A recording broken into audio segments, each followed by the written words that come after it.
to those killed in the Russia-Ukraine war, may we learn to avoid such tragedies. Introduction. A new way. It cannot be stressed enough that without Ukraine, Russia ceases to be an empire. But with Ukraine suborned and then subordinated, Russia automatically becomes an empire. Zbigniew Brzezinski.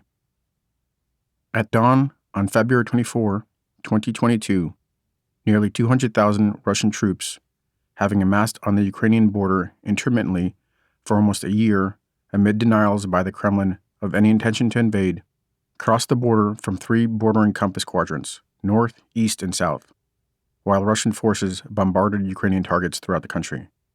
The invasion was underway. The ensuing Russian war to conquer Ukraine, to reverse the national independence established in 1991, and to subjugate the country to Russian control, supposedly in 3 days, has now gone on for 3 years, and as of this writing, appears likely to continue through most of 2025. Ukraine will take at least 2 years to train and prepare for another major operation following the 2023 counteroffensive. And any new offensive will need to take place on the heels of a mobilization of both personnel and the military-industrial base, with significantly more Western support in both material and training. U.S. support, along with a successful 2025 offensive, will put Ukraine in the best position to begin negotiations and wind down Europe's largest war since World War II. But any such success requires the West to cast off the presumptions underlying the repeated missteps of the last 30 years of relations with Russia. As the history presented here will show, Russia's rationalization for mounting the attacks on Ukraine, rationalizations expressed publicly for years by Russia's President Vladimir Putin, even as he denied a desire to conquer Ukraine, involve long-standing Russian delusions and falsehoods regarding the two countries' historic relationship. Putin once famously described the collapse of the Soviet Union as the greatest tragedy of the 20th century. In fact, the greatest tragedy for Russia was the loss of its empire. Taras Kuzio describes the independence of Ukraine from Russia this way. Millions of Russians are convinced that without Ukraine, it is impossible to speak not only of a great Russia, but any kind of Russia at all. U.S. Ambassador to the Soviet Union Robert Strauss, writing from Moscow in November 1991, just weeks before Ukraine's independence referendum, put the meaning of Ukraine's shedding Russian domination even more directly. The most revolutionary event of 1991 for Russia may not be the collapse of communism, but the loss of something Russians of all political stripes think of as part of their own body politic, and near to the heart at that, Ukraine. Ukraine, and particularly the centrality of Ukraine to the myth of Kiev as the progenitor of the Russian state, is essential to Russia's exceptional sense of its status as a great power. That toxic Russian delusion underlies a series of fatal missteps taken by the United States and the West generally that played a decisive role in bringing about the Russian war of aggression that rages today. For it is the U.S. and its allies, I argue, that have enabled the ongoing tragedy in Ukraine. The West's failings to constrain Russian aggression and harden Ukraine against it have nourished the Russian sense of impunity. And the West's missteps threaten to foster an even larger crisis and encourage even greater danger from other resurgent authoritarian regimes. The fundamental problem arises from a combination of delusion, faulty priorities, and misplaced hopes and fears.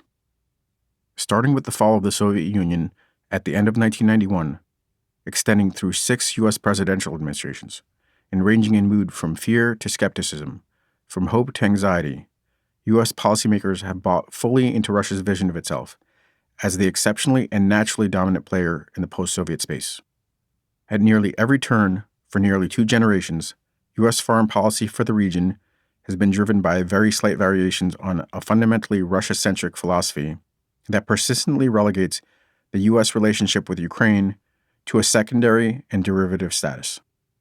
And in moments of crisis, the U.S. routinely took up an active hyper-focus on a Russia-centric approach. In 1991 and throughout the mid-1990s, the basis for that approach was fear of the fracturing of the Soviet Union, nuclear proliferation, and loose nuclear weapons. In the post-9/11 period, the basis was a mirage of cooperation with Russia. After the start of the 2014 Russia-Ukraine war, the basis was a fear of confrontation. The West deterred itself from supporting Ukraine and challenging Russian aggression. The West has thus repeatedly reinforced a Russian belief that it can act with impunity on historical fantasies of regional dominance. In the process, the entire post-World War II and Cold War liberal order has been thrown into perilous chaos. As I will show, this faulty Russia-centric policy has a background in the Cold War. Given the perils of that period and the optimism over partnership and peace that arrived after the Cold War's end, a policy focus on integrating Russia with the West was at least somewhat understandable in the 1990s. Nevertheless, overinflating the importance of Russia after the fall of the Soviet Union and giving primary attention to the global war on terror after 9/11 contributed to obscuring both a clear U.S. understanding of Russia's ambitions and the value of close partnership with Ukraine and the newly independent states of the region. Long before the invasion in February 2022, it should have become glaringly obvious to all responsible parties that such a policy had already proven catastrophic throughout the region for the persistence and growth of fundamental Western values of self-determination and liberal democracy. The stubborn continuation of Western policy made Russia's invasion of Ukraine and the resulting crisis in the world order seem nearly inevitable. They weren't. Missed opportunities for dramatic course corrections arose again and again. They were simply passed up. But the U.S. government and the West generally have clung to a doomed delusional policy across party lines through political upheavals and in the face of more and more open Russian aggression. How did we get to this point? How might things have gone differently? And what can we do to bring about the fundamental changes to our approach for foreign relations that, even if terribly late, would still offer a chance for establishing a more genuinely stable world? Those are the questions I address in this book and the stories this book tells. The Folly of Realism, this book's title, a deliberate seeming contradiction in terms, serves as a shorthand for one part of that answer. The long-standing over-reliance on realism as a philosophy of U.S. foreign policy has been largely, though not solely, to blame for the persistence of Western delusions around Russia. The realism school associated with diplomats and scholars such as Henry Kissinger, John Mearsheimer, Stephen Walt, and Kenneth Waltz came to prominence during the superpower nuclear standoff of the Cold War and emerged from a pushback against an earlier approach famously associated with the internationalist president Woodrow Wilson, who framed the historic purpose of U.S. entry into World War I in a desire that the world be made safe for democracy. In the classic Wilsonian view, the American values of democracy and freedom, as well as the institutions that ensure them, represent a universal good morally obligating the U.S. to engage internationally, what we might call an idealist approach. The realists, responding to perceived setback of U.S. power, took a posture seemingly harder-headed than Wilson's. The lofty ideals of advancing U.S. values around the world were not always feasible. Instead, advancing vital U.S. interests, defined as an aggressive national defense, immediate commercial prosperity and trade, and short-term crisis aversion in pursuit of greater stability, should serve as the main standard for American engagement abroad. In the 1970s, with the thawing of the Cold War and the improvement in the U.S. relationship to China, realism could be seen as having major successes. As I will argue, however, the history of U.S. policy towards Russia and the current plight of Ukraine show just the opposite, that the benefits of a policy ranking pure national interest above all other considerations and ignoring national values, in that sense purely transactional policy, must always be short-term. In the George H.W. Bush administration, and to a degree in the Clinton administration, realism dictated a hyper-focus on denuclearization, which demanded that Ukraine and other states hand the Kremlin control of all Soviet nuclear weapons, with no concomitant demands on Russia. The effects of that process reveal, absent a commitment to the advancement of Western liberal values, even the somewhat cynically limited goal of securing U.S. interests can't in the end be met. Realism's impulse to avert a crisis at virtually any cost doesn't even avert crisis. The post-Soviet history of U.S. relations with Russia and with Ukraine, presented in this book as a test case for the prevailing U.S. approach to international relations in general, makes overwhelmingly clear that realism isn't in its own too simplistic terms, realistic. In the process of selling out our values, we have failed to deter an aggressive yet deterrable opponent, Russia, and lost the chance to form a strong relationship with a strategically critical, more likely Western-aligned partner, Ukraine. The alternative approach, fundamentally different, is neo-idealism. Far more likely to achieve better outcomes, and as we will see, so far embattled in U.S. policymaking, neo-idealism has been discussed in depth by international relations theorist and scholar Benjamin Tallis, an originator of the term and conceptual author and ardent advocate of the theory. In his paper Neo-Idealism, Grand Strategy for the Future of the Transatlantic Community and Elsewhere, in The Rise of the New Idealist, Tallis calls neo-idealism a morally based approach to geopolitics grounded in the power of values conceived as ideals to strive for, human rights and fundamental freedoms, social and cultural liberalism, democratic governance, self-determination for democratic societies, and perhaps most importantly, the right of citizens in those societies to a hopeful future. Crucially, its proponents see the struggle for these ideals and making progress toward them not as luxuries to be set aside when hard-nosed interests are at stake. For the neo-idealists, our values are our interests. More consonant with American values than realism, and more literally realistic about achieving long-term stability and securing American vital interests, neo-idealism is emerging as a new way of thinking about foreign relations. In part, this approach requires of nations that seek engagement with the United States and the West make a credible effort to adhere to agreed-upon liberal, orderly standards of conduct among nations, as well as a credible willingness, at the very least, to pursue domestically the stability-enhancing institutions that secure liberty, equality, and democracy.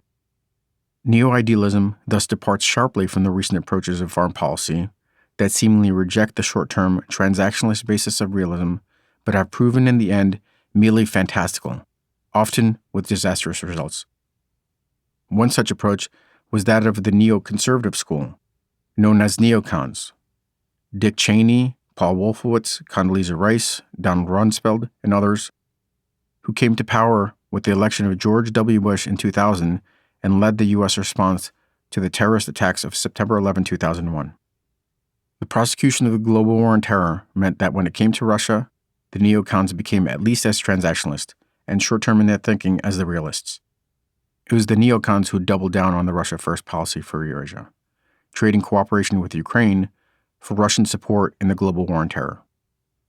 Their failures triggered the emergence of a kind of idealism, but a faux and naive kind. The Obama administration made a rhetorical commitment to an idealistic mode, while quickly reverting, especially as we will see, with regards to the increasingly negative aggression of Vladimir Putin, to a short-term crisis management and prioritizing Russian exceptionalism.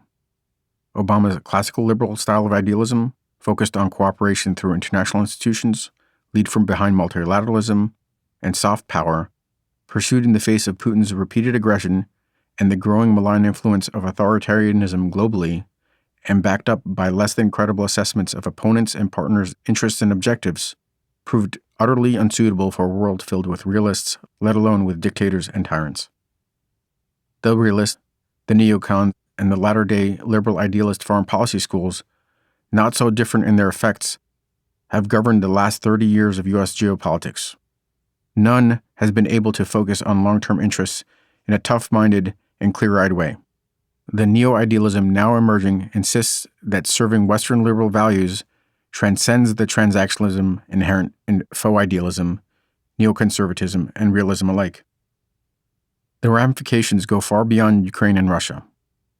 The current situation there should be seen as a devastating test, proving the need for wholesale changes in U.S. approach to foreign relations. Neo-idealism demands using a more nuanced and coherent understanding of interests, viewed through our values, along with other important inputs, to determine a compass heading for U.S. foreign policy approach. Understanding the relative importance of an interest, determining the resources that can be applied, and assessing the risk of action and inaction. Benjamin Tallis, who has produced much of the scholarship on the concept of neo-idealism, is doing admirable work developing the tenets and applicability of the neo-idealist approach. What I offer in this book is a historical and current vision, informed by my scholarship, shaped by my hands-on, up-close involvement in 2 presidential administrations, and supported by my one-on-one interviews with key officials with agency in both U.S. and Ukrainian policy and politics, with the failure of U.S. policy for Russia, Ukraine, and the entire former Soviet space, with an urgent call to action. And I share my perceptions, in terms accessible to general readers, for why we must and how we can change course, even in this late and crucial date, for the betterment and greater security of our country and the world. The origins of the story told here stretch back as far as the earliest days of the Russia-Ukraine relationship. The ramifications play out as immediately as Russia's ongoing war on Ukraine and the recent foreign policy of President Joe Biden. The story includes a behind-the-scenes look at how in the waning days of the Obama administration, the foreign policy community did in fact begin a major course correction, developing, before the term was current, comprehensive neo-idealist policy for Russia, only to have the rug pulled out from under the policy by the chaotic irresponsibility of members of President Donald Trump's administration, including the president himself. I'm not expecting everybody to readily embrace the vision I'm presenting in this book. 30 years of policy repetition with worsening and now dire results implicate big-name diplomatic players across conservative and liberal parties in both the U.S. and the wider Western policy environment, many of whom I admire personally and professionally. It's a tough critique. Neo-idealism does not, however, call for an overnight replacement of everything. We need to begin with a new set of guidelines, to be created, it's true, under the urgent pressure of this moment, for developing and executing a truly durable policy. Neo-idealism is not unworkably purist or rigid. Like any other set of precepts, it will at times have to yield to unforeseen contingencies. The currently prevailing mode, the veering between fear and hope, too often causing paralysis, however, has not, as we will see, enabled U.S. policymakers to establish a practical playbook that enables tough-minded assessments and decisive and effective action. The absence of a principle-based idealism has led to a dangerous trend, now exploding, of instability and insecurity. The proof of the pudding is in the eating. The sequence of events recounted in this ensuing narrative, focusing on 35 years since the collapse of the USSR, demonstrates the manifest failures of both the realist and the faux idealist approaches. Ukraine is currently a proving ground for Russian aggression, but that ground can shift to Moldova, to Latvia, Finland, and beyond, into the Pacific and to China and Taiwan.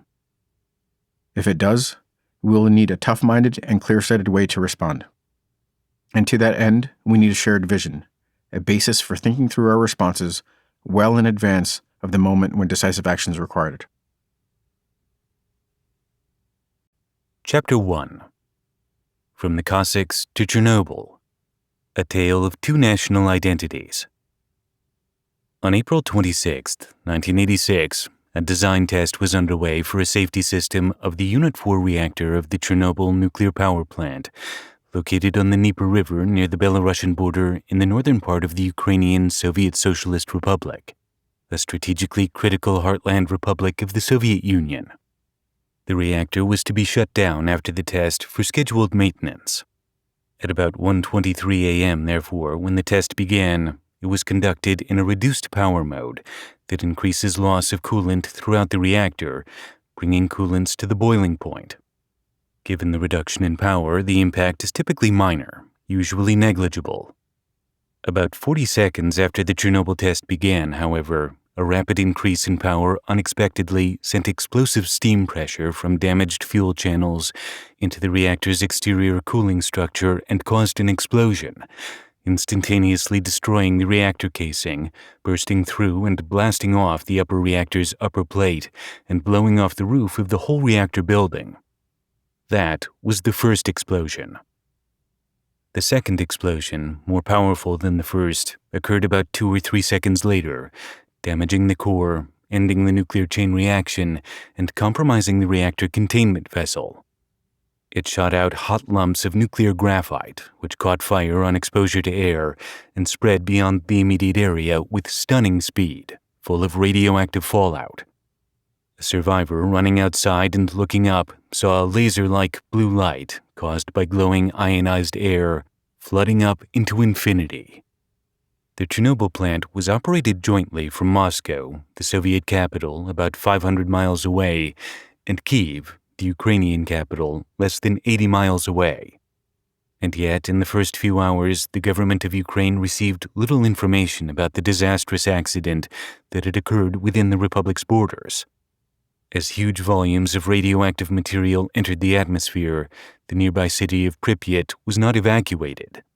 Within a few hours, people there were experiencing severe headaches, metallic tastes, coughing, and vomiting. Not until the following day would buses begin evacuating Pripyat. 53,000 people, able to bring just a little hand luggage with them, were taken to villages near Kyiv in the expectation that the situation would be resolved in 2 or 3 days. However, officials quickly realized they had to evacuate a 10-kilometer radius. 10 days later, the evacuation zone was reset to 30 kilometers. As evacuations went on, health problems continued to spread far beyond the expanded zone. The Dnieper reservoir system, one of the largest in Europe, supplied water to the 2.4 million people living in Kyiv. Aquatic systems became contaminated with radioactivity for months after the accident. The zone itself was even further expanded.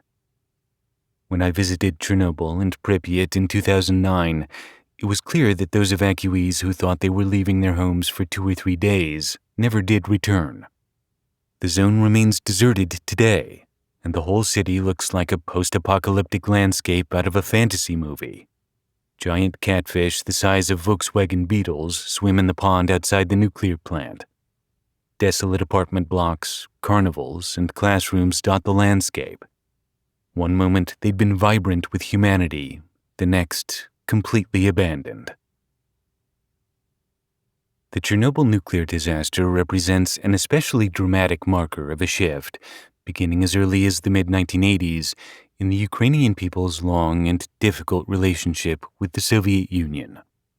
That relationship began in 1917, when the Russian Revolution brought Soviet Russia into existence. By the 1980s, much of the Soviet nuclear arsenal, then the world's largest, was stationed in Ukraine. The immediate risks to life and health on a mass scale presented by vast amounts of nuclear material, weaponized or not, were brought home to Ukraine by the Chernobyl disaster. The prospect of denuclearizing began to look attractive, even essential to some Ukrainians and their leaders. Chernobyl was, of course, by no means the only issue driving this shifting Ukrainian perception.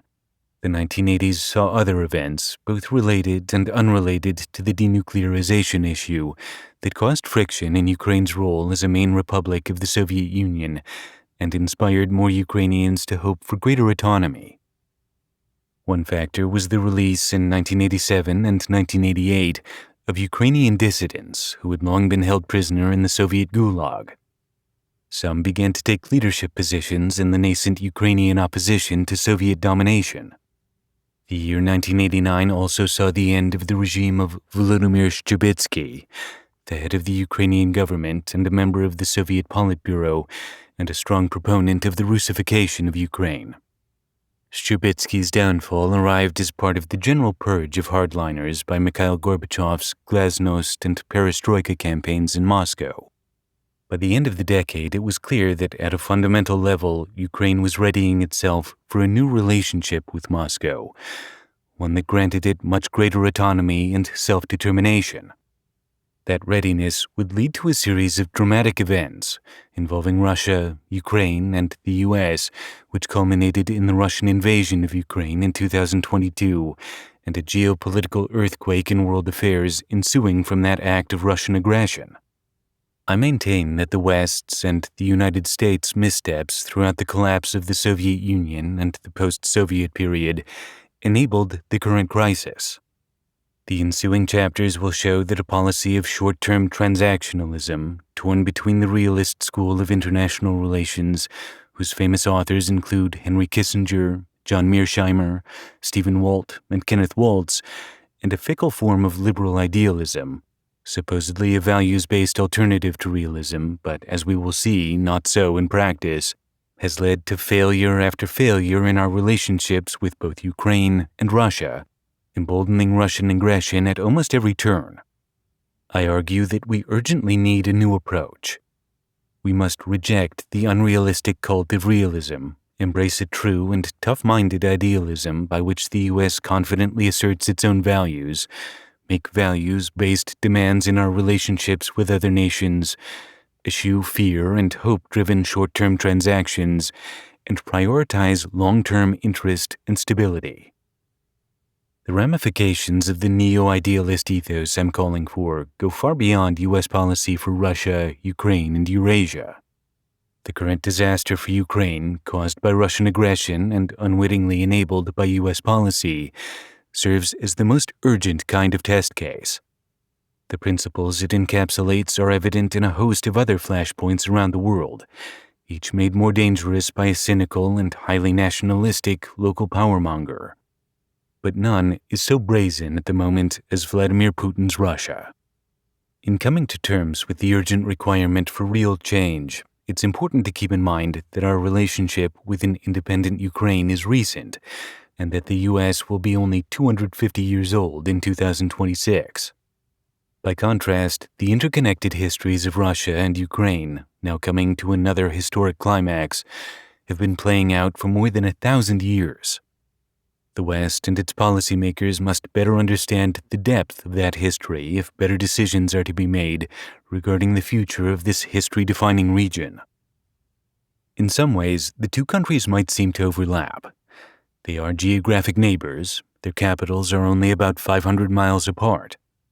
Both nations are majority Slavic peoples, speak Slavic languages, use Cyrillic alphabets, and practice Eastern Orthodox Christianity, though Ukraine is richly multi-confessional.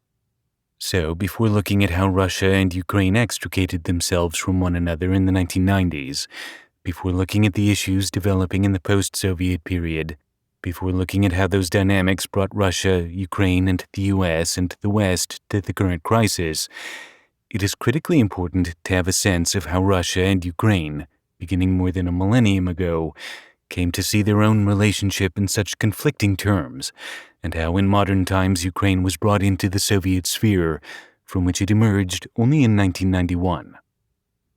By 1922, Ukrainians forced to become citizens of the Ukrainian Soviet Socialist Republic and subject to rule by the Communist Party of Ukraine, a subordinate of the Communist Party of the USSR, had long fostered a powerful sense of themselves as a distinct national people. And yet, Ukrainians had never enjoyed the benefits of a modern, independent nation-state.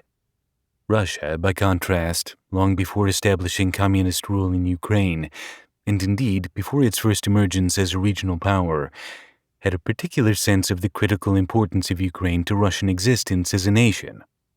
The relationship between Russia and Ukraine thus turns on complex and delicate questions of identity, national, political, geographical, cultural, and crucially, emotional. Discussions of these often focus on Russia as the subject, with Ukraine its object. Without Ukraine, Russia is a country. With Ukraine, it's an empire. This saying accurately describes the Russian elite's self-identity.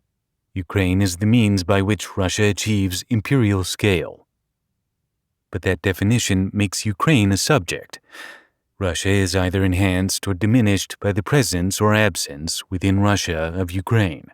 Missing is the Ukrainians' own long history. First acting as the regional hegemon, later diminished and subordinated to other regional powers, even before Russian hegemony began in the 17th century, and then, in times of Russian weakness or opportunity, asserting a political identity that exists independently of the ups and downs of Russian power.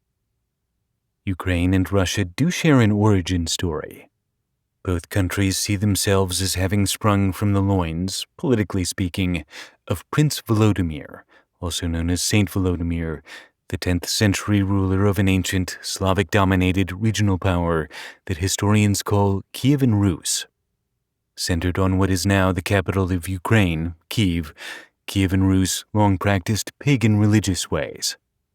According to both Russian and Ukrainian histories, when Prince Volodymyr converted to Christianity, he became the originator of an Orthodox Church and the founding father of the ancestral state common to Russia and Ukraine.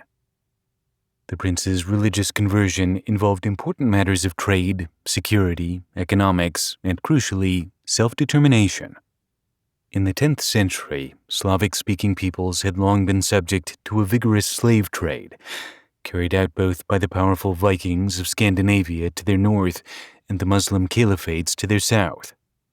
By converting to Christianity, Volodymyr allied himself and his subjects with the strongest and most relevant state, the great Christian power to the Slavs' west, the Byzantine Empire.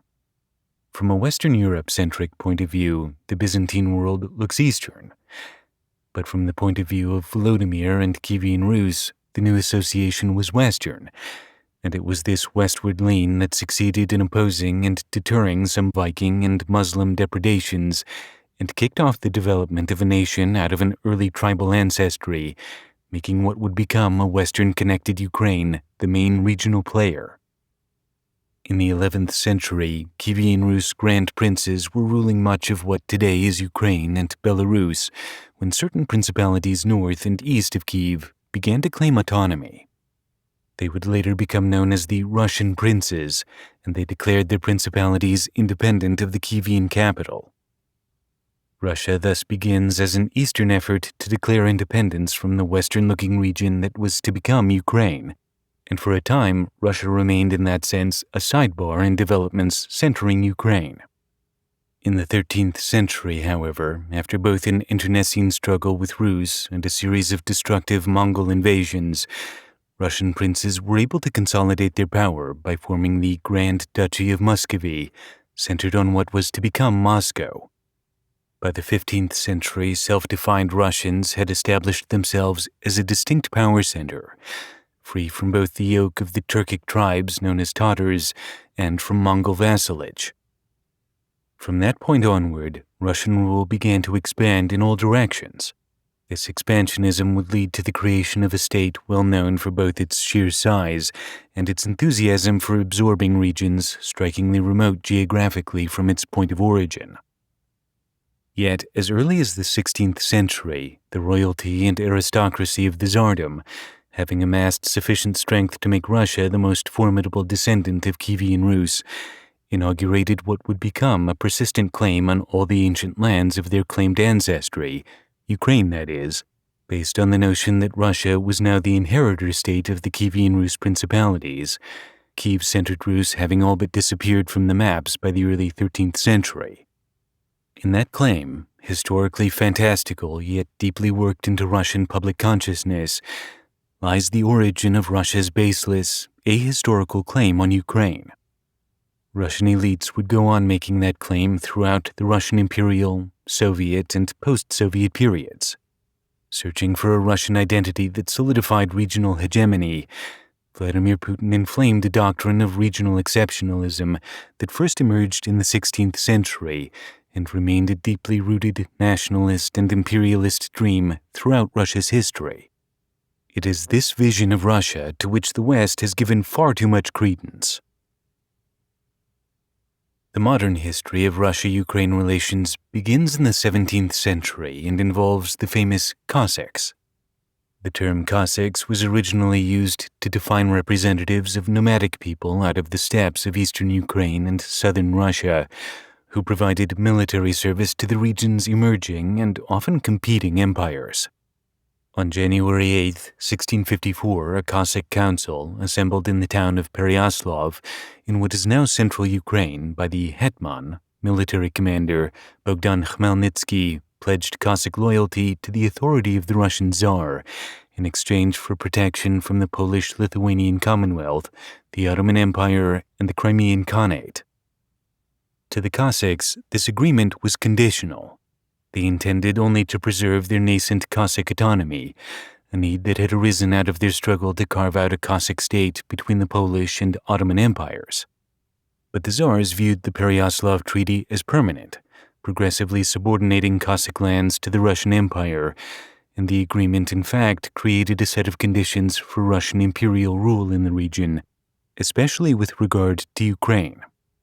It also accelerated Russia's continuous expansion beyond the limits of the young Russian kingdom, recently converted from the small regional kingdom of Muscovy. The Cossacks, on the one hand, enforced Russian rule. On the other, they continued to try to play the various empires against each other and formed clans, fighting among themselves and undercutting efforts to achieve autonomy. In 18th century military campaigns against Poland, Sweden, and the Ottoman Empire, Russia wrested lands from both the competing powers and the Cossacks' own leadership. By 1764, the Russian Empire, having subdued the Tatar Khanates, ruled territories from the north and east of modern-day Ukraine through Ekaterinburg and the Ural Mountains to Khabarovsk in the Far East, with Cossack forts extending throughout the sparsely populated territories of Siberia. The remarkable multi-directional expansion of Russia that had begun in the 1500s would ultimately swell the state across 11 time zones. That push continued through every phase of Russian political and economic history. Its first reversal would happen only after the Soviet collapse in 1991. Putin's aggressions outside of the Russian Federation, beginning in 2004 in the non-military sphere and in 2008 in the military sphere, represent attempts to revive Russia's sense of its expansionist destiny. Formerly, the Russian Empire's inexorable growth had incorporated sparsely populated northern territories, individual city-states in Central Asia, and parts of the declining Ottoman, Persian, and Chinese empires, with significant populations of non-Slavic peoples. Russia thus established a state stretching from the Baltic and Black Seas to the Pacific Ocean and the North Sea, incorporating the Caucasus and Central Asia, territories conquered in significant part thanks to the military service of the Cossacks, themselves a people more and more subordinated and occupying north, central, and southeast Ukraine. This expansion, so far-ranging from Russia's origins as the Kingdom of Muscovy, and enabled by the help of the Cossacks, also helped create Ukraine as an entity both emotionally and politically central to Russia's identity. With the partition and absorption of the Kingdom of Poland in the 18th century, Imperial Russia accrued western lands and control over the preponderance of what today is the western part of Ukraine. In 1783, when it absorbed the territory of the Crimean Khanate, Russia annexed what became southern Ukraine and Crimea. By the beginning of the 19th century, Russian czars believed they had justly re-established control over the Kievan Rus lands, divided in their belief some 6 centuries earlier and now reunited under their imperium. Ukraine's modern borders thus represent an inheritance of acquisitions made first by Russian and then by Soviet rulers, part and parcel of Russia's relentless efforts to expand its empire. For most of modern history, Russia has considered Kiev and the surrounding lands to be Russia's interior periphery. In Russian, the word for Ukraine, Kraina, translates literally into English as border. This legacy of territorial right and claim, developed over the centuries, resembles the legacies and vestiges of other empires. For this reason, modern Ukrainians take offense when people say the Ukraine. The term suggests that the country serves as the western border of Russia. Ukraine, in fact, refers to a separate, independent country, whose origins many Ukrainians rightly see as both preceding Russia's and looking more westward than eastward. Ukraine has always embraced a history of unique identity and independence that shapes both its domestic politics and its international relations with Russia. From early times, however, outside of the Cossack lands, Ukraine lacked a coherent, historical political class, and therefore was never fully a nation.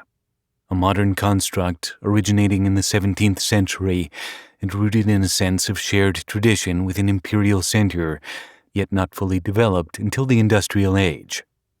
In the 19th century, rapid urbanization led to new feelings of national solidarity, connected to rapidly developing modernity. In that sense, a nation is fundamentally a political act directed toward the future. Ukraine did ultimately experience aspects of those patterns: rapid consolidation of people in cities throughout the center and east of the country. Yet its achieving an actual national government was obstructed by the strength of the Russian Empire in the early and middle 19th century and the active repression of Ukrainian nationalism. Taras Shevchenko, for example, Ukraine's most famous poet, whose statue stands near DuPont Circle in Washington, D.C., was exiled from Ukraine for promoting the Ukrainian language and nurturing Ukraine's national identity. By the mid-19th century, an urban populist movement in Ukraine was asserting that the country had long possessed a language, a culture, and a historical narrative markedly different from Russia's, a cultural identity never properly represented politically and governmentally. From 1917 to 1920, in the wake of the Russian Revolution, Ukraine enjoyed a brief period of independence with a socialist government. It was not until 1920 that Russian communist forces secured control over eastern Ukraine, and not until 1921 that those forces came to control large portions of western Ukraine, issuing in the Soviet period. Despite the brevity of that first independence period, Ukraine had managed, over centuries, to develop a sense of identity, similar to those formulations of national identity emerging in so many places during the industrial age. That sense carried Ukraine into the Soviet era and presaged its emergence as an independent state in 1991. In 1922, however, after communist forces defeated the remaining Ukrainian Republic forces, Ukraine signed the Constitution of the Union of Soviet Socialist Republics, USSR, officially joining the Soviet Union and establishing the Ukrainian Soviet Socialist Republic. Even that Moscow-backed communist victory involved concessions to Ukrainian nationalism. The compromise between Vladimir Lenin, the founding head of the government of Soviet Russia, and Ukraine's, Georgia's, and other countries' own communist nationalists compelled the creation of national Soviet republics rather than absorption into a large communist Russian superstate. An effect of that compromise with nationalism sounded the death knell of Russian Empire. 70 years later, it would permit the breakup of the Soviet Union into independent states.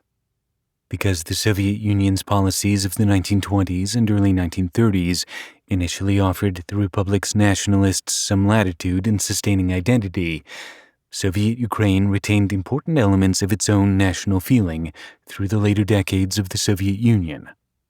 Yet, despite the persistence of nationalism, Soviet Ukraine was now subjected to a slow process of Russification. That process degraded cultural unity.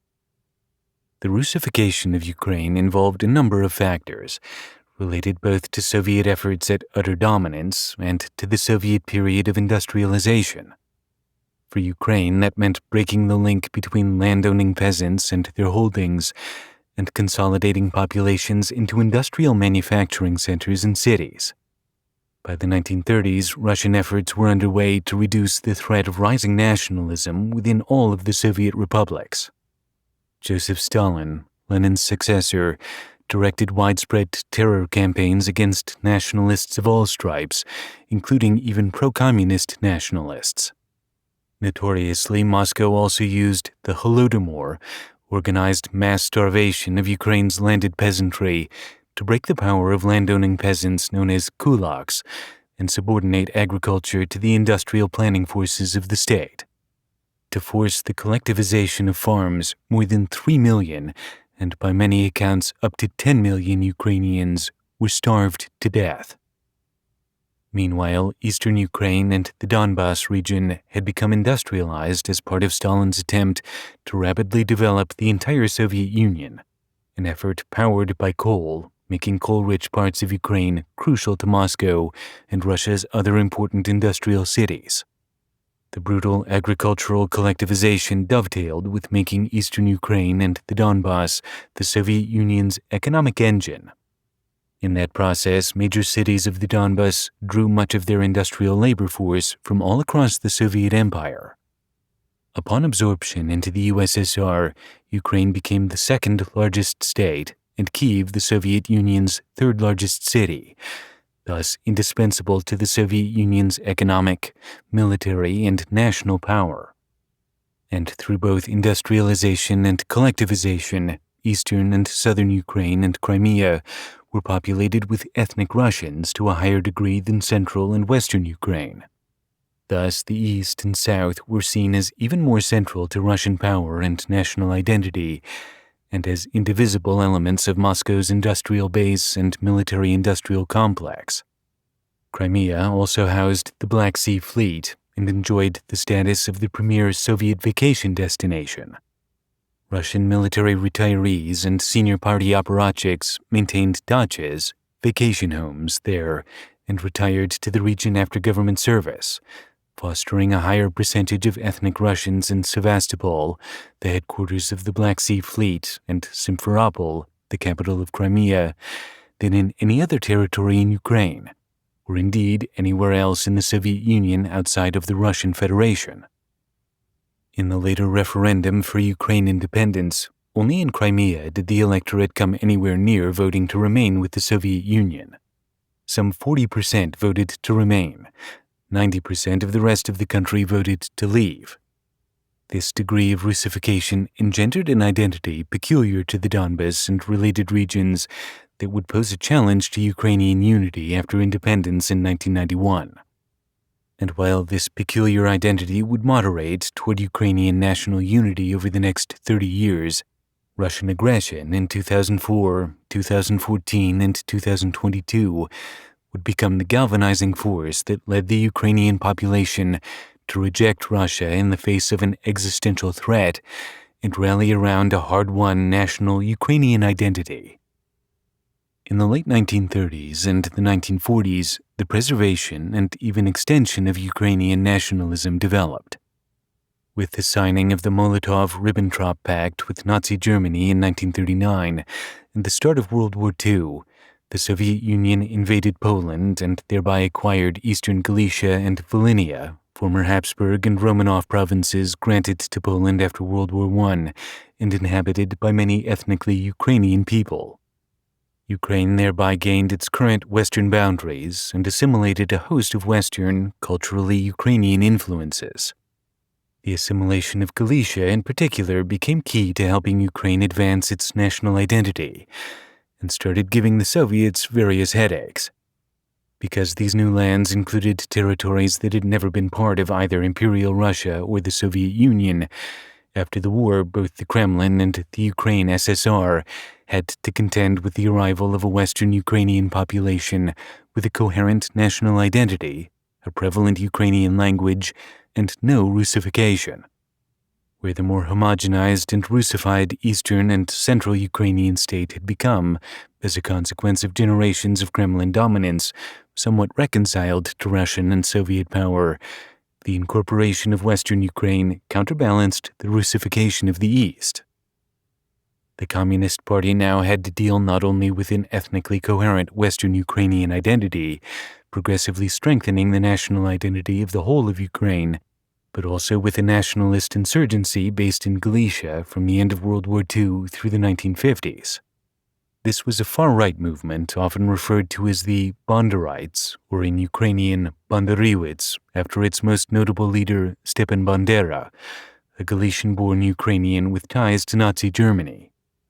Among some Ukrainian nationalists, Bandera would always symbolize the Ukrainians who fought tenaciously for Ukraine's independence against the overwhelming might of the Soviet Union. But his collaboration with Nazi forces and association with the murder of Jews and Poles understandably made him in the eyes of many simply a fascist and a murderer. The Bandera movement has long given Russia an excuse to brand any democratic nationalist movement in Ukraine as fascist and Nazi by definition. Bandera himself, after multiple assassination attempts throughout the 1940s and 1950s, was murdered in 1959 in Munich, poisoned with cyanide by the Soviet security agency KGB on the orders of Premier Nikita Khrushchev. In 1954, in a last major change to Soviet Ukraine's borders, Ukraine attained the borders it would enjoy throughout the latter part of the Soviet period. Into the early 1950s, the Kremlin had retained direct control of Crimea. Then, on the 300th anniversary of the signing of the Treaty of Pereyaslav, that, according to Russia, granted the Russian state control over Ukraine, Crimea was transferred to Ukraine. The transfer occurred during anti-Stalinist reforms advanced by Stalin's successor, Nikita Khrushchev, mainly so that the Ukraine SSR would foot the bill for developing and maintaining the Crimean Peninsula. Throughout the rest of the Soviet period, Ukraine's control over Crimea remained undisputed by Russia. By 1960 then, or slightly past the approximate midpoint, as it would turn out, of Ukraine's Soviet period, a constant tension had come into play in Ukraine between Russification and nationalism. The conflict involved regional divisions within the country, Russia chauvinists especially influential in the south and east, nationalism on the rise in the west. Kyiv, the capital, the center of both anti-Soviet dissidents and of an increasingly pro-Russian, anti-nationalist government. The ensuing decade saw upsurges in dissident action by nationalists and crackdowns by prominent Communist Party leaders who originated from the Black Sea port Odessa, Crimea, and the Donbass. Wielding a sense of Ukrainian history and culture defined by what they called Little Russia, those Russified elites ascended to power on a program of suppressing Ukrainian identity. The conservative nature of the Little Russia Kiev elites was rewarded when the Communist Party began a policy throughout all of the Soviet republics of selecting Eurasianists, Moscow-centric, imperial-minded leaders, rather than republic-centric nationalists as party leaders. In 1972, the Ukraine SSR's first secretary, Petroshelist, a pro-nationalist, was removed from power and replaced with Volodymyr Shcherbitsky, a Eurasianist utterly servile to Moscow, close to the Soviet leader Leonid Brezhnev, and eager to hew to the Communist Party line. Mass arrests and incarcerations of dissident intellectuals, including incarceration in psychiatric institutions, followed Shcherbitsky's ascent. The Ukrainian language press was repressed. Ukrainian citizens were overrepresented among Soviet Gulag prisoners.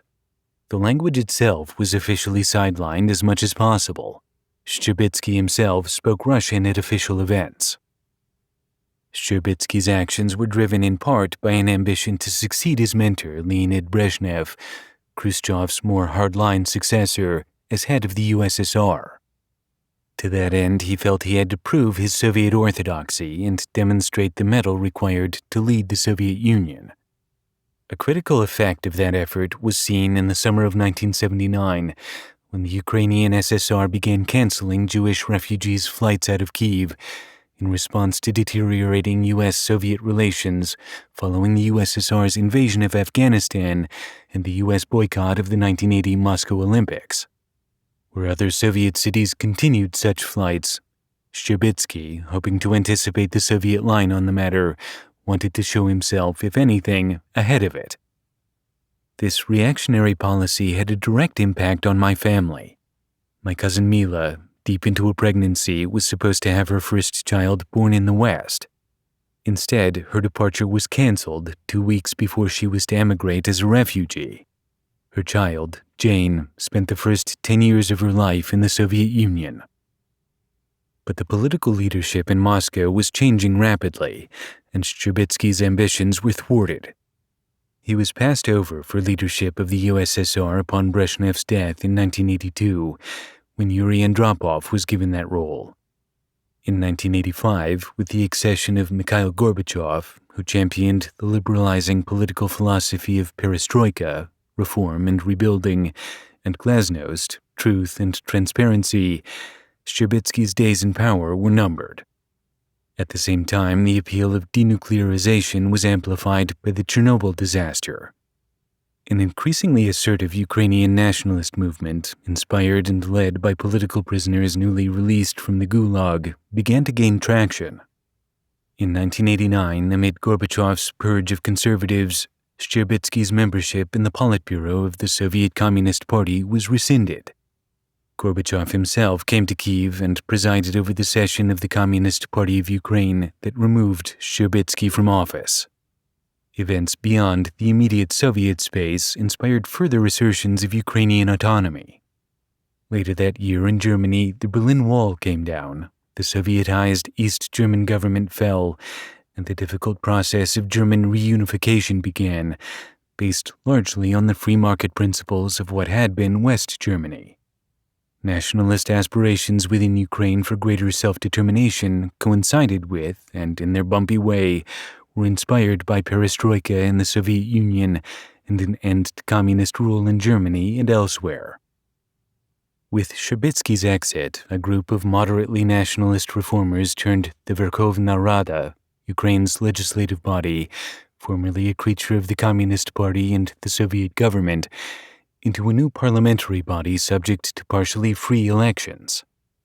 This body would shepherd Ukraine toward establishing sovereignty over the territory defined by the uncontested borders arrived at in full in 1954, with Soviet transfer of Crimea to Ukraine. The creation of a largely freely elected Rada was a historic accomplishment for Ukrainian self-determination and national identity. Yet even as the Soviet grip loosened, ultimately to the point of true independence for Ukraine, the country as a whole remained both poorly equipped and reluctant to undertake major societal and economic reforms. Democracy, as Western democracies know it, remained a difficult goal to fully realize for Ukraine, thanks to the history of elites' Russification and deference to Moscow, along with real physical and structural tethers.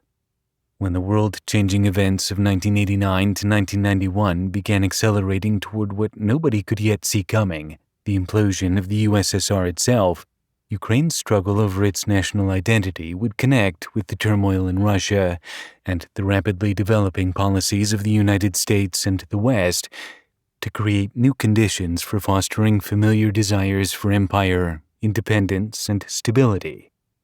That interplay would lead, ultimately, though avoidably, to Russia's invasion of Ukraine. Chapter 2. Ungroup. The View from Washington. Foreign policy leaders in the United States, startled by the waning of Soviet power, were of course watching and responding to the history-changing events of the late 1980s, both within the USSR and its Soviet bloc allies, with intense interest. The U.S. missteps that would contribute ultimately to the 2014 and 2022 crisis of a Russian war on Ukraine germinated in actions taken by the U.S. beginning in the late 1980s.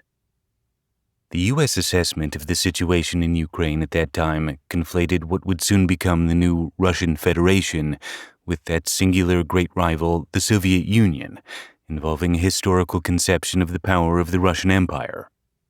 This acceptance of Russia's own account of its history and nature made Russia, instantly and immediately, the exceptional priority in regional relations.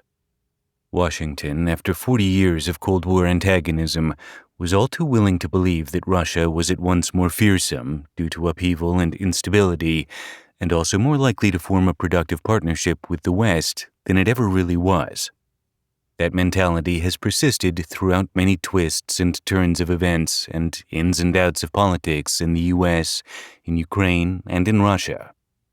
It began in the George H.W. Bush administration and continued across otherwise deep partisan divides throughout the administrations of Clinton, George W. Bush, Obama, and Biden, with Trump a possible exception.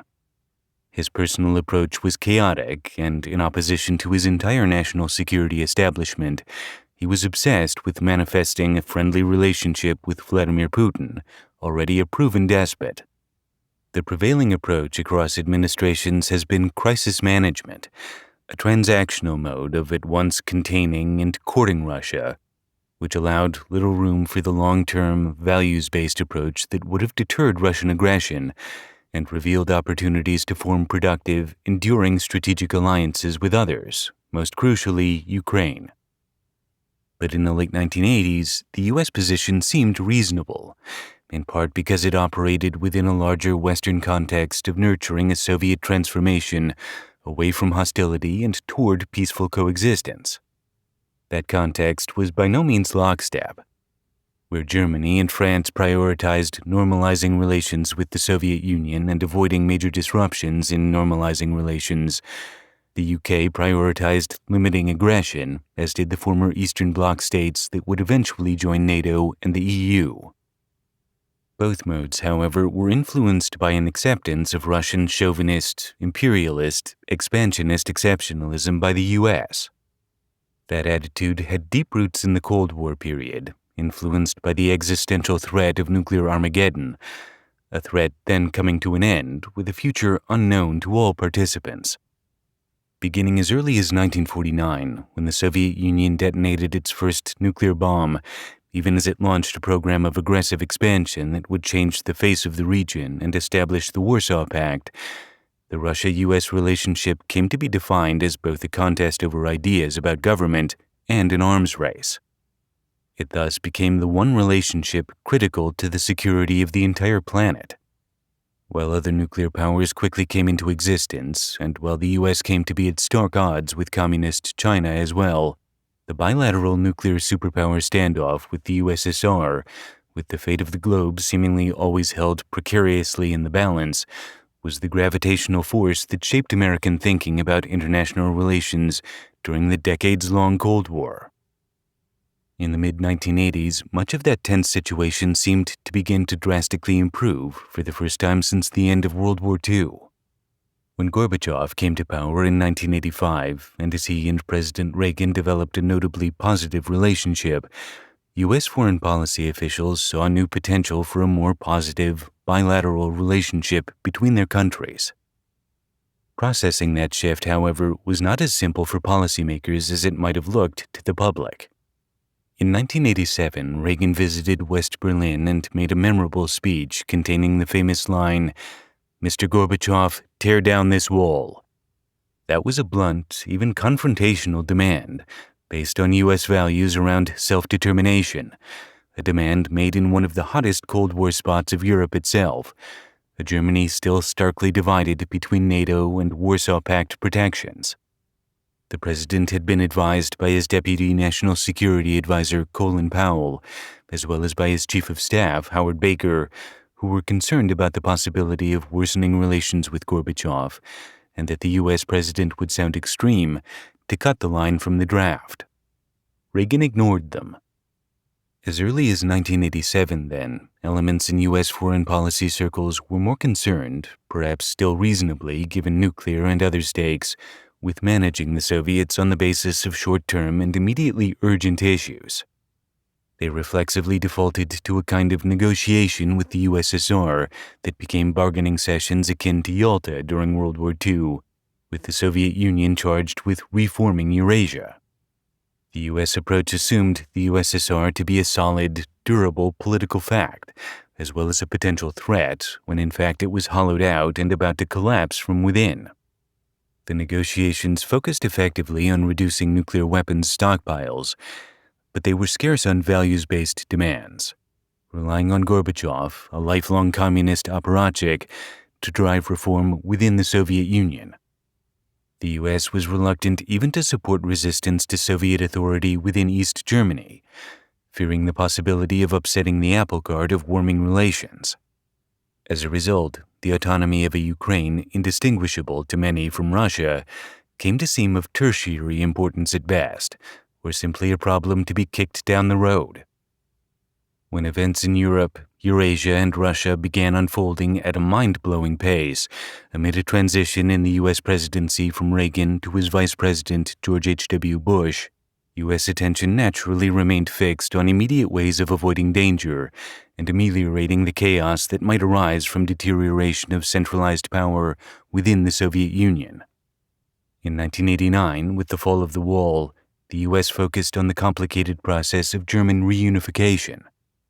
Restlessness in the Baltic states, too, which would lead to the independence of Lithuania in 1990, strongly suggested to U.S. policymakers that the Soviet Union's existence as a coherent and seemingly stable imperial power was also threatened. To Washington and Western capitals, this prospect was alarming. It elicited a hyper-focus on danger and thoughts of worst-case scenarios, rather than a cool appraisal of opportunities for advancing the cause of Western values. In the spring of 1989, Deputy National Security Advisor Robert Gates went to President Bush and advised him that, given the fall of the Berlin Wall and other events, the administration should start contingency planning for the USSR's collapse. Such a collapse was seen as unlikely, but it was not out of the question. The president agreed. Bush and Gates were committed to keeping this planning project very small, agile, and secret. Many of the other stakeholders who typically participate in policy planning and much of the military and diplomatic enterprise were left in the dark. They were driven by a concern that as long as the administration remained focused on supporting Gorbachev, it could not be seen underwriting a project that speculated about scenarios that envisaged a regime without him, since to do so would undermine U.S.-Russia relations. That July, the National Security Council, NSC, therefore established a group reporting to Gates, facetiously named the Ungroup, both because it consisted of undersecretaries and to emphasize its official non-existence. Participants in the Ungroup included Condoleezza Rice, Stephen Hadley, and Robert Blackwell from the NSC, Paul Wolfowitz and Eric Edelman from the Department of Defense, and Robert Zellick and Dennis Ross from the Department of State. Its mandate was to analyze the waning power of the Soviet Union, investigate the still counterfactual situation of imminent Soviet collapse, and establish U.S. policy toward the region in the unlikely scenario of outright downfall. Because the counterfactual soon became not only likely but a fait accompli, the Ungroup's findings and recommendations would chart U.S. policy for Russia and the newly independent former Soviet republics throughout the George H.W. Bush and early Clinton administrations. Even after its direct influence ceased, the Ungroup's legacy endured. Understanding its view and preconceptions is therefore critical to understanding the all-too-transactional nature prevailing in the U.S.-Russia relationship and U.S. attitudes toward the autonomy of Ukraine and the other republics.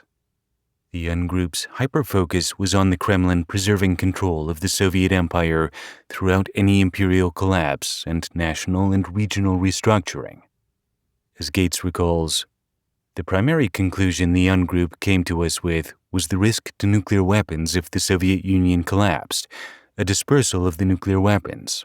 And actually, Gates goes on, their conclusions were the strongest argument against Cheney's position that we ought to try and make Russia as weak as possible. Their central conclusion, which became U.S. policy under the president, was to do everything we could to maintain a strong central government in Moscow, because that was essential to maintaining control of the nuclear weapons. And therefore, it was important to do everything we could, once the collapse took place, to have Russia itself retain its territorial integrity, but further to be as strong a government as possible in Moscow, in order to have command and control over the nuclear weapons. The Ungroup was fixated on risks emerging from the world's largest nuclear arsenal falling into the hands of potentially failed states, the proliferation of nuclear states, and the possibility of loose nuclear weapons. A calculation that fed a desire to prevent balkanization by preserving regional coherence through centralized Kremlin power. In keeping with the hope for centralization and control, another of the Ungroup's key policies was to preserve a special relationship between President Bush and his key counterpart, Gorbachev. But Gates also reports that the need to centralize control over the nuclear weapons did not conflict with the desire to advance the independence of the Soviet republics and satellites as democracies ready to join the Brotherhood of Nations. The real issue was never, he says, to preserve the territorial integrity of the Soviet Union. This was all about Russia, and we were perfectly comfortable with the constituent republics becoming independent, and I don't recall any opposition to that at all, because there was consensus that there was enough going on in all of those republics. It was clear where things were going. We had no problem with those republics becoming independent, and in fact sought, in our interest, for those republics to become independent, particularly if there was a way to get control of their nuclear weapons. Through the ensuing crises, this attitude of general support for the republic's independence, while retaining Russian control over nuclear weapons, would direct the U.S. position. The attitude reflects a hierarchy of interests that ranks national self-determination secondary to, even contingent on, nuclear security. Above all, the nukes had to be secured. In practical terms, that made self-determination for the republics contingent on the Kremlin's retaining significant control. While the idea would come up, as we will see, there was never any serious consideration of Ukraine retaining nuclear weapons as a hedge against Russian revanchism and aggression. This policy of ensuring Russian control over Soviet weapons, based on the institutional knowledge of the UNGroup, which to most members of the U.S. government did not even exist, was in place well before the actual collapse of the USSR, and it showed a strong bias in favor of the USSR and Gorbachev over the republics. It prioritized the center, the Kremlin, over the periphery. That bias was borne out on May 31, 1989, when President Bush spoke to German citizens and political leaders, including the West German Chancellor Helmut Kohl, at the Rheingoldhalle in Mainz, West Germany. As suggested by its title, Europe, Whole and Free, the speech focused on the future of Europe, not Eurasia, and certainly not Ukraine, whose European elements U.S. policy continued to subordinate to the historically misinformed Russian exceptionalist view of the country's nature and identity. For 40 years, the president said, the seeds of democracy in Eastern Europe lay dormant, buried under the frozen tundra of the Cold War. And for 40 years, the world has waited for the Cold War to end. And decade after decade, time after time, the flowering human spirit withered from the chill of conflict and depression. And again, the world waited. But the passion for freedom cannot be denied forever. In the context of the passion for freedom, the president mentioned Poland and Hungary. He also mentioned positive steps by the Soviets that would be met by steps of our own, proposing to liberalize old anti-Soviet trade restrictions and technology sanctions. He made no mention at all of the ongoing struggle for self-determination in any of the Soviet republics. In Ukraine, as the 1990s began, the pace of change continued to boggle the mind, as did overall events regionally.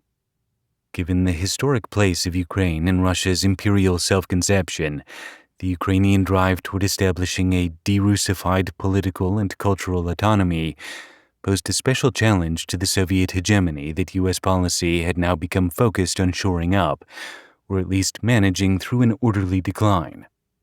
As a result, Ukraine did now draw the concerned attention of the officials most influential on U.S. policy. Ukrainian politics at that moment involved some cultural and historical complexities. The moderately nationalist forces in Ukraine that had succeeded Shurbitsky and established the new, more democratic Rada favored their own brand of conservatism, an anti-Soviet form of communism in which liberalized markets were not on the agenda. An anti-nationalist mood also prevailed in the Donbas and parts of Crimea, where Russified populations and leaders were resistant to any change. Meanwhile, Russia's Black Sea Fleet remained in place, though in decline, tracing its lineage to the 1780s, centered on Sebastopol and other Crimean ports. The fleet of some 25,000 military personnel and scores of capital ships challenged NATO's posturing on the northern shore of Turkey and above the Bosphorus. Its officer class, in particular, was Russia chauvinist and adamantly opposed to any transfer of the force to Ukraine.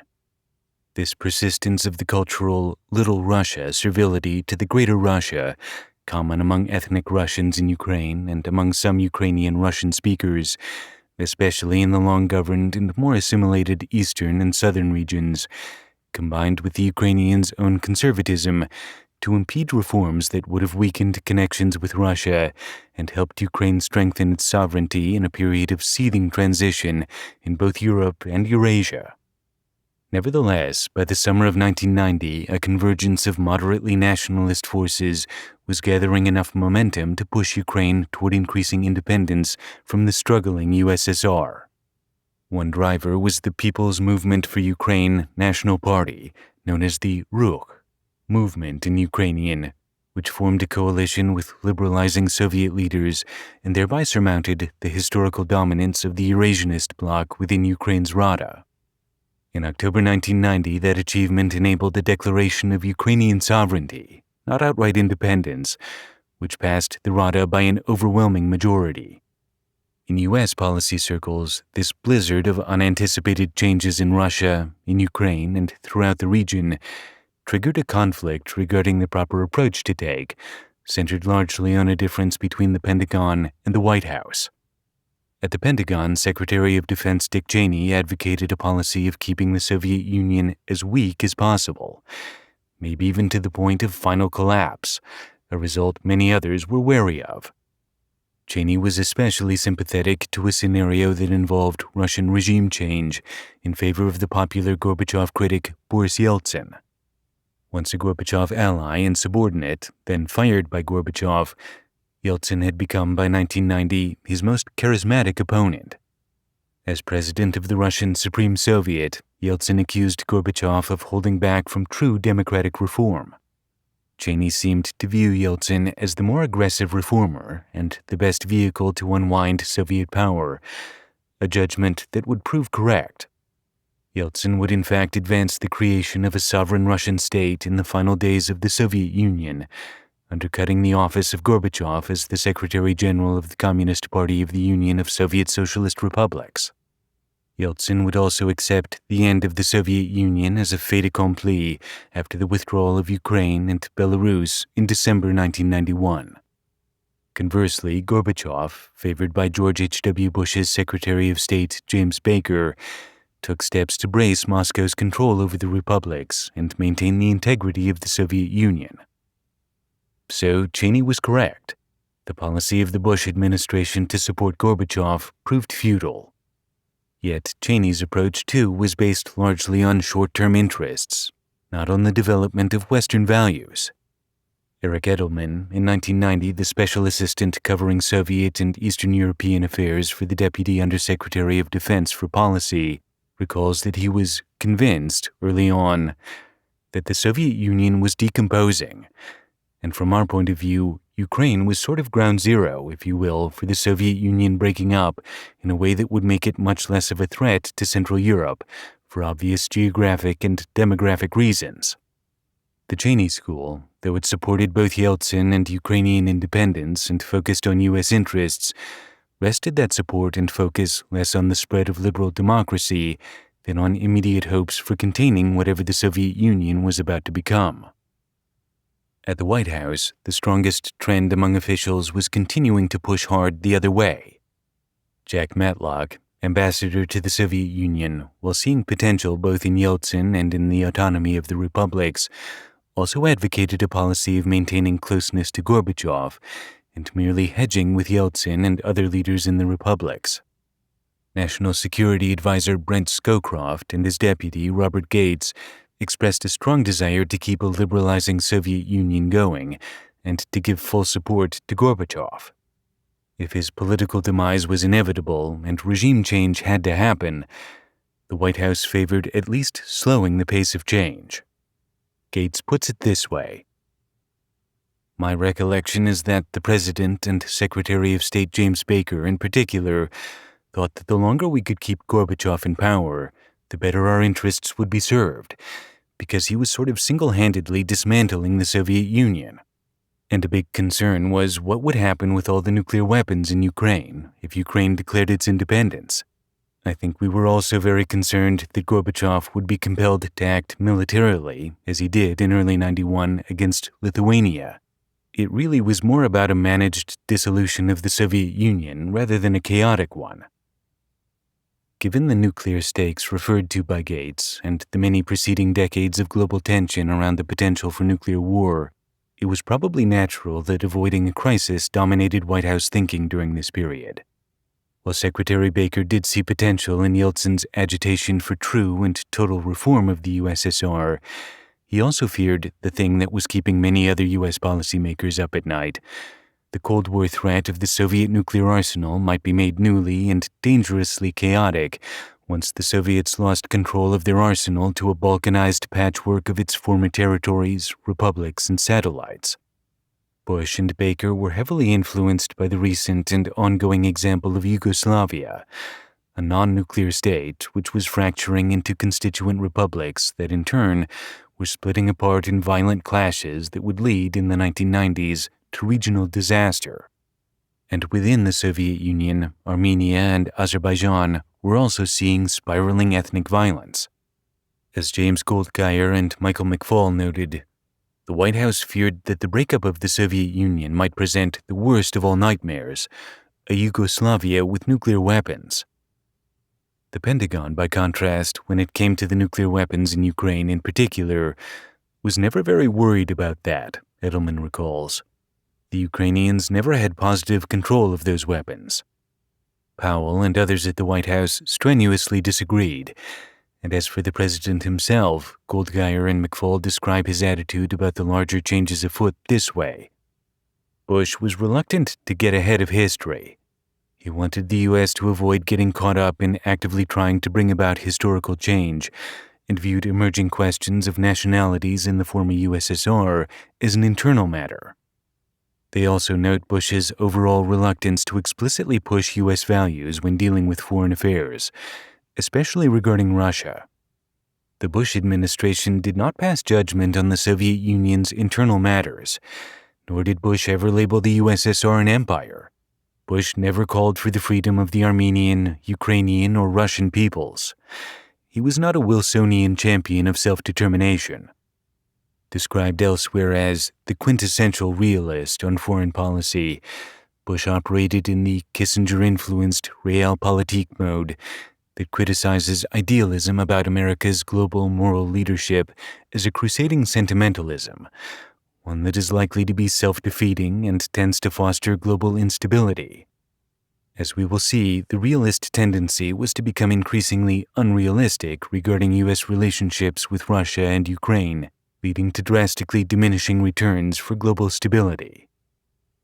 Looking back, Stephen Pfeiffer, President Clinton's ambassador to Ukraine from January 1998 to October 2000, sums up the overall situation at the time. Washington was slow to recognize the Soviet Union's demise, Pfeiffer says. Moreover, once they realized its likelihood, many senior officials, including in the White House, became apprehensive at the prospect. Some even seemed to look for ways to slow the processes underway inside the Soviet Union, which the United States could hardly affect. U.S. long-range policy would have been better served by recognizing the centrality of values to interest and the importance of nurturing democracy. President Bush and other U.S. policymakers nevertheless felt they had good reason in this shifting period for prioritizing Soviet over Ukraine relations. Regardless of oncoming breakups, Soviet Russia remained a nuclear superpower with the means to annihilate the United States. A positive relationship could be security-enhancing. An adversarial relationship would significantly increase security risks. Soviet liberalizing forces, meanwhile, looked encouraging. The White House, not the Pentagon, drove policy, and the guiding idea of the moment was to keep Gorbachev in power. The U.S. response to the dramatic Ukrainian claim on sovereignty was thus influenced by the desire to maintain Gorbachev's power in the USSR, as informed by the UN Group's narrowly scoped policy for regional stability and control of nuclear weapons systems. U.S. officials saw Ukraine moving headlong toward greater and greater autonomy, even independence. To the dominant policy players who accepted the long-standing Russian exceptionalist view, despite an all-too vague and general sense of support for democracy and self-determination, these moves seemed potentially profoundly destabilizing. On July 30th, 1991, President Bush arrived in Moscow for a 2-day informal summit with Gorbachev. Alignment between the two was already both implicit and explicit. In 1989, at the Council of Europe in Strasbourg, Gorbachev had given a speech entitled Europe as a Common Home, parallel to Bush's Europe Whole and Free. In that speech, he called the Cold War a thing of the past. He departed from old Soviet doctrines, according to which any threat to socialist rule in any Soviet bloc country threatened them all, which had justified the Soviet Union's military interventions in Hungary in 1956 and Czechoslovakia in 1968. He tacitly endorsed self-determination in East Germany, thus endorsing German reunification. Those gestures towards sovereignty, independence, and self-determination referred only to Eastern European states. Regarding the former Soviet republics, Russian exceptionalism prevailed, and the Kremlin suggested it was entitled to its vassals and satellite states. In 1990, Gorbachev had also begun pushing the New Union Treaty, in which the USSR would be reformed along more legitimately federalist lines, acknowledging the kind of sovereignty Ukraine had declared while keeping the republics within the Soviet Union. Ukraine had abstained from signing it. In their meeting on July 30, 1991, Bush informed his Soviet counterpart that the U.S. saw it as in the U.S. interest that the Soviet Union should survive. He promised to advise Ukraine against declaring independence. Gorbachev also warned Bush, as Paul Denary says, that Ukraine's independence might lead to a conflict similar to that unfolding in Yugoslavia, but with thousands of nuclear weapons involved, the exact scenario on which the Ungroup was laser-focused. On August 1st, Bush traveled to Kyiv and was met with an intense public turnout, reflecting the divided climate of Ukrainian politics in this moment of profound change. Crowds represented a wide range of viewpoints. Some waved Ukrainian and American flags, some were reformist communists, some were protesting any U.S. support for Russia at all. Bush declined to meet with leaders of Ruch, the pro-independence party. Addressing the reconstructed Representative Rada, he gave a speech extolling an improved version of Gorbachev's New Union Treaty and praising Gorbachev as a reformer. And while in the speech Bush expressed support for the struggle in this great country for democracy and economic reform, he warned his Ukrainian audience against rampant nationalism, advising Ukraine that freedom is not the same as independence. Americans will not support those who seek independence in order to replace a far-off tyranny with a local despotism. They will not aid those who promote a suicidal nationalism based upon ethnic hatred. He also announced a hands-off approach by the U.S. We will not try to pick winners and losers in political competitions between republics or between republics and the center. That is your business. That's not the business of the United States of America. Clearly reflecting the U.S. realist bias for the stability of the Soviet Union, as well as the president's own recoil from any crusading Wilsonian commitment to active support for self-determination abroad, the August 1st speech sparked intense controversy both at home and in Ukraine. In the U.S., veteran Cold Warriors condemned Bush for pandering to Russia and selling out those very values of self-determination and democracy that had stood at the heart of the decades-long standoff with the Soviets. William Safire, the conservative columnist, lambasted the speech as sheer cowardice. Chicken Kyiv. In Ukraine, meanwhile, Ivan Drak, the chairman of Ruch, accused Bush of serving as a messenger for Gorbachev. To this day, Ukrainian policymakers invoke the Chicken Kyiv speech to describe the sclerotic and schizophrenic U.S. relationship with Ukraine. Still, the New Union Treaty remained on the table. Ukraine's abstention might be overcome.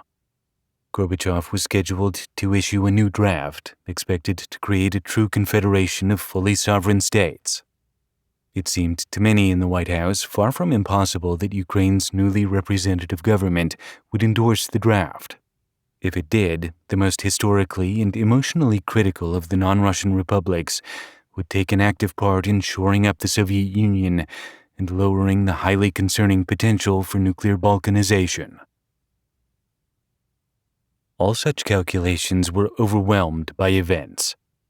Later that August, with President Bush back in Washington, U.S. officials abruptly found themselves facing dizzying, history-changing developments in Moscow. On August 18th, hardline Soviet Communist Party leaders, dissenting from Gorbachev's reforms and hoping to prevent signings of the New Union Treaty, dispatched agents of the KGB to detain not only Gorbachev, but also Yeltsin, who had been elected over Gorbachev's objections, chairman of the Supreme Soviet of the Russian Soviet Federative Socialist Republic. The KGB did detain Gorbachev, but it missed Yeltsin, who now became the de facto leader of a popular movement, both in officialdom and on the streets, to overcome the hardliners' putsch. In the course of only 2 days, the popular movement succeeded. pushback against the putsch ended the long reign of the Communist Party of the Soviet Union, and in that context, not only the role of the hardliners, but also, very soon, the leadership role of Mikhail Gorbachev. Both Ukraine and the US responded quickly to the shocking news both of the attempted coup and of its failure. For Ukrainians, the new Union Treaty was now completely off the table.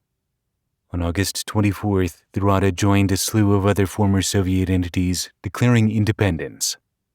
A referendum was scheduled for December 1st, in which the question of Ukraine's withdrawal from the Soviet Union was to be decided by direct popular vote. The other republics' withdrawals would weaken the Soviet Union, but a Ukrainian withdrawal would be fatal. Should the December referendum vote be to withdraw, the USSR, as Goldgeier and McFall say, would lose a significant economic base, 50 million people from a republic crucial to the balance among Slavs and Muslims in the empire, and a geostrategic position in the heart of Central and Eastern Europe. By the end of 1991, the fate of the Soviet system was effectively in the hands of the people of Ukraine. For nearly 350 years, Moscow had imposed its will on much of Ukraine. Now Ukraine had the opportunity to determine its own fate and the means to end the Russian Empire. Ukraine was thus the primary culprit in what Vladimir Putin would later say was the greatest disaster of the 20th century, the collapse of the Soviet Union. The U.S. response to the putsch, meanwhile, a devil-you-know bias for preserving status quo, amounted more or less to hoping for the best, not for the USSR, but for Russia, for the Kremlin, and for Gorbachev. Throughout the end of that summer and into the fall, Bush and the White House continued to see the rise of Yeltsin and the Republic's independence as complications in a narrative where the primary agent for change in the Soviet space was Gorbachev.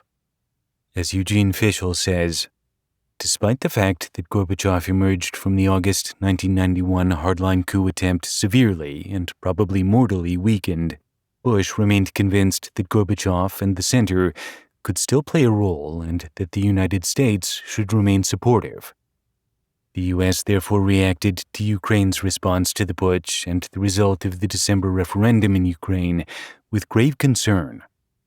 In The Great Transition, Raymond Garthoff describes the policy of the Bush administration as supporting the status quo in reacting to sovereignty claims from other republics. The only exception was the bolder language reserved for calling on the Soviet government to recognize the independence of the Baltic states, Estonia, Latvia, and Lithuania, whose incorporation in the Soviet Union had never been recognized by the United States. The White House remained very wary of any further disintegration of the USSR, and in particular of Ukrainian independence. Throughout this period of utter turmoil and unpredictability for Russia, however, the division between the White House and the Pentagon persisted, with particular regard to Ukraine.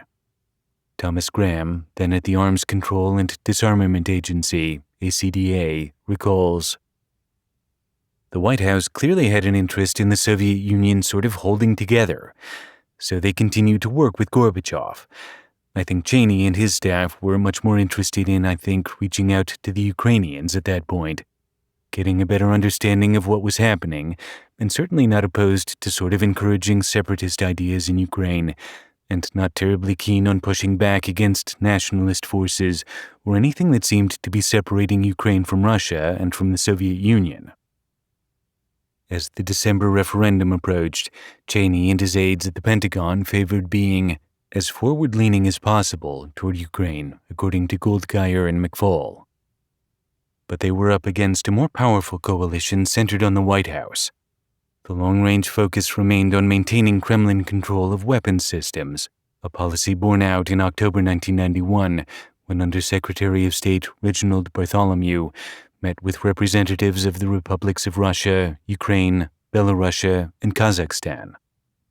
A Moscow embassy cable shows that Bartholomew expressed an overriding concern that waning Soviet power not lead to the creation of new nuclear powers, and issued a warning to the republics that, as Fischel puts it, efforts by republics to exploit or take exclusive control of nuclear weapons on their territory would be politically costly.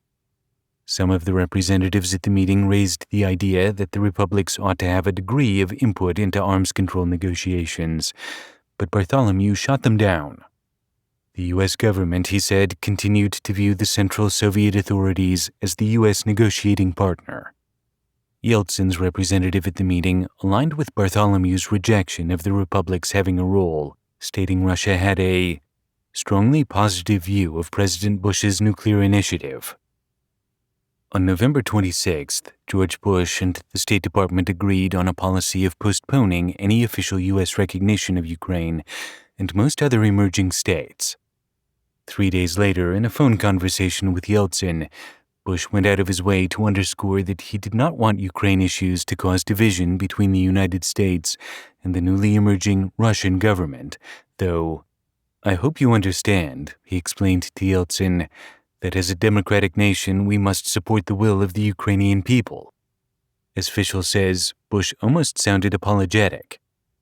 Regardless of all these U.S. concerns and inner divisions, on December 1st, 1991, the Ukrainian people took matters into their own hands. In the referendum, 93% voted for independence.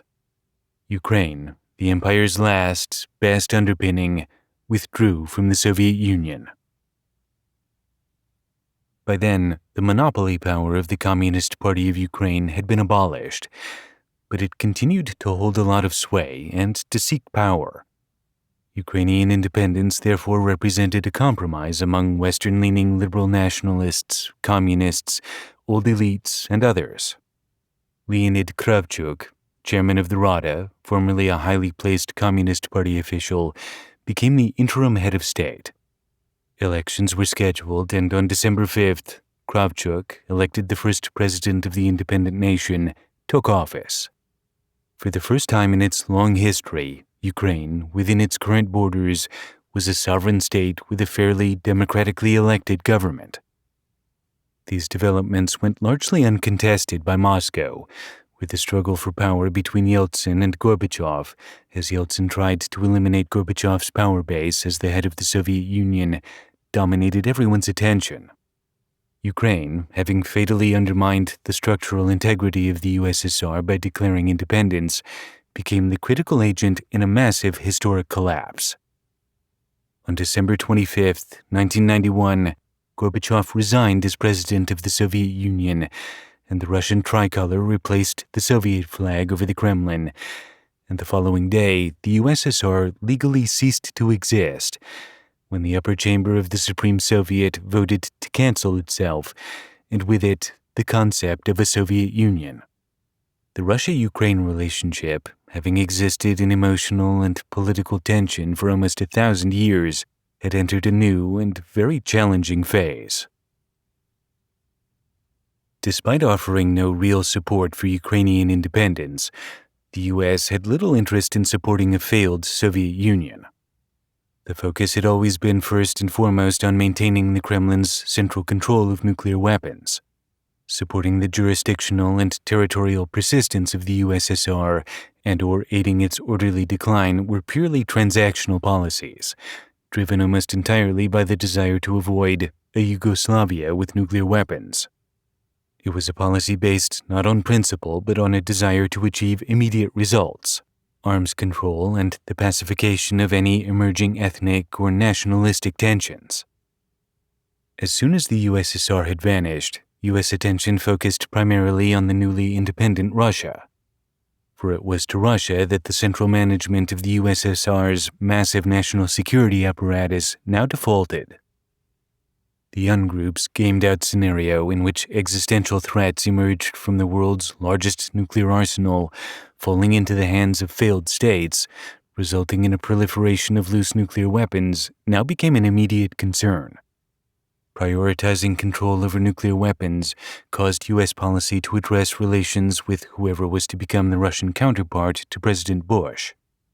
Once Gorbachev had resigned, it was almost inevitable, despite Bush administration hopes, that they would be dealing with Boris Yeltsin. As for Ukraine, there was no planned U.S. policy beyond the goal of denuclearizing the region as a whole. Worse yet, for Ukraine's future, the U.S. had too little understanding of Ukraine as a separate entity, with a distinct national identity to warrant much consideration of Ukraine policy. For decades, the United States had been locked in a bipolar struggle with a peer adversary. As soon as the 40-year Cold War ended, the United States became the sole superpower in what some have called the unipolar moment. A mix of old habits and new anxieties would determine foreign policy going forward. Chapter 3: Denuclearization. Having possessed the largest nuclear arsenal in the world, with thousands of nuclear warheads in its silos, submarines, and bombers, the Soviet Union could have destroyed the world many times over. After the collapse of the USSR, Russia inherited that capability, but Ukraine, Belarus, and Kazakhstan, newly independent states with unclear prospects for cohesion or internal stability, also inherited thousands of those weapons. Starting in 1989 with the work of the Ungroup, the U.S. had determined that the greatest existential threat to its interests emerging from a Soviet collapse would be nuclear proliferation, the emergence of 3 more nuclear weapons-armed states, and the appearance of a nuclear rogue state or a loose nuke scenario. Realism at its most short-term and transactional was therefore to prevail, according to Ungroup thinking, against any supposedly misguided idealism about supporting the self-determination of the new republics as a fundamental Western value. Well before the fall of the USSR, the goal of Bush's nuclear initiative had been, as Fischel says, to protect and, if possible, advance existing arms control agreements with the Soviets, even under conditions of increased activism by the Union republics. Boris Yeltsin's representative had expressed a positive view of Bush's nuclear initiative in October 1991 that encouraged U.S. leadership to believe that the existing U.S.-Soviet nuclear position would now become the U.S.-Russia position, thus easing fears of both nuclear proliferation and loose nuclear weapons. Ultimately, under this program, all of the region's nuclear weapons would be consolidated in Russia. In the immediate aftermath of the collapse, there was in fact some talk in U.S. policy circles of letting the republics retain limited nuclear capability as a hedge against a resurgence of Russian aggression. But the dominant optimism about a reforming Russia and doubts about Russia's ever regaining enough power to pose a significant threat to the United States combined to confirm the priority of limiting nuclear proliferation and enabling the safety of the republics via nuclear deterrence or other defense was of little concern in the U.S. Any fear of the newly independent states having to defend themselves against a resurgent Russia looked remote. By early 1992, this U.S. priority for the reduction of nuclear threat was well aligned with the priorities of Russia.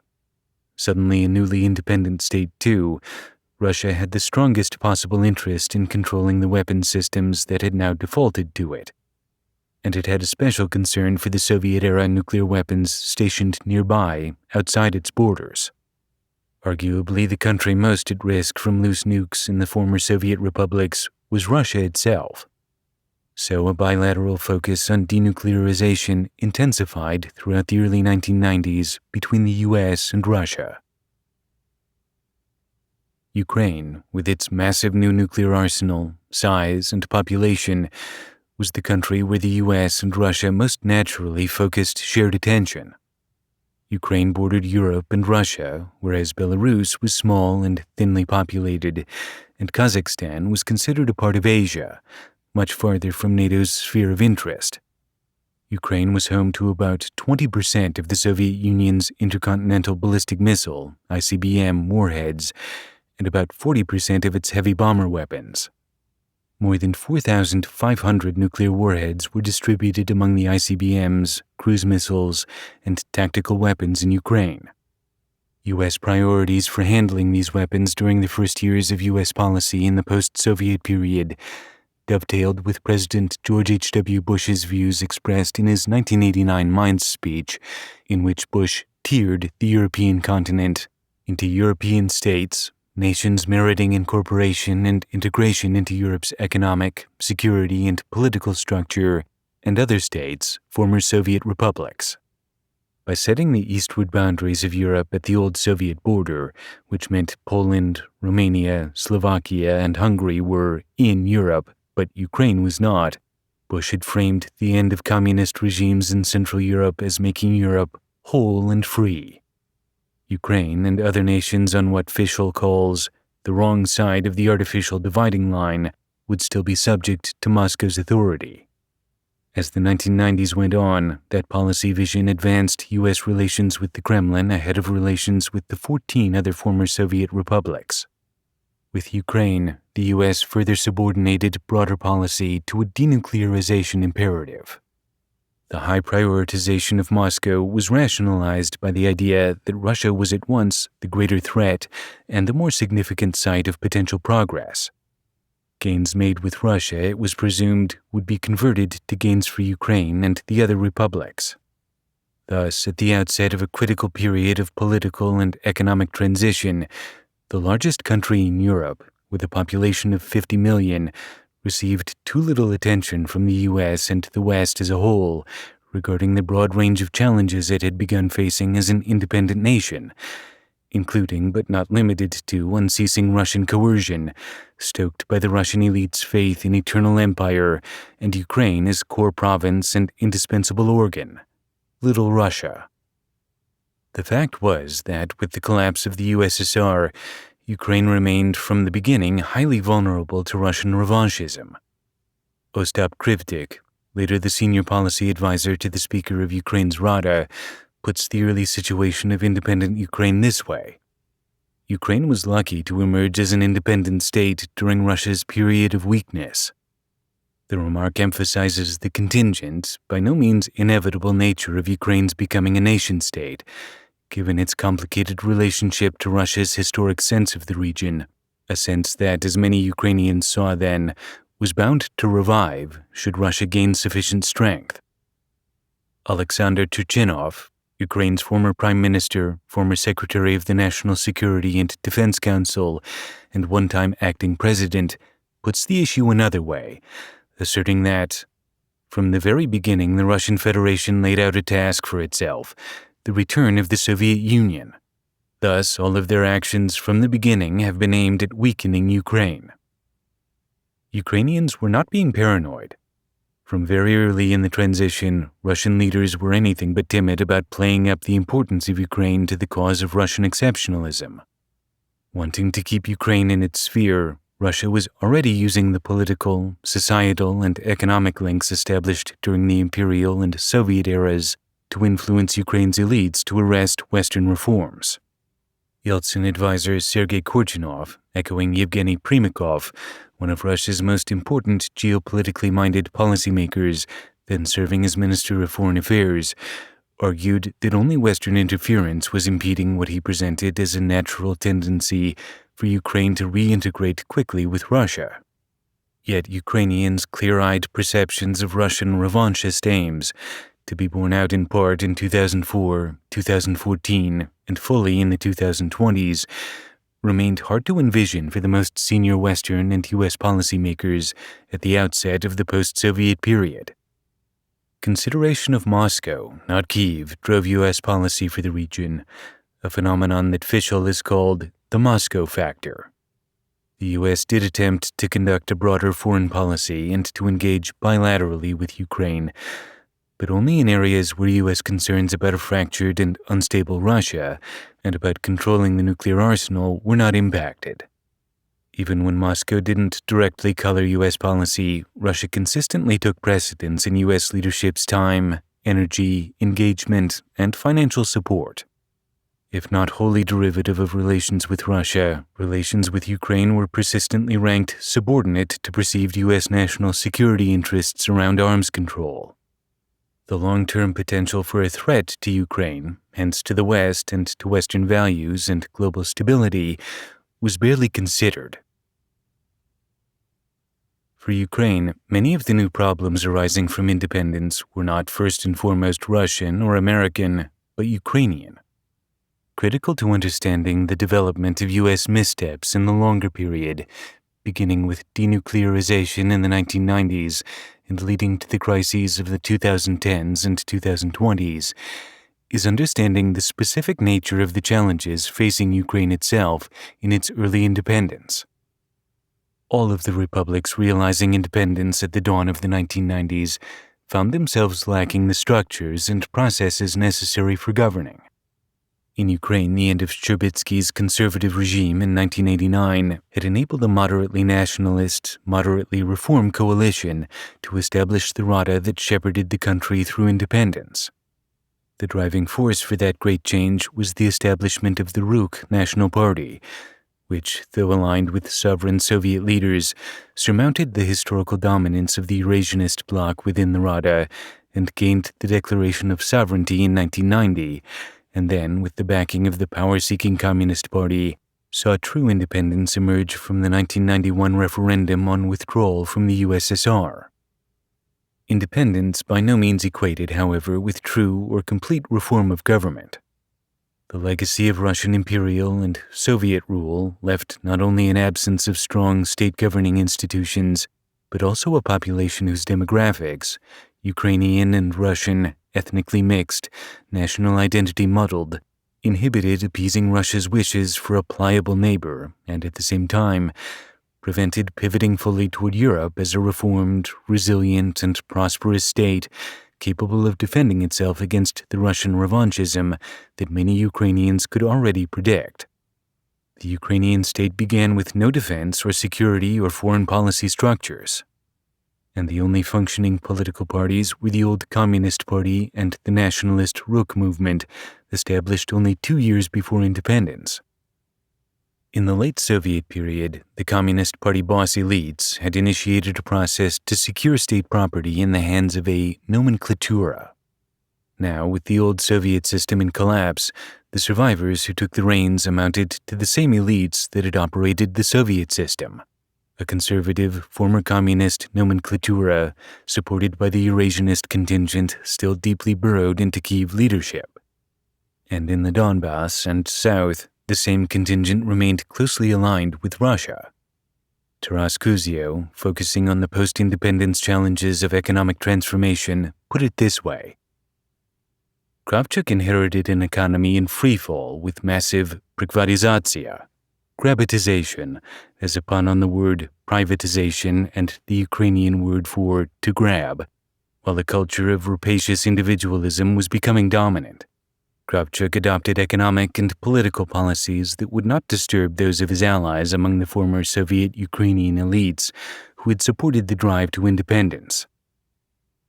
The nationalists, seeking to preserve the integrity of the country, made a Faustian bargain with the Russified nomenklatura that was trying to retain and solidify economic and political power. Yet the Ukrainian legacy elites were the least likely and most ill-equipped class to undertake market reforms, grow a private sector, or execute any of the radical changes needed to move toward capitalism and integrate with the West. The internal politics of Ukraine would be characterized throughout the 1990s by a fitful effort to arrest economic decline, achieve macroeconomic stability, and resist the emergence of actors who might threaten the elite's hold on power.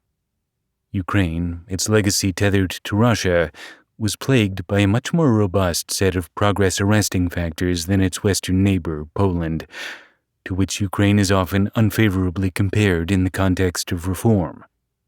Kravchuk himself was especially ill-suited to lead the transformation from a command economy and communism to a market economy and capitalism. His understanding of economics was poor, with a liberal market economy simply beyond his and his advisors' grasp. He and then his even less fully reformist successor, Leonid Kuchma, had no ability to implement anything but modest political and economic changes. As former communist apparatchiks, their facility for westernization was strictly limited. The conservative group, the consensus choice of elites for governing Ukraine throughout the 1990s, was thus able to arrest all but weak reforms. This dynamic, operating in the largest country in Europe, closely tied to Russia and the most fully subject to Kremlin influences, made transformation uniquely challenging, and not comparable to the changes in countries like Poland, which seemed to be aggressively transforming into vibrant democracies. Poland implemented a form of lustration, the elimination of swaths of Communist Party bosses from government and industry, and achieved, compared with Ukraine, more revolutionary reform. Ukraine settled on a little bit pregnant approach, insufficient to realize major transformation. Indicative of this problem is the fact that Ukraine was the last republic to establish a post-Soviet constitution.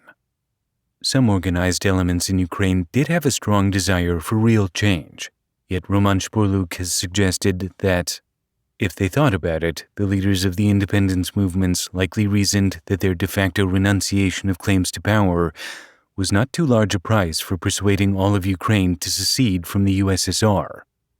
No former Soviet general, Shpurluk asserts, would be likely to pledge allegiance to Ukraine if it were dominated by the westernizing Galician elements. Given the challenges of maintaining the territorial unity of Ukraine and authority over Donetsk, Kharkov, and Odessa, a government made up of members of the old system might have seemed to nationalists a pragmatic necessity. President Kravchuk therefore promoted what Kuzio has called a centrist path of consensus politics that placed greater emphasis on political stability than reform. The president believed he could weave his and his country's way through all opposing forces, never overcommitting to any position, always avoiding direct conflict through sheer adroitness. Kuzio cites an anecdote. A Kravchuk aide, noticing rainfall, asked the president if he needed an umbrella. Kravchuk replied, "No thank you, I walk between the raindrops." The effect of his endless dodging and of his recoil from assertive reform was a sagging economy that made conditions ripe for corruption and oligarchic forms of capitalism, and created conditions for arresting Ukrainian economic reforms and Western transformation that persist to this day. Another effect of having former communist bosses continue to govern Ukraine, critical to larger regional and global issues, was the divided nature of Ukraine's foreign policy. With Kravchuk still dodging raindrops, the country now existed in a non-bloc status, which gave neither of the two larger blocs, the West and Russia, what they needed. While the largely unreformed Ukrainian economy remained reconcilable with the Russian economic system, Russia saw its foreign policy as insufficiently Russia-aligned to alleviate security anxieties arising from expectations of NATO enlargement and Western integration for former Soviet bloc countries. The West, for its part, read both Ukraine's foreign policy ambiguity and its failure to achieve political and economic reform as a lack of interest in engaging with European values. Caught in interior East-West power struggles, Ukraine managed to land in neither the East nor the West. Perhaps no other course was possible in the early days of the newly independent but still Soviet-flavored country. All of the republics had been networked to and dependent on the Russian Empire and the Soviet Union via infrastructure and trade. As the biggest, Ukraine had both the most and the tightest links with Moscow. Because the Ukrainian conservative bent involved loyalty to the Kremlin, even true reformers, compelled to work with the conservatives, accepted a degree of Russia orientation. With such legacies, Ukraine was not yet in a position to follow the kind of reform path that Poland implemented. Reorienting the economy from communism and the East to capitalism in the West involved heavy burdens that the newly independent country could not take up without greater internal resolve and concerted and significant help. Initially, little help was offered. The U.S. was in the midst of a recession. When help did come, assistance was weighted toward denuclearization. The economic support was not sufficient to demonstrate the utility of democratization and market reforms, resulting in a missed opportunity to accelerate societal transformation and European integration. So Ukraine began its independent existence primed to settle into a state of pragmatic, transactional cooperation with the U.S., the solo superpower. That cooperation depended on U.S. interests related to the overriding question of what to do with Ukraine's nuclear arsenal. For the U.S., the effect of these economic, political, and cultural tensions within Ukraine involved some fateful ironies. There was a sense in which the U.S. approach to the Ukraine relationship might seem values-oriented. A general idea prevailed that values-based changes, liberal reform, both economic and political, should serve as a condition for greater U.S. engagement, encouragement, support. Yet the newly independent Ukraine was in no position to institute such reforms quickly or thoroughly. And the U.S. misunderstood the nature of Ukrainian politics, assuming that corruption, for example, was not a Soviet holdover but endemic to Ukraine itself. The kind of help Ukraine needed in order to achieve the desired liberalization did not arrive from the U.S. via any robust bilateral relationship.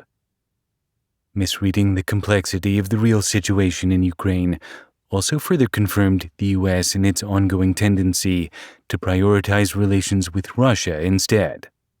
That tendency was driven not only by, as we have seen, important U.S. interests in Russia, but also by a hope for lasting Russian reform and a fear that a devolving relationship with Russia would reopen the unhealed wounds of the Cold War. All of those issues played into the back-and-forth negotiations over the high-priority denuclearization process that would ultimately leave Ukraine without a nuclear deterrent and see its weapons moved to Russia, which was already bursting with both conventional and nuclear weapons. The process was intended to achieve non-proliferation and denuclearization, simple and absolute. The United States and Russia had quickly determined that Belarus, Kazakhstan, and Ukraine should turn their nuclear stockpiles over to Russia and purge from their own jurisdictions all military nuclear capability and infrastructure. This doctrine of U.S.-Russia cooperation on denuclearizing in the weapons sphere the entire region, and especially on denuclearizing Ukraine, fostered a situation in which the U.S. and Russia became eager to achieve a shared foreign policy goal, though not necessarily a shared long-term objective, that made Ukraine an object, not a subject of U.S. policy. For the Russians, the U.S. approach to denuclearizing Russia's neighbors was very welcome. On the one hand, Russia discerned a mutual interest in cooperating on pan-European security, and viewed such cooperation as a welcome sign of U.S. acceptance of Russian superpower exceptionalism, a special, unbound partnership between two world powers to preserve spheres of influence. On the other hand, Russia welcomed the prospect of a freer hand in engaging and coercing its former subjects without the concern of a nuclear deterrent. The Bush administration implemented a policy of engaging Ukraine bilaterally, while encouraging a simultaneous bilateral Russia-Ukraine dialogue on denuclearization. The bilateral U.S. relationship with Ukraine remained tightly limited, focused largely on the nuclear weapons situation. The Bush administration continued to see its bilateral relationship with Russia as the priority and thought the republics, given the growing U.S.-Russia cooperation on the issue, simply had to go along with handing over weapons systems to the Kremlin. Ukraine, however, had other ideas. Unlike the other former republics, it had suddenly become the site of the third-largest nuclear arsenal in the world. The danger of an irredentist Russia, seen as chimerical by the U.S., was all too apparent to Ukrainians. In 1992, therefore, Ukraine's military, defense, and security leaders conducted a secret, practical assessment of the possibility of maintaining a nuclear arsenal. The consensus emerging from those secret deliberations was clear. Volodymyr Horbulin served as a key decision-maker during the talks. He would later become the national security advisor for President Leonid Kuchma, Kravchuk's successor. Horbulin acknowledged that the political cost associated with retaining a nuclear arsenal would have been exceedingly high. Ukraine would have created conflict with the West and been unable to build a broad and deep bilateral relationship with the United States. Vitaly Haiduk, Secretary of the National Security and Defense Council of Ukraine from 2006 to 2007, notes that, if Ukraine had changed its position on being a nuclear country and signed an agreement with Russia, what would the U.S. have done? Everything would have been ruined. Immediate logistical issues existed as well. While Ukraine would retain and develop its civilian nuclear energy capabilities, reliant on Russia supplying nuclear fuel, The country didn't have the expertise to become a nuclear military power. As Horbulan says, to preserve nuclear weapons, it was necessary to schedule maintenance checks once every 2 years. We didn't have the technology for disassembly and demolition, nothing. We made and assembled rockets.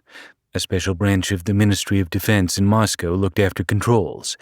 This was never in Ukraine, and only they could carry out such work. Ukraine simply did not have ways and means of operating a nuclear arsenal inherited from the Soviets, with command and control concentrated, by design, in the Kremlin. Too much of the arsenal was approaching the end of its service life. Ukraine would have been forced to expend major resources to maintain it, and thus gain control of even a limited nuclear weapons capability. Retaining nuclear weapons as a deterrent to Russian irredentism and aggression was not a workable policy in practice, even if it guaranteed greater security in theory. The best Ukraine could hope for, it was determined, was to employ denuclearization as a transactional bargaining chip, get favorable terms in exchange for transferring nuclear weapons to Russia. So while Ukraine did begin transferring tactical nuclear weapons to Russia almost immediately, it balked at transferring strategic nuclear weapons, the ICBMs that had given the USSR the capability to attack the US. To proceed with full denuclearization, the transfer of those most significant weapons systems, Ukraine wanted concessions. It asked for security guarantees to prevent Russian aggression. It wanted compensation by Russia for transferring its highly enriched uranium, the 21 uranium caches in southern Ukraine whose monetary worth, while hard to calculate exactly, was enormous. Ukraine also wanted subsidies and write-offs for the cost of the Russian gas on which it depended, and financial support to both cover the high costs of disarmament and help Ukraine's struggling economy. The U.S. looked with deep disfavor on Ukraine making these demands on Russia and the West in exchange for transferring strategic nuclear weapons. U.S. foreign policy officials were brimming with optimism regarding Yeltsin, who was in fact keenly interested in eliminating the potential threat of nuclear arsenals in the territories of former Soviet republics. He also seemed to represent a worthwhile investment compared to other Russian leaders, including regressive former communist apparatchiks antagonistic to the United States. The Bush administration knew, too, that it had to remain sensitive to Yeltsin's need to placate his own nationalists. A broader optimism also prevailed. There was hope for a new world order if the United States and Russia, after so many decades of Cold War, could now act together as security partners.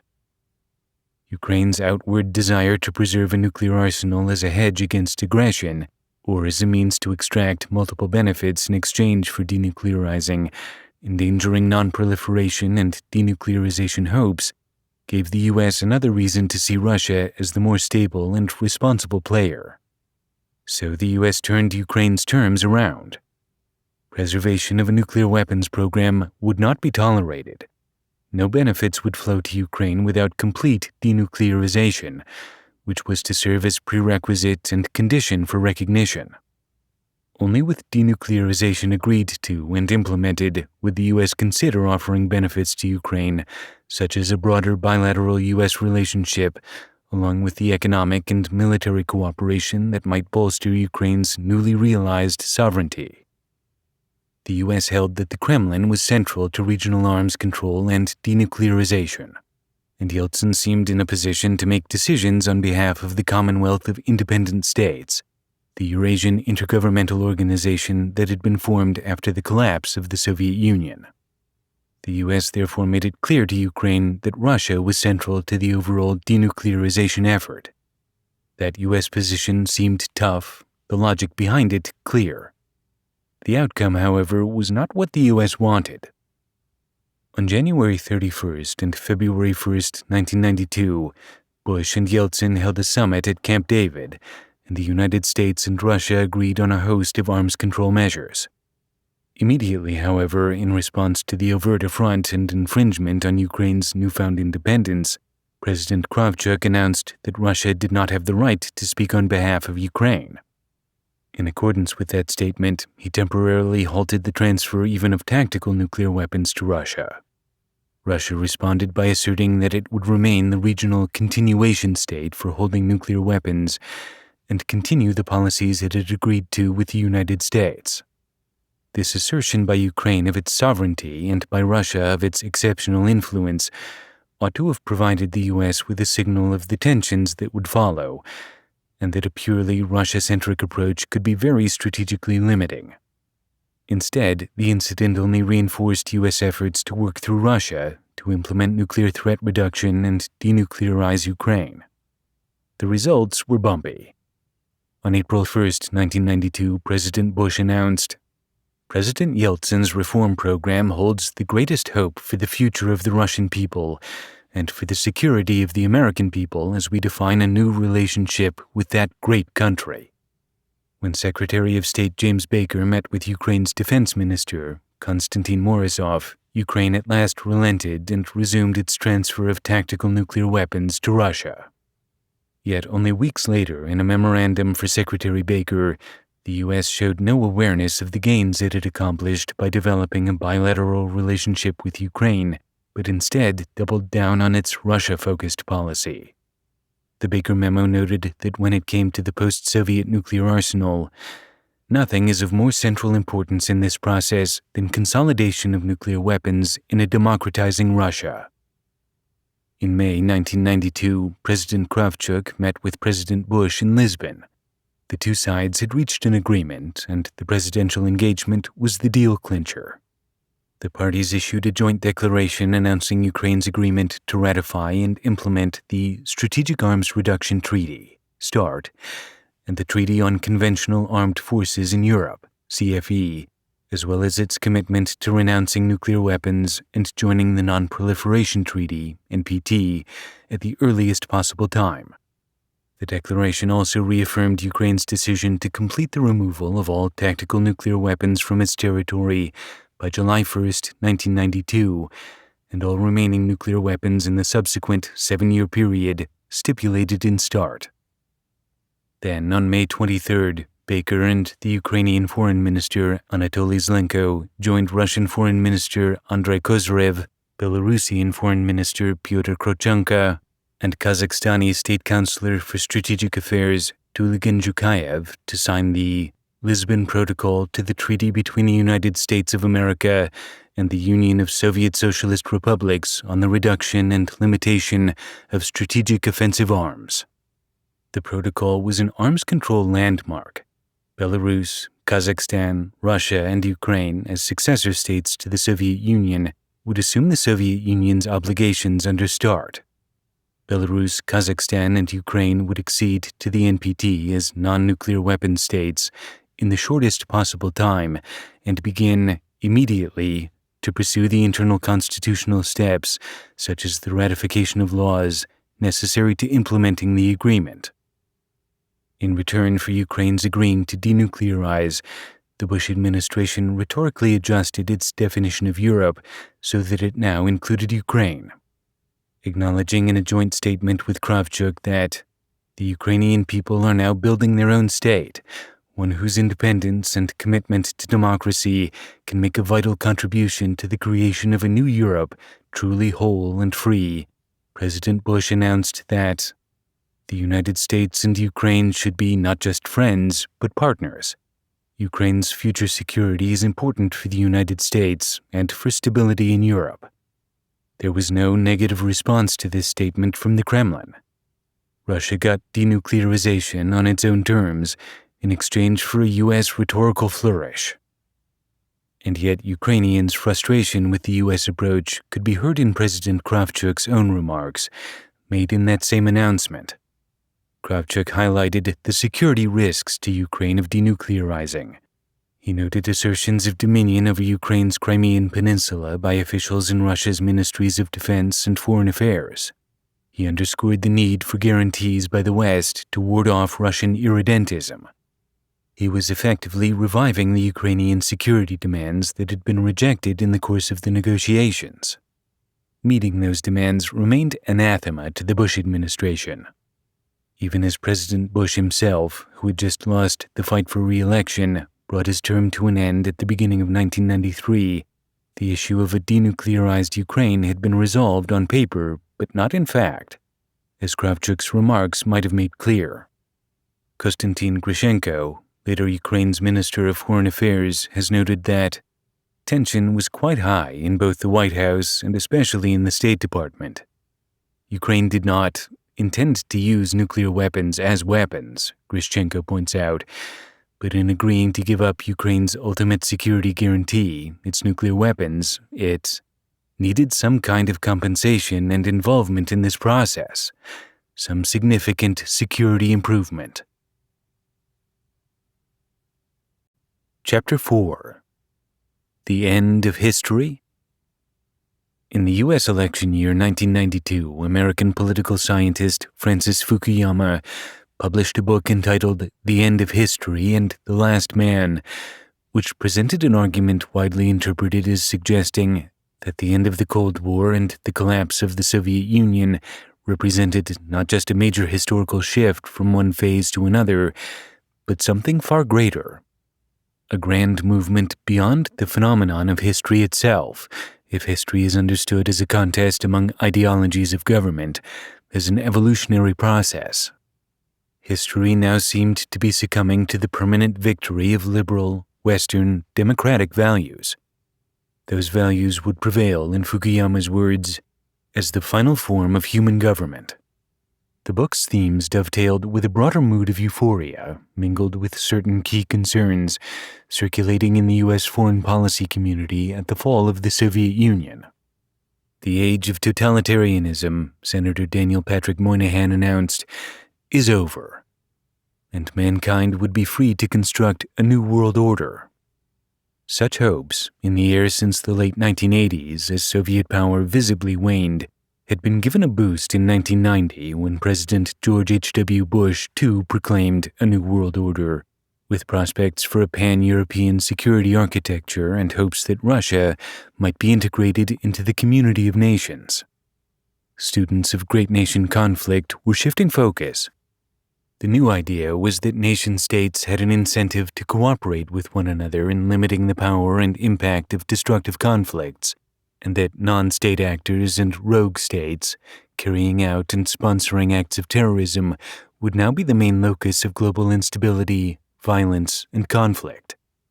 The new role of the U.S. as sole superpower may have suggested to some at the time, and may suggest to some today, that among its powers was a capability to drive geopolitical outcomes wherever it wanted. In fact, as we will see, the U.S. was not in any such position. Indeed, the end of history mood created blinders with long-range effects on U.S. relations with Russia and Ukraine, as well as on Russia-Ukraine relations that would come to unintended forms of fruition in the 21st century. In a campaign speech on October 2, 1992, presidential candidate Bill Clinton dissented from the foreign policy approach of his opponent, the incumbent president. President Bush, Governor Clinton said, seems too often to prefer a foreign policy that embraces stability at the expense of freedom, a foreign policy built more on personal relationships with foreign leaders than on consideration of how those leaders acquired and maintained their power. Clinton's criticism went straight to the heart of the transaction-based U.S. relationships with Russia and the former republics that were dominating Bush administration policy. The candidate seemed to be asserting a new, more idealistic approach, where short-term stability and crisis avoidance were to be superseded by a focus on long-range U.S. values regarding democracy and self-determination. When it came to the denuclearization process, Clinton seemed to be implying that a future administration under his leadership would seek to change course. But in fact, the Clinton administration's progress with regard to denuclearization, to U.S. relations with Russia and Ukraine, and to the Russia-Ukraine relationship would be hampered by a reversion to the short-term, crisis avoidance approach taken by the previous, and, as history would tell, future administrations. Managing the Russia-Ukraine relationship quickly became an overriding concern for Clinton. Nicholas Burns, then a highly placed staffer in the National Security Council, recalls that Throughout the course of his 2 terms in office, Clinton was involved more in the Russia-Ukraine mix than any other set of issues, even more than the Balkans in terms of his personal involvement. If the commitment was intense, the priorities in the administration's early days were familiar: Kremlin first and Yeltsin supportive. Regarding Ukraine, the new president began by continuing to threaten that unless it complied with joint U.S.-Russia agreements regarding the transfer of nuclear weapons, Ukraine would become a pariah state. And Clinton's motives, like Bush's, were understandable. As Eric Edelman, a veteran of both presidencies, puts it, the outgoing Bush administration kind of left the Clinton administration, I don't think, any real policy towards Ukraine. But Bush's final Secretary of State, Lawrence Eagleburger, was blunt in restating the Bush administration's priorities. He advised his incoming successor, Warren Christopher, to moderate the Bush-era policy of a pressure track and instead adopt a coercion and enticement approach with Ukraine, while focusing on Russia as a high-risk area where success was critical to U.S. interests. Despite hope for Russian reform, however, Eagleburger saw Russian revanchism as a clear and present danger. As Paul Deneri has discussed at a meeting of the Conference on Security and Cooperation in Europe in Stockholm in December 1992, Foreign Minister Andrei Kozyrev declared the former Soviet Union a post-imperial space where Russia has to defend its interests by all available means, including military and economic ones. Eagleburger said afterwards that Kozyrev's speech gave him heart palpitations. Eagleburger's theory on leaving office was that the success of reform in Russia might not in fact assure the success of reform in the other former Soviet states, but failure of reform in Russia would guarantee the failure of reform throughout the former Soviet Empire, a disaster for the world as a whole. Warren Christopher himself asserted what had largely been the Bush approach as early as his Senate confirmation hearing. Nothing is more important than helping Russia demilitarize, privatize, invigorate its economy, and develop representative political institutions. President Yeltsin's courageous economic and political reforms stand as our best hope for reducing the still formidable arsenal of nuclear and conventional arms in Russia and other states of the former Soviet Union, and this, in turn, permits reductions in our own defense spending. Yeltsin and Clinton quickly found common ground, both on the broader bilateral agenda and on Ukraine's denuclearization, and because the Clinton administration saw the promotion of democracy as the key to its foreign policy, it was determined to bolster Yeltsin internally against an emerging Russian communist nationalist coalition. Ukraine continued to waver on denuclearization, a posture that, combined with Yeltsin's promise to deliver on bilateral nuclear arms reductions, confirmed the U.S. bias that the relationship with Russia was the more productive one. Ukraine's internal politics also inhibited the U.S. from greater engagement. The Ukrainian economic program was transferring most of the nation's economy to the private sector. In the process, it was creating a new class of oligarchs closely bound to the presidency, while providing limited support to the small and medium business sectors that were driving growth and transformation elsewhere in Central and Eastern Europe. That tendency would corrupt Ukraine's political economy throughout the 1990s and well beyond. Stymieing true social reform, the corruption confirmed the U.S. impression that the new state might make an unreliable partner. Nicholas Burns recalls, "In '92, we were just in a completely new geostrategic position. It was unclear to us what was going to happen to these countries by '93. We felt that there was at least a chance and opportunity for Russia to become a stable, nascently democratic country." Legitimate uncertainty about Ukraine's capability for a strong partnership dovetailed with the pre-existing sense of opportunity in Russia, so the U.S. doubled down on its Russia-first approach, especially while the need to get control of nuclear weapons was an active and still unfulfilled U.S. priority for the region. These rationales, reasonable enough in the context of the day, had the unfortunate effect of making Ukraine, in turn, perceive the U.S. in a way that mirrored the U.S. perception of Ukraine itself, as a partner only for achieving immediate, short-term goals. The U.S. had expressed no interest so far in creating any trilateral relationship by which it might directly affect the dynamic between Russia and Ukraine. Russia was dead set against any such arrangement. Burns's explanation reflects the somewhat queasy relation to power that the U.S. found itself in at the outset of the Clinton administration. We were, in a way, a neutral party. We weren't part of their mix. We had a direct interest. We had a lot of power. We had emerged heavyweight champion in the world in terms of global power in the early 1990s. Burns's recollections also reveal that in some ways, he and other Clinton officials saw themselves as acting with Ukraine on broader bases than simple denuclearization. We divided the former Bureau of European and Soviet Affairs into a Bureau of European Affairs and a new bureau focused on the 15 states. We thought hard about what to call that bureau, and Ukraine was very much in mind. A lot of people said, we'll call it the Bureau of Russia and Eurasia Affairs. And we finally decided that would diminish Ukraine, that Ukraine was clearly the second most important of these former republics. So we landed on Russia, Ukraine, and Eurasian Affairs. And that tells you how much we were focusing on Ukraine. So it did go beyond the nuclear issue. We wanted Ukraine to succeed. Yet Burns also notes the priority of the loose nuke sphere earlier emphasized by the UN group and recalls concerns about the cratering effect it would have if Ukraine dissolved in some kind of revolutionary violence in 1994-1995. So we were trying to think strategically, of course, about the nuclear issue, but even beyond that. A critical discrepancy was also at work. The fixation on Russia and a Russia-first policy would have been more reasonable had the U.S. begun to enforce a standard of conduct for Russia's behavior regarding the newly independent states, NIS, as the former Soviet republics became known.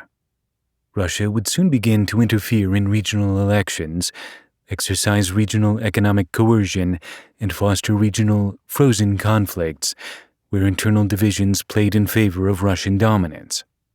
The U.S. could have condemned Russian misbehavior as violations of fundamental Western values. It had the power to enforce conditions on Russia's entry into international organizations such as the World Trade Organization. Yet the U.S. set Western standards of conduct only for the non-Russian former Soviet republics. The 5 Central Asian states and Azerbaijan were held to an appropriately higher standard for failing to reach political reform and anti-corruption benchmarks, while Russia got a pass on using force to crush political dissenters because they were communists, waging a violent war to suppress separatists in Ichkeria, and supporting the Serbian regime's campaign of ethnic cleansing in the Balkans. Russia was thus permitted by the sole superpower to conduct its own fitful transformation, without sufficient criticism or conditioning of aid, engagement, support, and inclusion in reform-minded Western institutions.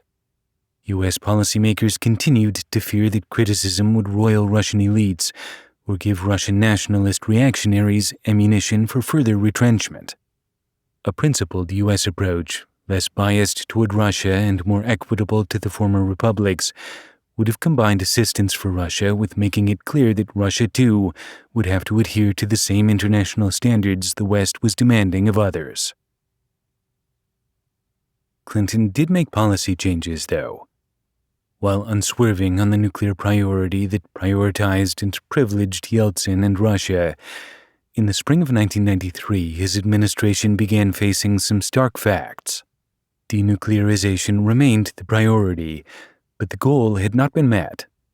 That was thanks in part to the U.S. position of uncompromising toughness on Ukraine. That May, a review of U.S. policy toward Ukraine concluded that the coercive strategy was falling short on delivering both denuclearization and help for Ukraine's transformation.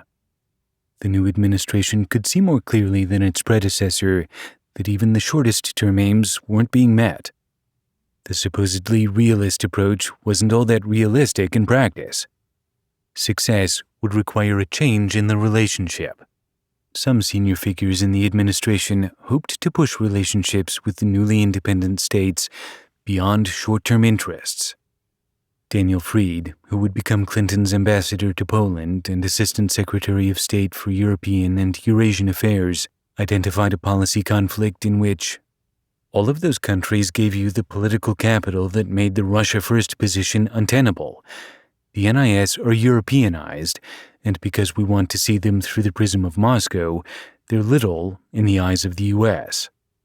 As Fried explained, the real attitude, veiled to a degree, was, go home, countries. That's not what people said, but that's what they meant. Secretary of Defense William Perry, a major proponent of a broad bilateral relationship with Ukraine, seized on the May 1993 policy review to expand beyond the purely nuclear-focused approach. My primary concern was seeing Ukraine established on solid footing as an independent, democratic nation, and I had that feeling independent of the nuclear issue. And then and now my views tend to be value-based rather than realpolitik-based. I really valued the independence of those countries, and I looked at the history of them. I had a strong, I suppose sentimental reason for supporting the independence of all of those countries. In using the possibly self-deprecating term sentimental, Perry was invoking a preference for U.S. commitments of the kind long spurned by the realist school. He wanted longer-term relationships focused on a range of issues, sensitive to the former republic's historic struggles and dedicated to helping them build liberal democratic institutions. In late June 1993, Strobe Talbot, serving as ambassador-at-large and special advisor to the Secretary of State on the NIS, was also inching toward a more balanced approach to encouraging Ukrainian denuclearization. When testifying before the Senate Foreign Relations Committee, Talbot expressed a commitment to broadening U.S. relations with Ukraine. He described Ukraine as playing a role in Central and Eastern Europe important to U.S. interests, which he framed in broader and more lasting terms than a simple effort to achieve urgent, immediate goals, arguing that the United States should conduct its relationship with Ukraine independently of its relationship with Russia. So, by the summer of 1993, the Clinton administration was exploring new initiatives. Some at the White House had begun to consider making a sober commitment to taking Ukraine seriously as a partner, despite certain drawbacks in the approach of Ukraine itself. The goal seemed to be to offer Ukraine enough reassurance that it would stop wavering, fully commit to START, which it had signed in 1992, and move quickly toward the goals of the Lisbon Protocol, signed in 1991. Once that was done, Russia would be the only nuclear-armed successor of the USSR. Yet, as the denuclearization process proceeded, the administration continued to make Ukraine policy derivative of Russia policy in ways that, while perhaps sensible at the time, would have long-term effects quite other than what the U.S. hoped to achieve. Because the overriding goal remained to shore up Russian control of weapons systems, the administration continued to pressure Ukraine, in part by rejecting the possibility of a meeting between Presidents Clinton and Kravchuk until after Ukraine ratified START and acceded to the NPT as a non-nuclear state. And even when progress in the U.S.-Ukraine relationship did suddenly emerge, it emerged from an important shift by Russia itself. By July 1993, the inadequacy of bilateral Russia-Ukraine denuclearization dialogue had become inescapable, as Russia played its characteristically domineering role and Ukraine rigidly asserted its sovereignty. Russia was compelled to overcome its reluctance to involve the U.S. directly in that dialogue. At the Tokyo G7 summit, Yeltsin relinquished a long-held insistence on bilateralism and proposed to the United States using a trilateral American-Russian-Ukrainian format to finally secure Ukraine's denuclearization. President Clinton agreed on the spot, thinking that the trilateral approach would have a higher chance of succeeding if Yeltsin had a personal stake in the outcome. Fischel speculates that Yeltsin had determined that the Russian desire for a Ukraine with no nuclear arsenal far outweighed the blow to Russian regional exceptionalism represented by American involvement in the talks. To Kyiv, U.S. engagement, no matter how Russia-focused, looked far better than continuing to negotiate one-on-one with Moscow. Talbot and the Russian Deputy Foreign Minister Georgy Mamedov immediately began working on a U.S., Russian, Ukrainian nuclear accord acceptable to all three nations. For the first time in any significant way, Ukraine was now offered a package of benefits, economic enticements, key leader engagements, and security assurances as an incentive for carrying out full denuclearization. Assurances, however, were not guarantees. In diplomatic parlance, security assurances are merely statements of intent, based on trust, with a vague warning of a potential response if the agreement is broken.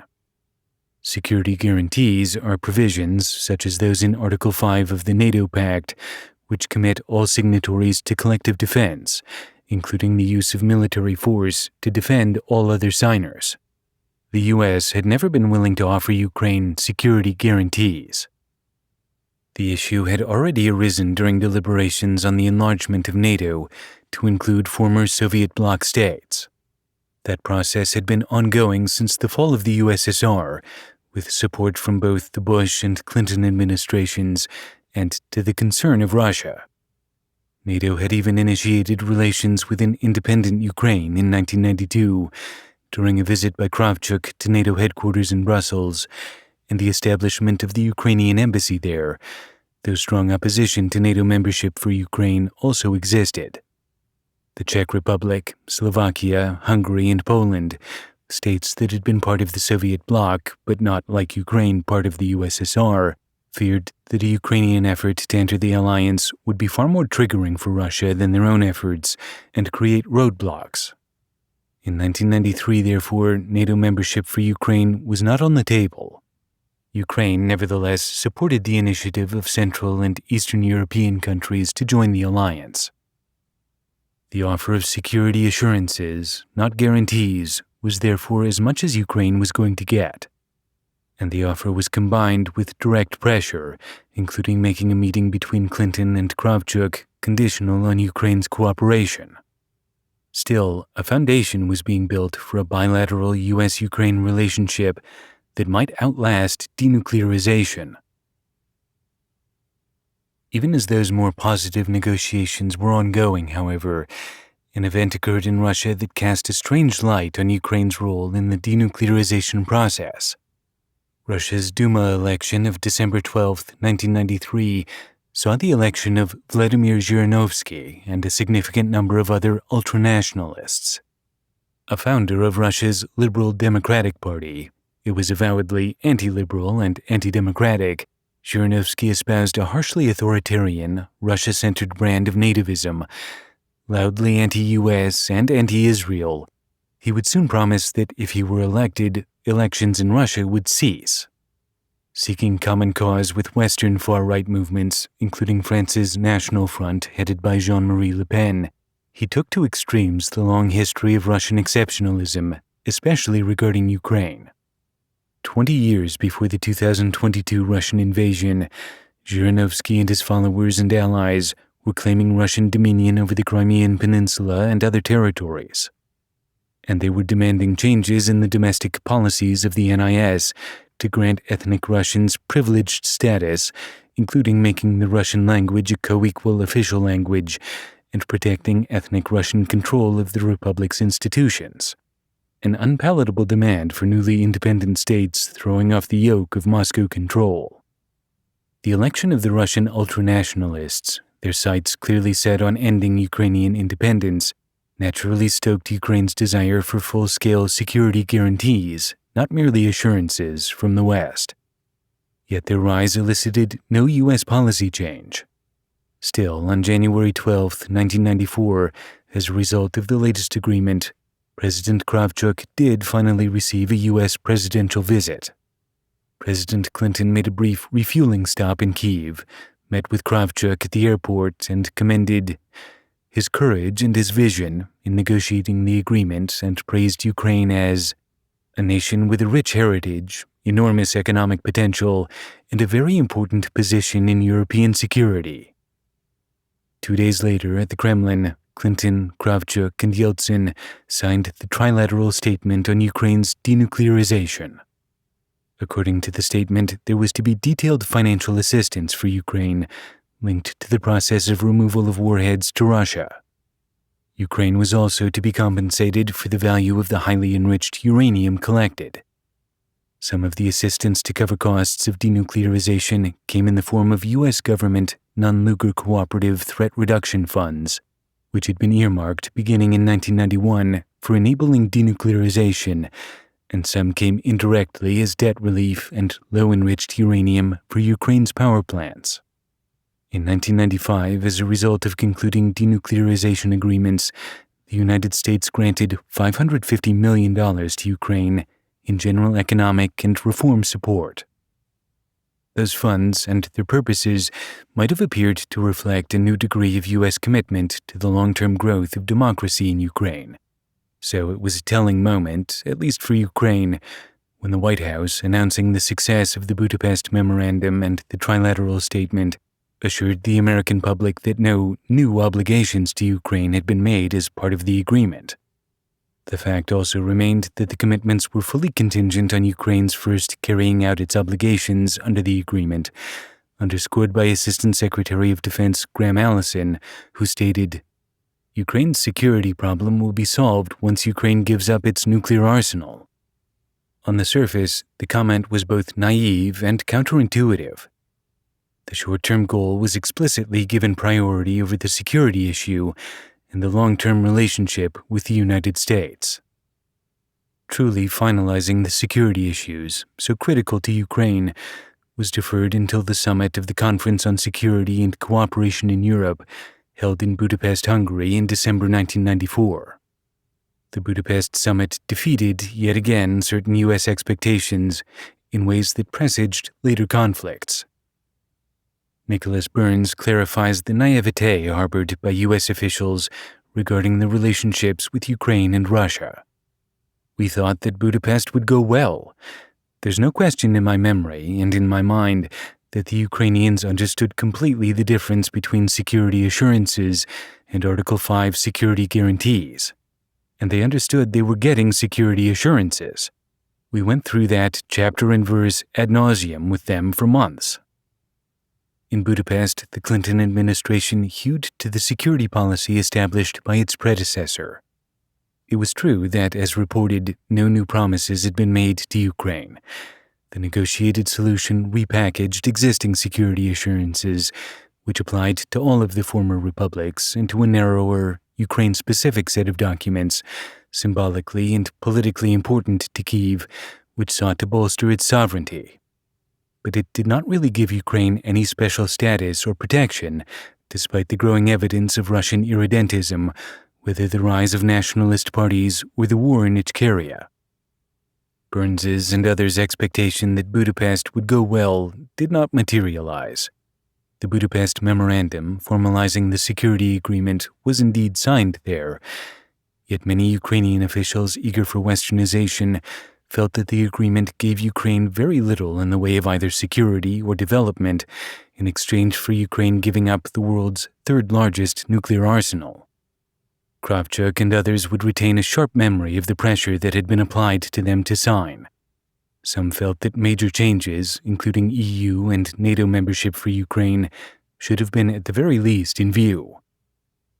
Yeltsin, for his part, took the Budapest Memorandum as an opportunity not to confirm the positive bi- and trilateral relationship, which had finally realized the shared goal of denuclearization, but to seize the limelight and bridle publicly against what he now abruptly called the domineering, expansive tendencies of the United States.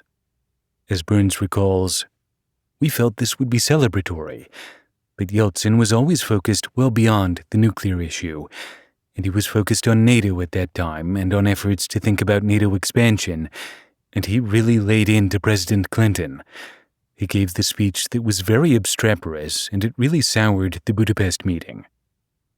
Prefiguring a line later taken by Vladimir Putin, Yeltsin histrionically cast Russia as the exceptionally dishonored victim that had exchanged a Cold War for a cold peace. Yet his diatribe didn't involve any real concern. Ukraine in NATO wasn't even in the cards. Yeltsin's concerns were over all NATO moves eastward, despite the fact the enlargement would see no NATO troops permanently stationed in the new territories until Russia's invasion of Ukraine in 2014. Yeltsin was likely responding to the overall affront to Russian exceptionalism and the fact that Russia was no longer able to dictate terms in Eastern Europe, as it had done for decades. He also likely calculated that NATO enlargement would render safe the new member states, neutralizing the threat of Russian force in Eastern Europe. Russia would still have other coercive tools, diplomatic, informational, and economic power, but those tools would not provide Russia with the ultimate coercive power of force that Moscow was too often ready to employ. Yeltsin's speech nevertheless put Clinton on the back foot. The U.S. president had come to Budapest to take a victory lap. Yeltsin let loose a shotgun blast of vitriol. The sole superpower, end-of-history mindset, with its presumption of incentives for American-led cooperation among nations, did not readily acknowledge the potential for Russia taking a stance of outright adversarial conflict with the U.S. In response to Yeltsin's complaints, the Clinton administration instantly became eager to mend fences. The press and others framed U.S. missteps in familiar terms. Russia always remained at the center of the story. Ukraine was shunted off to the side. But Ukraine did denuclearize. On May 31, 1996, 2 trains departed Ukraine for Russia, carrying the last of Ukraine's strategic nuclear warheads. The deadline of June 1, 1996, required by the Budapest Agreement, had been fulfilled. The success represented by the Budapest Agreement following such a long period of wavering and obstruction might have suggested that the high-pressure attitude of the Bush administration, in which Ukraine policy was relegated to a subcategory of U.S. policy toward Russia, harmed the bilateral relationship with Ukraine and undermined denuclearization goals. The lesson should have been that the Clinton administration's somewhat more direct and expansive engagement, despite its flaws, offered a model that would serve both immediate interests and long-range values for both Ukraine and the United States. Clinton's first-term approach, which can now be seen as the period's high watermark for the bilateral Ukraine-U.S. relationship, should have been understood at the time as something to build on. That lesson was not learned. After Budapest, Clinton's Ukraine policy, responding to a variety of ensuing constraints and conflicts, would not differ dramatically from Bush's. For the balance of the 1990s, U.S. engagement with Ukraine was driven by and derivative of Russia policy, with effects that, as we will see, became increasingly dire, both for the region and for the West. Chapter 5. A Peaceful Transfer of Power. The approach to denuclearization taken up by the Clinton administration, enlightened relative to that of its predecessor, but still casting Russia as arbiter of the process and making Ukraine policy derivative of Russia policy, was becoming increasingly anachronistic. Key leaders in the administration advocated for a more balanced, values-driven strategy for the region, including a greater focus on the newly independent states, but as in the Bush administration, they remained a minority. There was a viable alternative to the prevailing Russia-centrism. It was not zombie liberal internationalism, it was not neoconservatism, not isolationism couched as restraint, and not morally bankrupt realism, short-term interest-serving and, in that sense, purely transactional. A mix of those old forms did govern the denuclearization process and would continue to prevail. The unintended consequence was to put Russia in a position to re-engage in regional aggression and nuclear extortion of the West. As early as the 1990s, however, a neo-idealist approach could have prevailed instead, fostering a longer-term outcome more consonant with American interests and resulting in greater and more genuine stability for the region and the world. A policy based on neo-idealism would have departed from narrowly defined and immediately gratifying aims and sought effective internationalism through long-term strategies, fostering Western values in a region where significant challenges existed.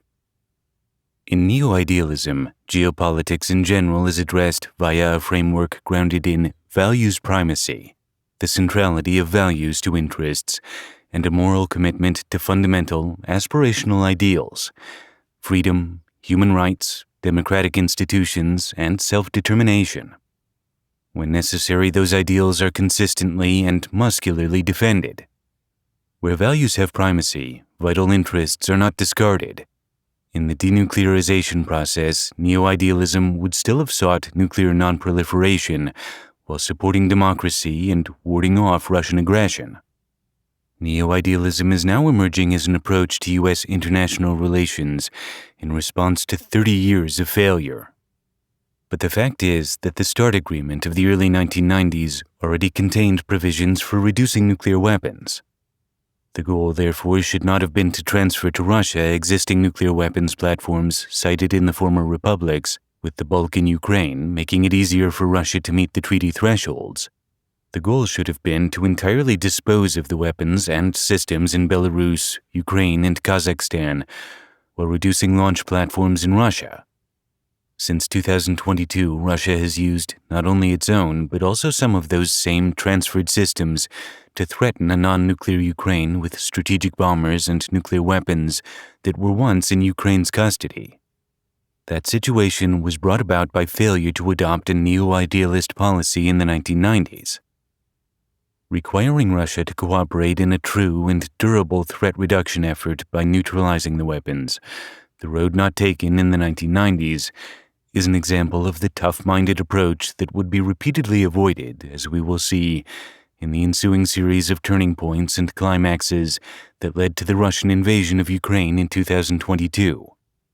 For neo-idealism also rejects a sentimental faux idealism, over-optimistic, comfortable imagining adversaries as potentially cooperative in the face of evidence to the contrary, making rhetorical claims on Western values while signaling unwillingness to engage in the difficult, sometimes necessarily confrontational action that might establish and foster them. U.S. and Western missteps in the denuclearization process began a history of veering between those cynically realist and faux idealist extremes. While seemingly polar opposites, the extremes share a tendency, ultimately fatal, to crisis manage instead of clarifying positions, to privilege those with whom the prospect of real gains remains out of reach instead of those with shared interests and values where common policy aims might be achieved, and to sell out long-standing ideals, all important not only to global security, but also to liberal democracy itself. By the late 1990s, the U.S. continued to find itself unable to create or act on almost any policy for Ukraine that was not derivative of and secondary to Russia policy.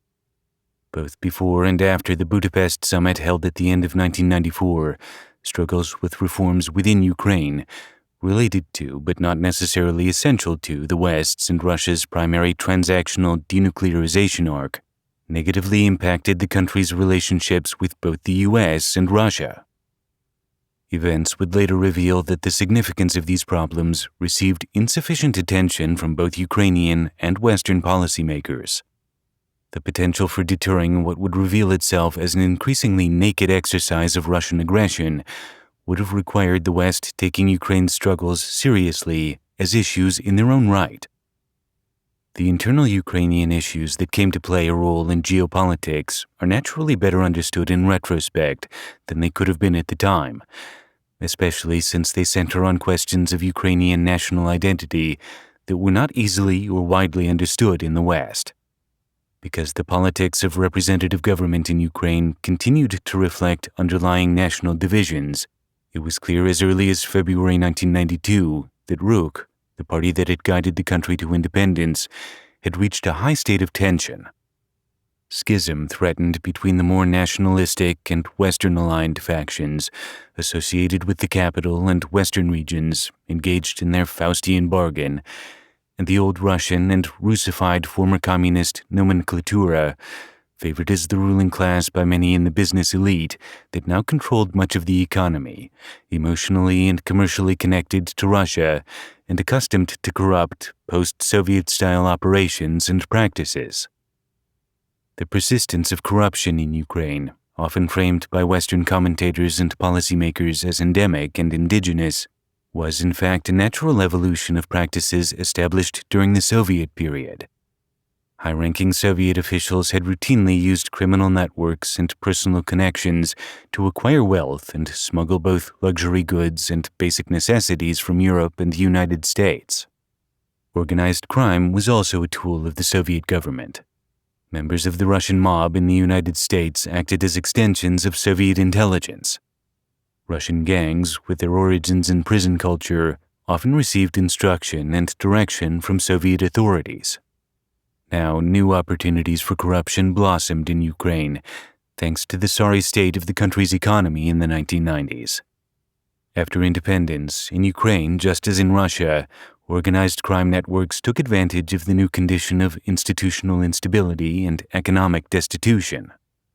Individuals tied to organized crime, former members of the security services and Communist Party bosses, gained control of Ukraine's most lucrative resources in oil, gas, coal, and agriculture via coercion, brute force, and an opaque voucher privatization process. Vouchers for shares of company ownership were issued to each employee, but since those vouchers were not hard currency, necessary to putting food on the table, bosses snatched up most of them for pennies on the dollar, contributing to the creation of Ukraine's first oligarchy. Many petty forms of corruption, such as soliciting bribes for basic government services, were normalized in Ukrainian society in this early period of independence.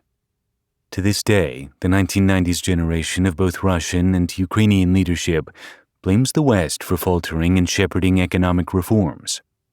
The pressure for rapid privatization and market reforms, it is believed, in the absence of understanding and treating the conditions of the post-Soviet system, precipitated rampant corruption. To the West, the comparison with Poland looked stark. Poland and Ukraine had similar population sizes, shared a border, and had emerged from communism around the same time.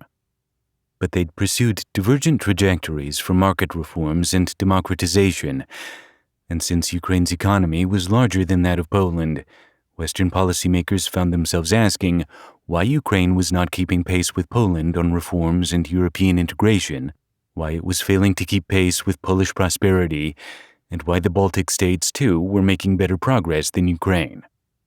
Given its legacy of Russian influence burrowing deeply into its society, Ukraine was able to implement only half-hearted reforms and could not cleanse itself of Communist Party apparatchiks and start anew. Managing these dynamics posed challenges for Ukrainian presidential leadership, which was also drawn from the older, pre-independence generation of government. In 1994, former Prime Minister Leonid Kuchma, having resigned his position, challenged Kravchuk for the presidency. Kravchuk had been weak in pursuing political and economic reforms, but not weak enough, in a sense, for the former communist nomenklatura, for the Russified eastern regions, and for the Eurasianist contingent in the Donbas region. To them, he was too much of a nationalist. Their disapproval focused on his positive attitude toward developing ties with the West. That was despite his strictly limited ability as a former communist apparatchik himself to pursue those ties and to pursue serious internal reform. The 1994 election, like all of Ukraine's elections through 2019, was therefore shaped by a stark regional, cultural, and political divide. The center and west of the country favored the more nationalist incumbent. The east and south favored maintaining links to Russia, opposed building ties to the west, and supported Kuchma.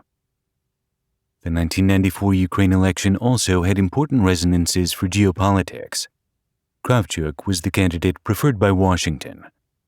A known quantity, he had delivered on the nuclear question. U.S. officials had had less contact with Kuchma and were less certain of his views. Yet the U.S. took no public position and only hoped quietly for Kravchuk's re-election. Not publicly taking sides in other countries' elections is indeed the standard approach of U.S. government, but in this case the policy for Ukraine was starkly distinct from the policy for the Russian election, scheduled for 1996, where a decision was already in place to provide full and overt support for Yeltsin. The 1994 Ukraine election was thereby ranked, in the familiar way of our policy for the region, as far less critical to U.S. interests than Russia's election, where vital national interest rationalized setting aside the policy of non-interference in the elections of other states. And to the degree that the Ukraine election was deemed important at all, its importance was framed as the first reasonably democratic presidential transfer of power in the former Soviet space.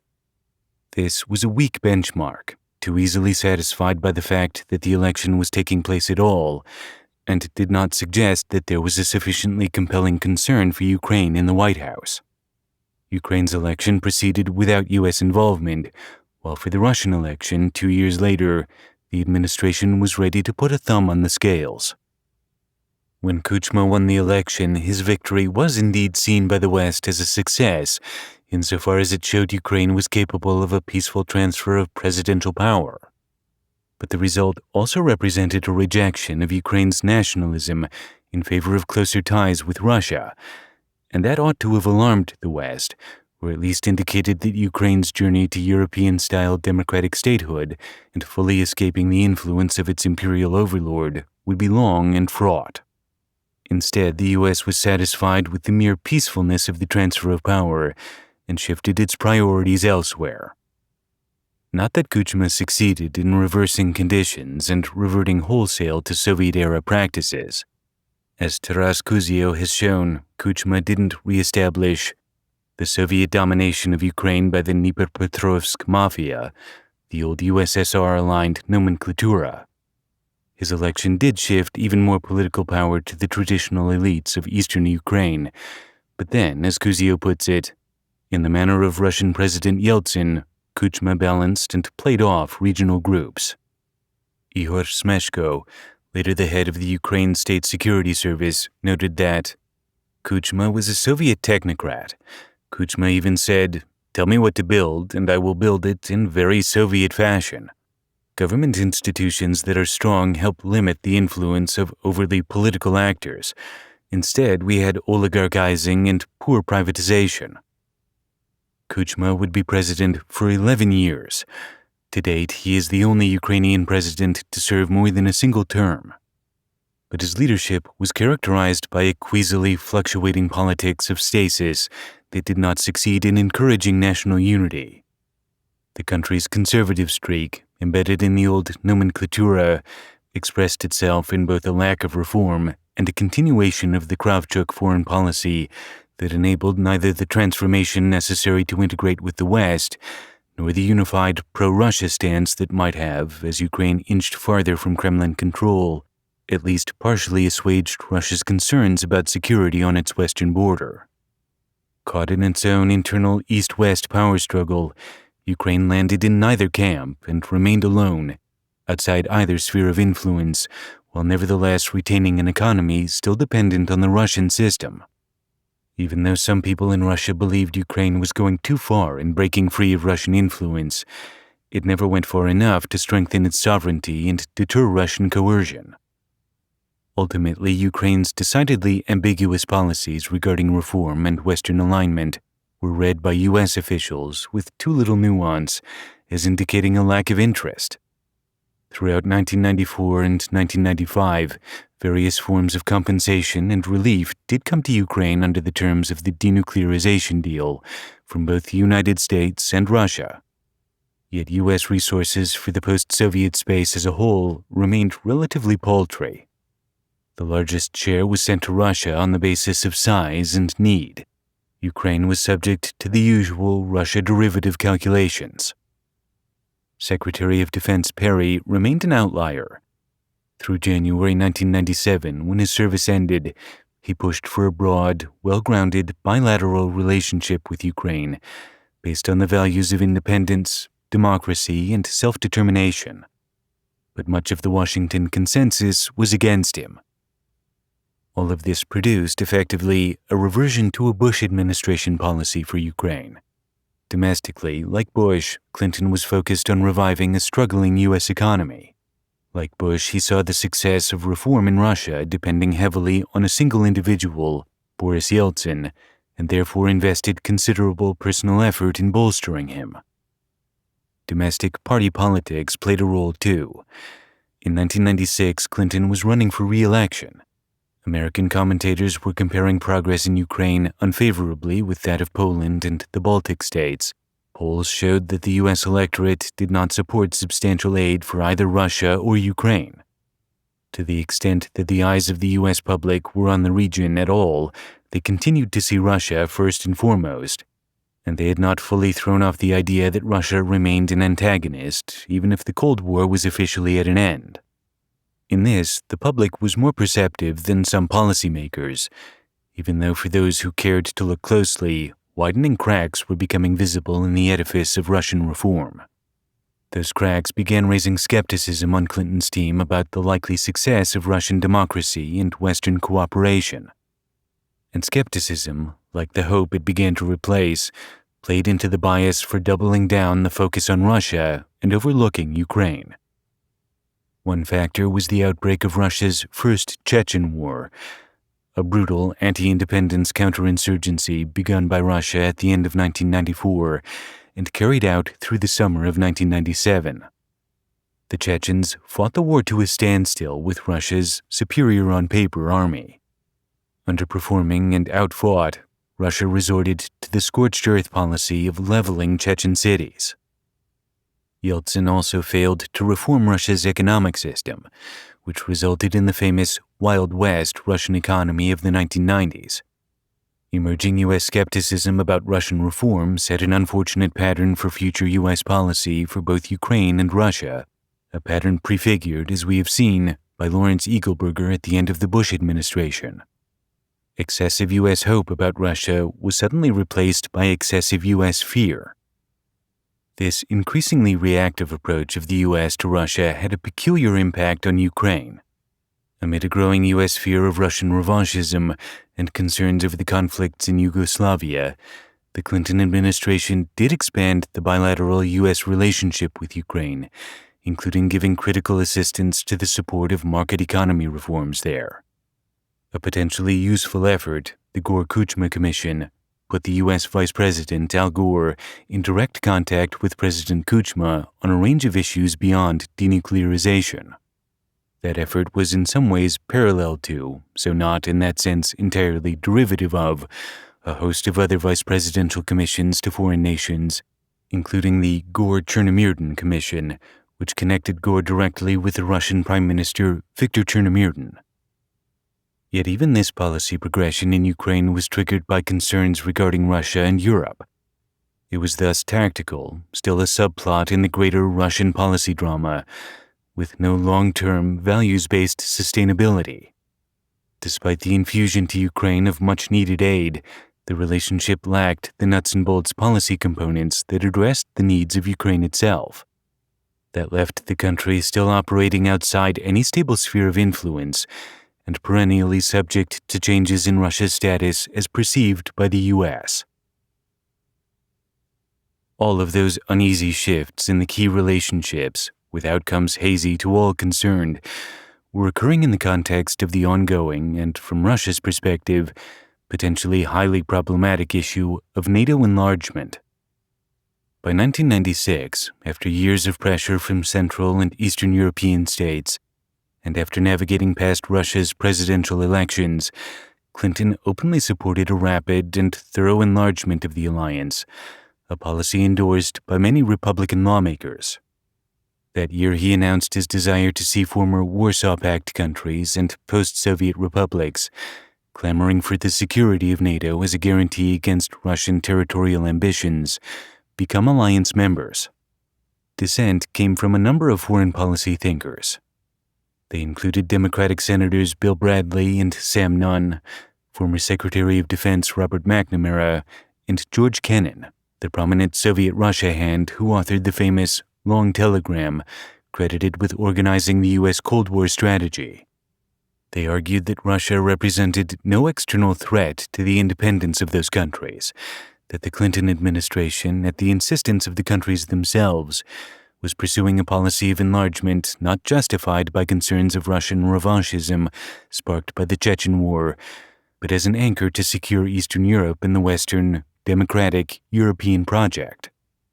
And yet, the certitude of these former Soviet bloc countries about an emerging Russian revanchism was so great that elements of Poland's political establishment were suggesting that if Poland didn't receive NATO protection, Poland would have to develop nuclear weapons of its own. Clinton's NATO policy may fairly be seen, therefore, as forward-looking, especially given the realities of Russian exceptionalist ambition later. One consequence, however, was that it soured the Clinton-Yeltsin relationship, adding to U.S. skepticism about Russia, and kept Ukraine in a uniquely difficult position, driven largely by Moscow's insistence on the supposedly unique nature of Russia's historic position. As Robert Gates remembers, Clinton kept trying to reassure Yeltsin it was going to be okay, that NATO wasn't hostile and blah blah blah, it's not anti-Russian and so on and so forth, and they weren't having any of it. For Russia, hope and anxiety continued to focus on Ukraine. The hope was of reintegrating Ukraine, reflecting an essentially offensive position of encroachment. That led Russia to mirror image its own impulses regarding the West as taking an offensive position of encroaching on Russia via NATO expansion. Anxiety arose from the explicit affront to Russian exceptionalism, incapable now of establishing its own bloc by either enticement or force.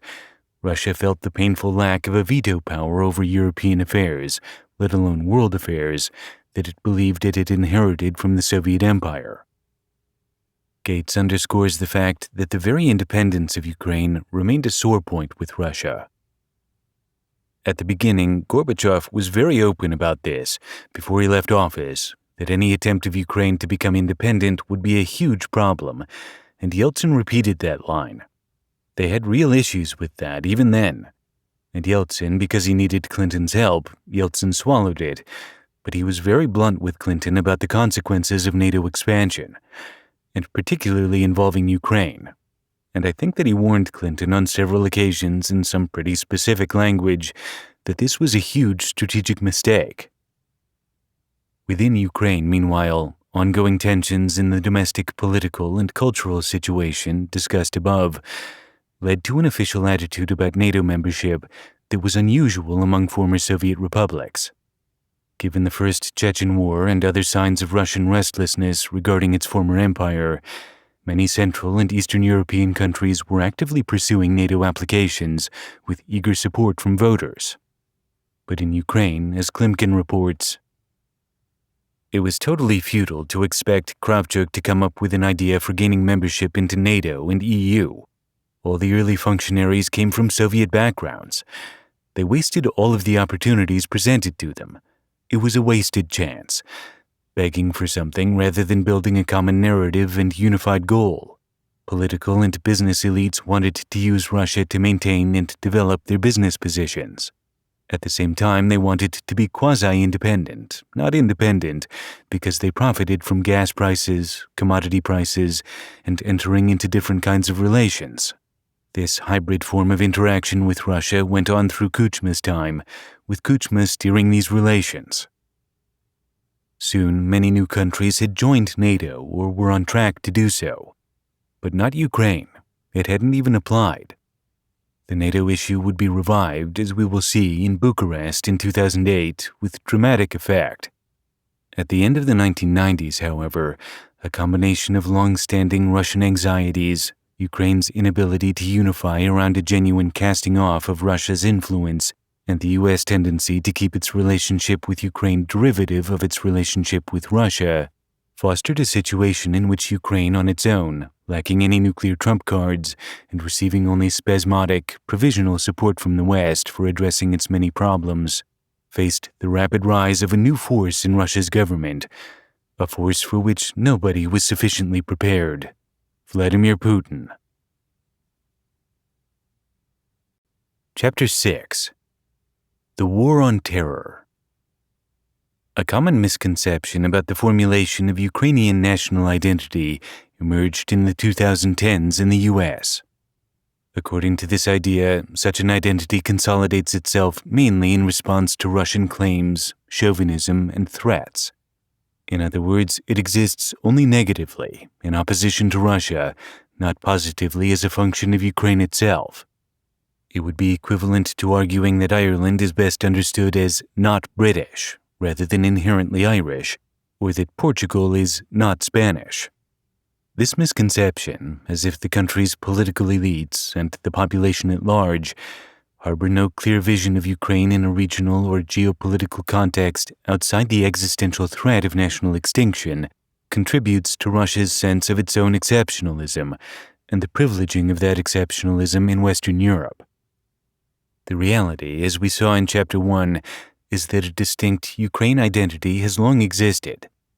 That identity has less to do with political orientation than with an ethnocultural understanding formulated in the 17th and 18th centuries, reawakened in the 19th, preserved through Soviet suppression in the 20th, and given unprecedented freedoms, flourishing in the 21st. Already well developed in western and central regions and well rooted in eastern Ukraine, the powerful sense of national identity was demonstrated unequivocally by the independence referendum of December 1, 1991. In the years following independence, national institutions, language, culture, and consciousness developed particularly among the young population that knew no other existence and, among the population under the age of 30, had never experienced the existence of the Soviet Union as adults.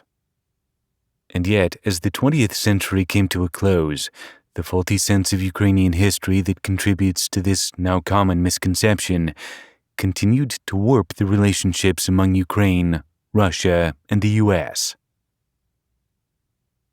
At the end of the 1990s, U.S.-Ukraine relations were facing significant challenges, posed largely, as we've seen, by an absence of shared interests and values.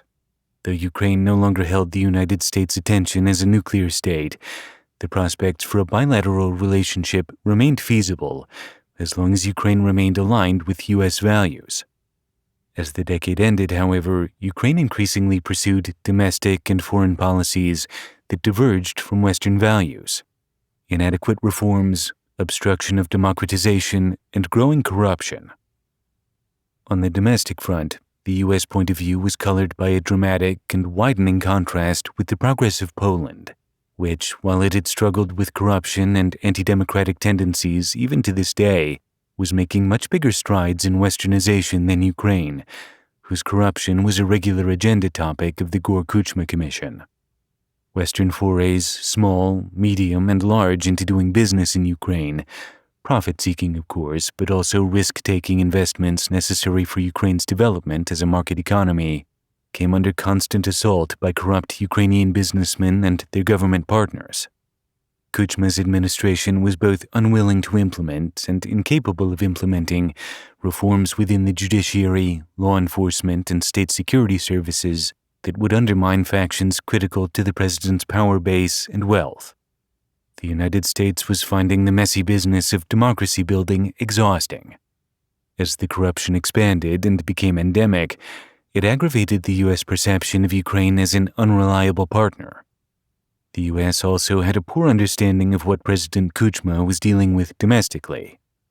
While he did exercise significant control over the Rada, both his own bloc and opposing factions often sought to implement their own agendas, arresting reform legislation, undercutting anti-corruption programs, and jockeying to strengthen control over ministries and industries to extract rents. In a government lacking a long history of norms supporting the rule of law, progress was naturally excruciatingly slow. Kuchma continued to represent a country largely stuck in domination by Eastern-minded, Russified elites.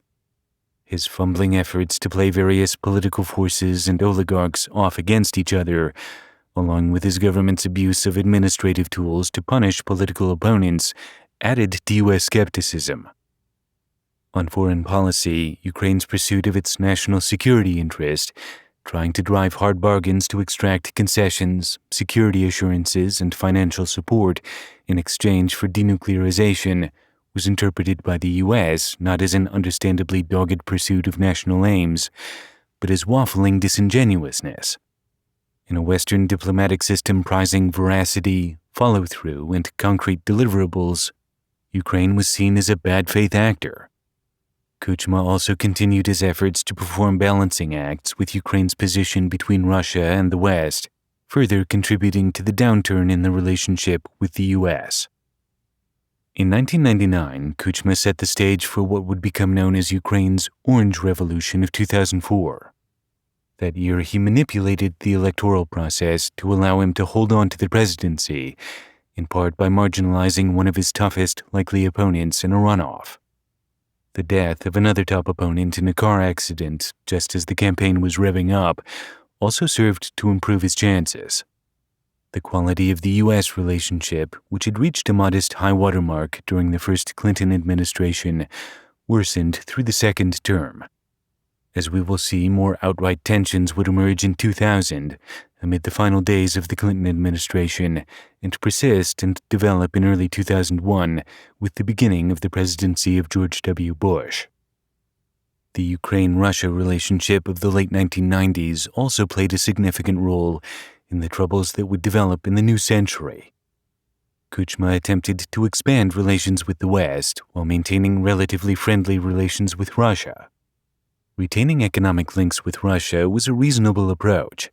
Ukraine's economy, like that of other former Soviet republics, was oriented on a hub-and-spoke system, with all regional economies directed toward trade with Russia. Kuchma himself described the state of affairs this way: Ukraine didn't have its own economy, it had a piece of the Soviet economy that didn't amount to a functioning, independent, standalone economy. As a result, it necessitated ties with the East, the post-Soviet space, and in particular Russia. It is this disposition towards the East that drove my decisions and resulted in my mistakes. At the conclusion of its first decade of independence, Ukraine thus continued to muddle through its quest for nationhood, developing neither a Russian model, which would have reassured Moscow, nor sufficiently strong ties with the West that would have made it a less inviting target of Russian ambition. With neither Russia's security concerns nor the West's values and interests satisfied, Ukraine was left vulnerable, outside the sphere of influence of either security bloc. It had become an unloved buffer state with its internal contradictions still unresolved. On a societal and cultural level, despite the conservatism and the dominance of regional power centers, a competition for a Ukrainian national identity, European and westward-oriented or Eurasian and eastward-oriented, was ongoing. The post-Soviet youth, living in an independent state, were learning the Ukrainian language and history and gaining a greater understanding of Ukraine as a nation. This evolution involved explorations of greater integration with the West, attenuating Russia's grip on Ukraine and slowly consolidating a Ukrainian identity different from that of Russia, even while permitting space in eastern Ukraine for a Russia-friendly orientation. Still, the emerging political orientation was not moving toward the West clearly enough to overcome Western indifference to the notion of adding a poorly understood Ukraine to the European community. For Russia, meanwhile, Ukraine's slow drift away from the Kremlin was about to become unacceptable. At the close of the Clinton administration, U.S. hopes for Russia were also undergoing a change. The optimism, sometimes wary, that had developed through 2 U.S. presidential administrations, largely via cooperation on denuclearization, had receded. The horrific scenes from the First Chechen War, the chaotically unregulated Wild West economy, and Russia's aggressive backing of Serbia's campaign of ethnic cleansing in the Balkans contributed to new concerns among U.S. policymakers. Russia still held the front and center position in policy considerations for the region, but it was no longer seen as a promising, newly westernizing partner. Russia had started to become a problem again, though not a threat comparable with that of its Soviet past. Russia, for its part, thanks to its long tendency toward favoring statists and strongmen loyal to the belief in Russian exceptionalism, underwent a major shift that the U.S. was poorly equipped to handle. Fallout from this change, unpredictable at the time, would lead to new and dangerous conditions for the region and for the stability of the world. In 1999, after 8 years as president, Boris Yeltsin resigned. Following his re-election of 1996, Yeltsin's effectiveness had markedly declined. He had periods of illness, drunkenness, and absenteeism. At the same time, Russia experienced traumatizing economic crises that he was ill-equipped to confront, including the crash of the ruble, even if he had been at peak fitness. His administration also suffered from constant shakeups over administrative and policy failures, and it was known that many key decisions were not in fact being taken by the president, but by members of his family and close inner circle. By 1998, members of parliament had called for Yeltsin's resignation. In May 1999, when the Russian Duma prepared impeachment charges, Yeltsin fired the prime minister and the government and nominated a new prime minister who was approved by the Duma. But 3 months later, Yeltsin fired him too. Then he nominated Vladimir Putin for the post. An obscure 47-year-old ex-intelligence officer, Putin had risen only very recently in Yeltsin's orbit. He was nominated as prime minister mainly because he could be trusted not to prosecute Yeltsin or retaliate against his family. A former operative of the KGB, the USSR's foreign intelligence and domestic security agency, Putin was a strong central government statist, mainly seen as a pliable bureaucrat for elites wishing to pull strings outside of public view. His political career began in 1990 in the administration of Leningrad, which reverted to its pre-Soviet name St. Petersburg in 1995, when Putin was still working in city government as a deputy mayor. He served as an aide to a close Yeltsin associate, Anatoly Sobchak, considered one of Russia's most aggressive reformers. Putin was also a supporter and builder of the Our Home, Russia party. In 1997, having moved to Moscow, Putin appears to have worked his way up quickly, basically as a fixer, bringing Yeltsin's political opponents to heel.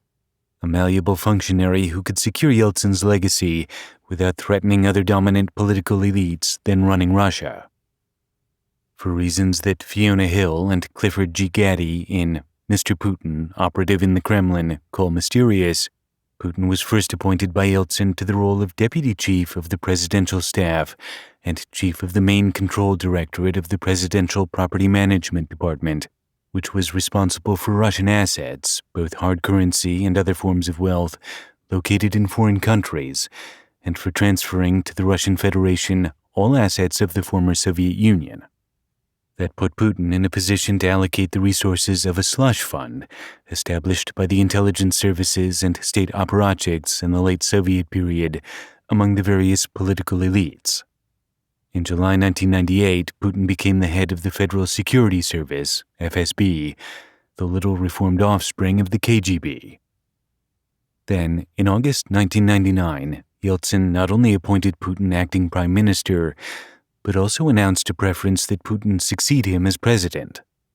From that position, the acting prime minister, soon the acting president, formerly so little known, a colorless apparatchik, says Serhii Plokhy, transformed himself into a charismatic figure.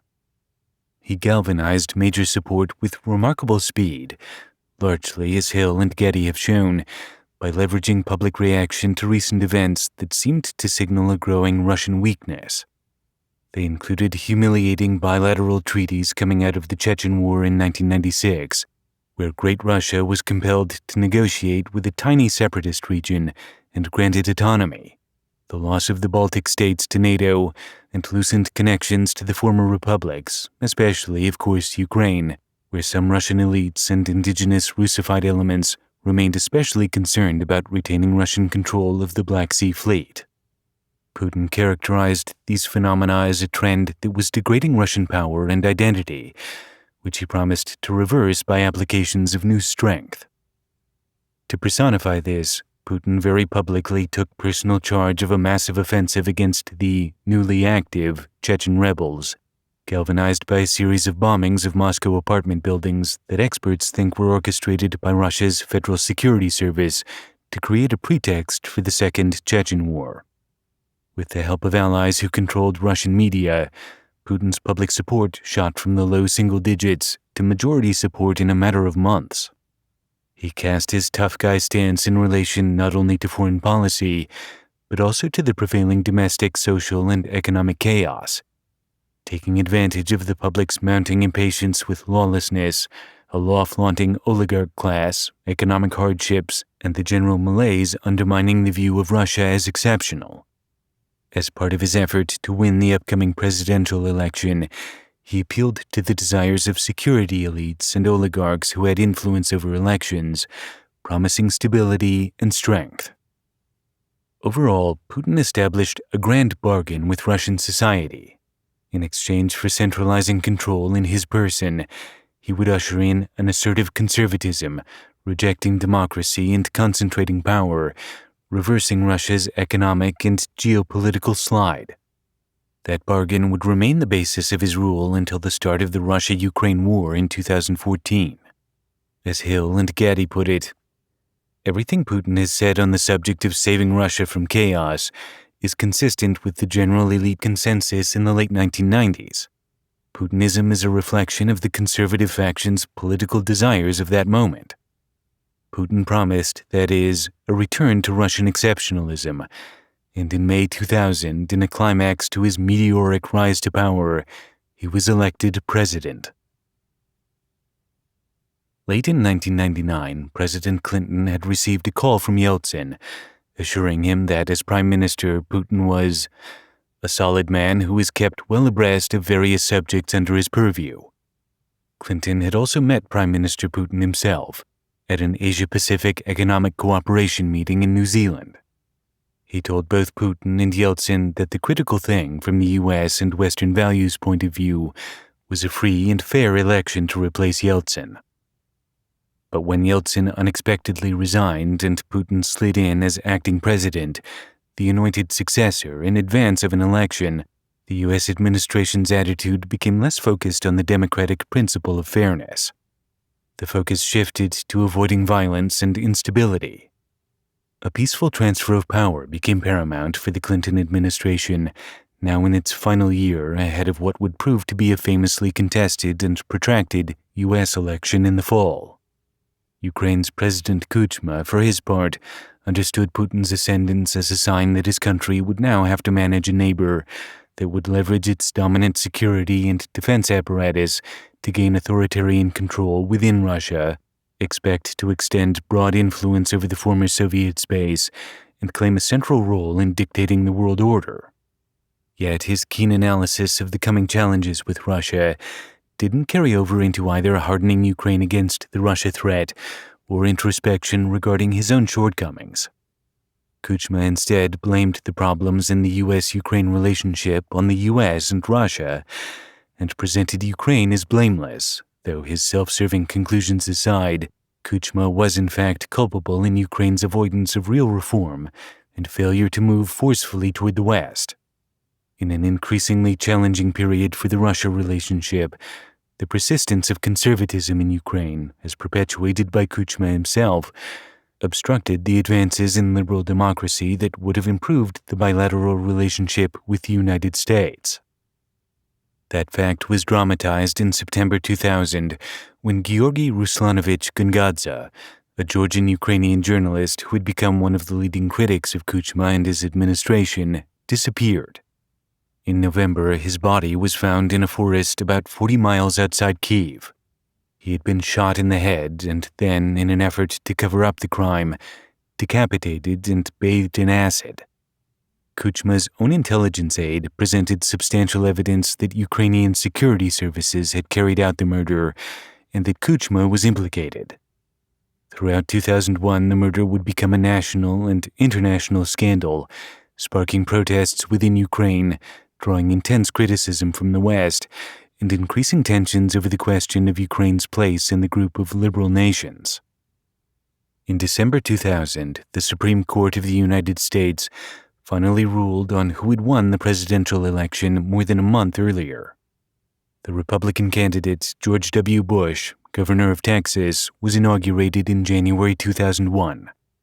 His vice president was Dick Cheney, who had served as Secretary of Defense in the administration of the new president's father. In its first months, the Bush-Cheney administration focused on using the status of the United States as the sole superpower to conduct a more muscular foreign policy in the developing world. privileging near-peer states and further marginalizing places like the newly independent states, except in instances where there was an important, seemingly immediate, national security interest. Regarding Ukraine, the already weakened relationship not only languished, but actively deteriorated. The deterioration was mutual. If the U.S. had reason to be skeptical of Ukraine's capacity of ever becoming a westernizing partner, Kuchma had reason to be cautious about the ascendance of a second-generation Bush administration. The elder Bush had set the realist policy that had placed the preservation of the Soviet Union far ahead of Ukrainians' desire for self-determination and independence. The younger Bush's national security advisor, Condoleezza Rice, was seen as the author of that pro-Kremlin, anti-Ukraine independence policy. She had served the elder Bush as senior director of Soviet and East European affairs in the National Security Council and as a special assistant to the president for national security affairs. As Kyiv nevertheless pushed for high-level dialogue, the Bush White House began dismantling the previous administration's vice presidential commissions, including those for South Africa, Egypt, and Kyrgyzstan, as well as both the Gore-Kuchma and Gore-Chernomyrdin commissions, which had enabled communication on multiple issues between the U.S. and Ukraine and the U.S. and Russia. According to Leon Firth, Vice President Gore's national security advisor, bureaucratic infighting among cabinet-level officials made departments and agencies prefer to conduct bilateral policy processes on their own authorities, rather than subordinate their roles to the vice president's staff. Whatever the shortcomings of the Kuchma and Chernomyrdin commissions, they had at least provided a venue to discuss complex problems. At a stroke, that venue disappeared. The momentum of the approach pursued by the former vice president, including regular engagements between key principals, came to a halt. For Ukraine, that meant the already challenging U.S. relationship, fraught with mutual misunderstandings, stresses driving Kuchma's decision-making, conditions placed by the United States on improved relations, could no longer be ameliorated by a channel that Ukraine had been using to manage political disagreements. However, although senior Bush policymakers were not advancing engagement with Ukraine, some senior policy staff, including Ambassador Stephen Pfeiffer, then the Deputy Assistant Secretary of State, were. Their interest took the form of advancing a NATO open-door policy that included Ukraine. This revived question of Ukraine's relationship to NATO, dormant throughout the 1990s, triggered new dramas. As Pfeiffer explains, official NATO language welcoming new members, though drafted with countries in Central Europe and the Baltic region primarily in mind, applied implicitly to Ukraine, whose military assets might aid in transatlantic security. But the more difficult question, Pfeiffer says, turned on Kyiv's readiness to implement democratic reforms to meet NATO standards. That question was raised by the new President Bush in a speech in Warsaw on June 15, 2001, making clear his administration's interest in Ukraine joining NATO, which Bush declared he was open to. He welcomed all of Europe's democracies that seek it and are ready to share the responsibility that NATO brings. The question of when may still be up for debate within NATO. The question of whether should not be. The Europe we are building must include Ukraine, a nation struggling with the trauma of transition. Some in Kyiv speak of their country's European destiny. If this is their aspiration, we should reward it. We must extend our hand to Ukraine, as Poland has already done with such determination. The statement demonstrates fundamental contradictions at the base of the Bush-era foreign policy thinking known as neoconservatism, a philosophy championed by Vice President Dick Cheney, Deputy Secretary of Defense Paul Wolfowitz, and others in the administration known as neocons. Bush's aspirational invocations in the Warsaw speech load the oratory with values reflecting idealism. But that idealism is combined with a transactional, interest-driven view of relations formed on the basis of power, prioritizing Russia even while seeming to embrace Ukraine in NATO, and for an adventuring conceived in the absence of any recognition of the limits of U.S. power. Schizophrenically practicing realism and idealism at once would defeat the aims of both. The day after giving the Warsaw speech, Bush met in Slovenia with Putin, and as Bush put it, "I looked the man in the eye. I found him very straightforward and trustworthy. I was able to get a sense of his soul." The remark landed poorly at home. Reaction suggested that the U.S. president had shown himself to be naively trusting. Bush's stated impression would prove to be well wide of the mark. And yet, the Ukraine and NATO question might have offered an opportunity for a degree of constructive trilaterality. However surprising it is in retrospect, in mid-2001, Russia's official position was not to oppose Ukraine's joining NATO. "I am absolutely convinced," Putin said in 2002, "that Ukraine will not shy away from the processes of expanding interaction with NATO and the Western allies as a whole. Ukraine has its own relations with NATO. There is the Ukraine-NATO Council. At the end of the day, the decision is to be taken by NATO and Ukraine. It is a matter for those two partners." Putin had moved very far from the position Yeltsin had taken in the 1990s, and was at that moment hopeful that even Russia itself might be able to join NATO. If he was to be taken at his word at the time, no compelling conflict existed between advancing principled U.S. interests and aims with regard to Ukraine's relationship to NATO and maintaining U.S. relations with Russia. Nevertheless, the window of opportunity for an expanded Ukraine-NATO relationship came and went quickly. By the time the question of NATO membership returned, the world had changed.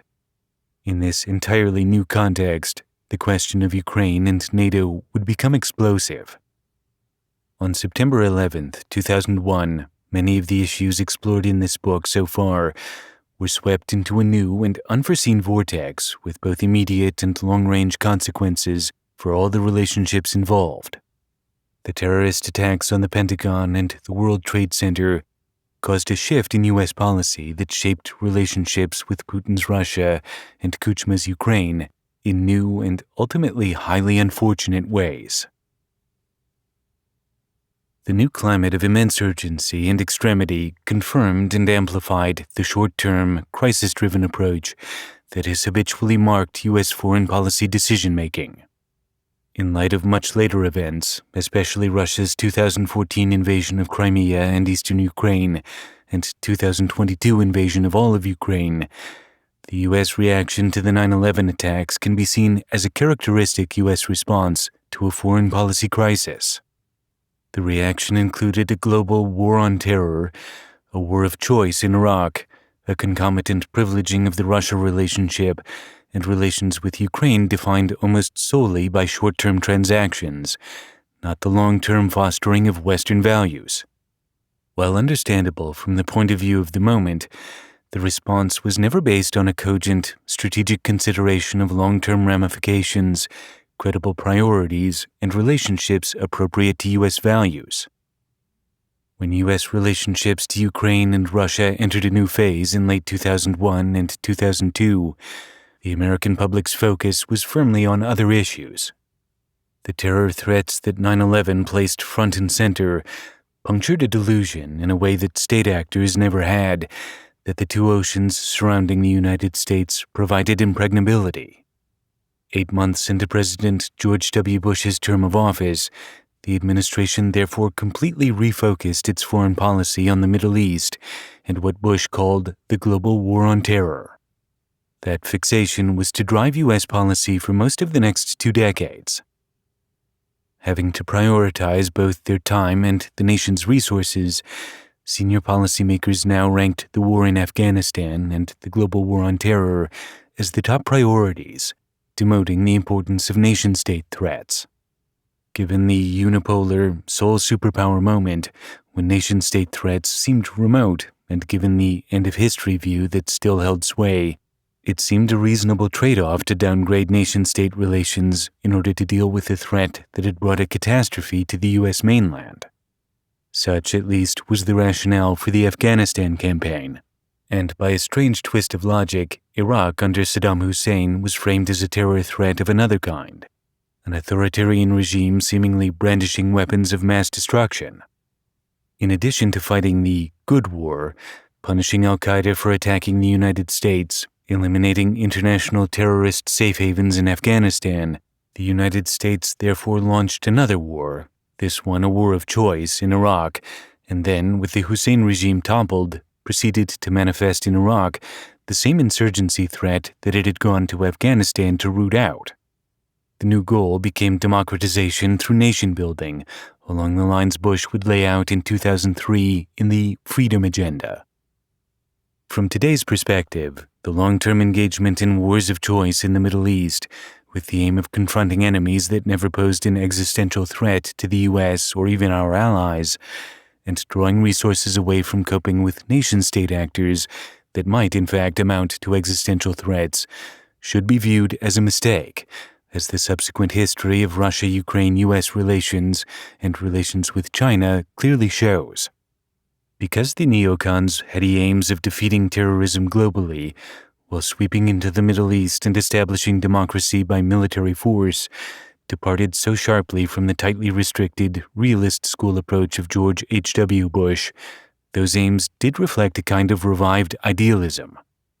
Yet neoconservative thinking was enmeshed in the delusion that as the sole superpower, the U.S. was in a position to work its will quickly and easily wherever and whenever it chose. The policy ignored historical challenges and eschewed the hard work necessary to build, over time, the kinds of relationships critical to fostering liberal values and democratic institutions. In pursuing a war on terror and letting it drown out almost every other foreign policy consideration, the neocons committed the U.S. not to a genuinely neo-idealistic policy, tough-minded, clear, demanding of allies and opponents alike, but to an over-the-top mood of using American power to achieve a delusory totality of change with delusory speed.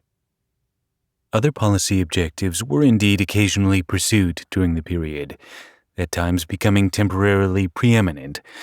Strategic arms control negotiations with Russia was one. Yet terrorism and its enablers became the lens through which policymakers obsessively focused on the world throughout the first decade of the new century. When the U.S. took its eye off potential nation-state threats and absented itself from managing them, its two biggest challengers in the international system, Russia and China, took advantage of its distraction and absence. The U.S. reversion to hope and optimism when it came to Russia may have been encouraged by the fact that the first major world leader to call President Bush after the 9/11 attack was Vladimir Putin, who was sympathetic and shared a loathing of terrorism. Putin's offer of support and cooperation in fighting international terrorism captured the attention of the U.S. administration and reflected a critical effect of the new U.S. policy fixation. Emerging powers used the opportunity of a crisis to offer promises of cooperation in combating terror while asserting regional hegemony. They seemed confident that there would be little U.S. backlash or resistance as long as the U.S. was consumed by the idea of the war on terror. As we will see, that kind of self-interested, somewhat cynical calculation on the part of multiple nations would play a negative role in the U.S.-Ukraine relationship as well. The revived U.S. notion of Russia as a flawed but possibly constructive partner, capable of even greater cooperation, was further reinforced, even advanced, by National Security Advisor Condoleezza Rice, the Bush administration's most senior Russia expert. Speaking on CBS's 60 Minutes on March 28, 2004, Rice asserted that it was a good thing that we built a good relationship with Russia because, after all, our ability to function in Central Asia to support the war on terror was very much dependent on that good relationship with Russia. The U.S. wanted a military base in what had been the Russian sphere of influence, and because Russia complied, it was in a position to exploit our gratitude. Or, as Thomas Graham, director and then senior director for Russian affairs on the National Security Council staff from 2002 to 2007, explains succinctly, when the focus shifted to Iraq, obviously, Russia becomes a key player in that, in part because of its seat on the UN Security Council. Needing its support in the UN for the wars in Iraq and Afghanistan, the U.S. wooed Russia. Framing Russia, despite its anti-democratic and regionally ambitious tendencies, as a great power supporting the United States in a fight against terror, naturally gave Russia a higher priority in U.S. thinking than Ukraine, which was experiencing democratic backsliding and a proliferating corruption in any event. In hindsight, integrating Ukraine, a critically important state, into the West and the rules-based international order was in the U.S.'s long-term national security interests and served both Western values and regional and global stability. At the time, however, that perspective was overwhelmed by the immediate drama unfolding in Afghanistan and Iraq. Instead, the United States now went out of its way to excuse Russia's undemocratic behavior, even its aggression toward its neighbors. The approach to Russia sought to establish a few areas of cooperation and avoid any degradation in bilateral relations by largely ignoring its undemocratic excesses, which were mounting up. As Russia expert Paul Goebel notes, in this case regarding Russia's 2014 invasion of Crimea, Moscow is routinely held to lower standards than the others, is subjected to far less criticism than is directed at the others, and is not given the constant improving lectures on how it must behave domestically and internationally if it is to be a partner of the West. Politicians and commentators have gone so far in many cases that they have accepted Russian propaganda and blamed the victim rather than the victimizer. Long before the 2014 invasion, Ukraine was being asked to meet standards of behavior never required of Russia. The war on terror greatly exacerbated the historical double standard. Some U.S. officials serving during that period deny the marginalizing of policy fronts other than the war on terror. Nicholas Burns, who served in a number of key positions, described a division of labor between senior government officials where principals maintained focus on the war on terror and the principal staff below them focused on next-tier priorities, suggesting Ukraine policy still received keen consideration. He underscored the idea that the U.S. government had the capacity to effectively manage multiple competing tasks. Yet Eric Edelman provided an equally persuasive and forthright assessment of policy priorities during his tenure in the Defense Department from 2005 to 2009. I didn't spend a lot of time on Ukraine when I was USDP, Undersecretary of Defense for Policy, because of the amount of time I was devoting to Iraq and Afghanistan, which were my major preoccupations. Russia was a close third. I did pay a lot of attention to Russia because of my previous experience there and my concern about the direction of Putin from the beginning. Stephen Pfeiffer, ambassador to Ukraine from 1998 to 2000, describes the Ukraine relationship this way. The years 2001 and 2002 proved even more difficult for the bilateral relationship, which went into a steady downturn as new problems arose and few solutions were found. By the end of 2002, the relationship had hit its lowest point since Ukraine regained independence in 1991.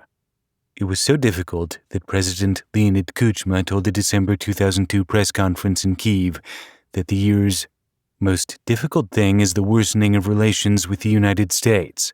The main task for me as president will be to solve this problem.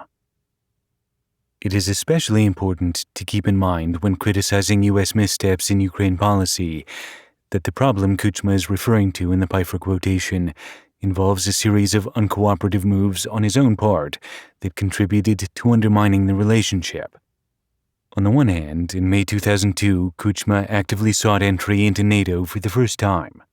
On the other, he continued engaging with Russia, sending a message that if the West was not prepared to engage with Ukraine, then Ukraine would turn back toward Russia. Then, at the same moment that Ukraine was asking for NATO membership, it undertook a series of moves that looked as if it were determined to boost America's enemies. In one contentious meeting, U.S. National Security Advisor Rice asked Ukraine not to provide heavy weapons to newly independent Macedonia, then under threat from Albania. After appearing to agree not to, Kuchma went ahead and provided the weapons anyway. And as the United States ramped up Operation Iraqi Freedom, Kuchma also agreed to provide Iraq with advanced air defense systems. Ukraine was conducting business with other American adversaries as well, including selling arms to Libya and providing turbines for Iran's Bushehr nuclear power plant. In October 2001, Ukrainian armed forces accidentally downed Siberia Airlines Flight 1812 en route from Tel Aviv to Novosibirsk, killing all 66 passengers and all 12 crew members. Those actions combined with the growing corruption in Ukraine, which directly impacted U.S. business interests, to send a long declining relationship into outright tailspin. 3 attempts were nevertheless made to organize a Bush-Kuchma meeting, though it was conditional, as always, on Kyiv addressing the issues that concerned the U.S. But Kuchma did little to fulfill the prerequisites. The United States and Ukraine shared responsibility for the absence of a common understanding of how to sustain the kind of relationship that might have allowed policymakers to see past Russia, too long the prism for assessing the relationship. With the exception of Condoleezza Rice's stop in July 2001, there was no senior-level administration visit to Ukraine by Bush, by Cheney, or by a cabinet secretary. And while Washington had hosted a visit by the Prime Minister, President Kuchma had yet to meet with Bush. Kuchma argued that he had to overcome contentious relations with the Rada and other political elites, and insisted that he needed a meeting with Bush in order to realize reforms. The Bush administration insisted on seeing the reforms before committing to a presidential engagement. It was a classic standoff. It was no surprise, therefore, that in his 2002 end-of-year press conference, when Kuchma again denied that Ukraine had sent radar to Iraq, he also decried the worsening of U.S.-Ukraine relations and blamed Russian provocation instead of accepting any responsibility. The beginning of 2003 thus marked 2 years of virtually steady decline in the U.S.-Ukraine relationship. As Pfeiffer explains, the only factor keeping the relationship out of complete freefall was Ukraine's official support for the overriding U.S. concern, the war on terror. Since 9/11, Kyiv had offered political support on the UN Security Council for resolutions to frame and enable a broad response to terrorism, supported 11 of 12 international counterterrorism conventions, and increased intelligence sharing on possible terrorist activities. U.S. Air Force flights regularly transited Ukrainian airspace, more than 4,500 in the September 2001, October 2002 period alone, and Ukrainian heavy-lift aircrafts had moved humanitarian assistance, as well as German and Turkish troops, to Afghanistan. The Ukrainian military was also helping to re-equip the Afghan National Army. Then, in November 2002, nearly 10 years after the most recent effort to reassess and reset Ukraine relations, the National Security Council initiated a Ukraine policy review. The goal was to define strategic objectives and chart a better way ahead. The review concluded in January 2003, and Pfeiffer describes the result. The U.S. ambassador to Ukraine, Carlos Pascual, shared the results of the review with the Ukrainian government during the second half of January, offering as well an illustrative list of issues for U.S.-Ukrainian dialogue. The relationship was in trouble, but Washington sought to leave the door open for improvement. The initial Ukrainian reaction to the policy review seemed positive.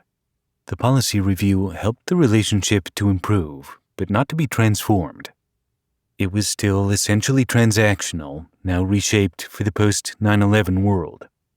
Kuchma arrested the declining relationship by going beyond his earlier contributions to U.S. operations in Afghanistan and committing Ukraine to the coalition of the willing being called on by President Bush to help carry out Operation Iraqi Freedom.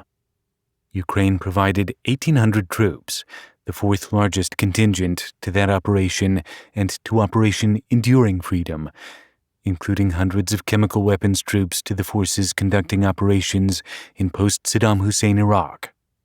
By firmly supporting immediate U.S. aims, Ukraine started to register with senior U.S. policymakers as a relevant partner. But the relationship was improving by ignoring the difficult questions that would lead to more substantive alignment between the West and Ukraine, further reforms and anti-corruption efforts, and by elevating important but short-term military benefits for a U.S. policy fixated on the war on terror. But at least the U.S. was paying attention, and members of the Bush administration were actively anticipating the 2004 Ukraine presidential election. The administration could not know that in the course of that election, partly as a result of interference by Vladimir Putin, Ukraine would undergo a revolution that directly challenged Russian hegemony and challenged the U.S.'s Moscow-centric policies. The 2004 Ukraine election and its aftermath would ratchet up the likelihood of new conflicts among all players. Chapter 7. A non-peaceful transfer of power.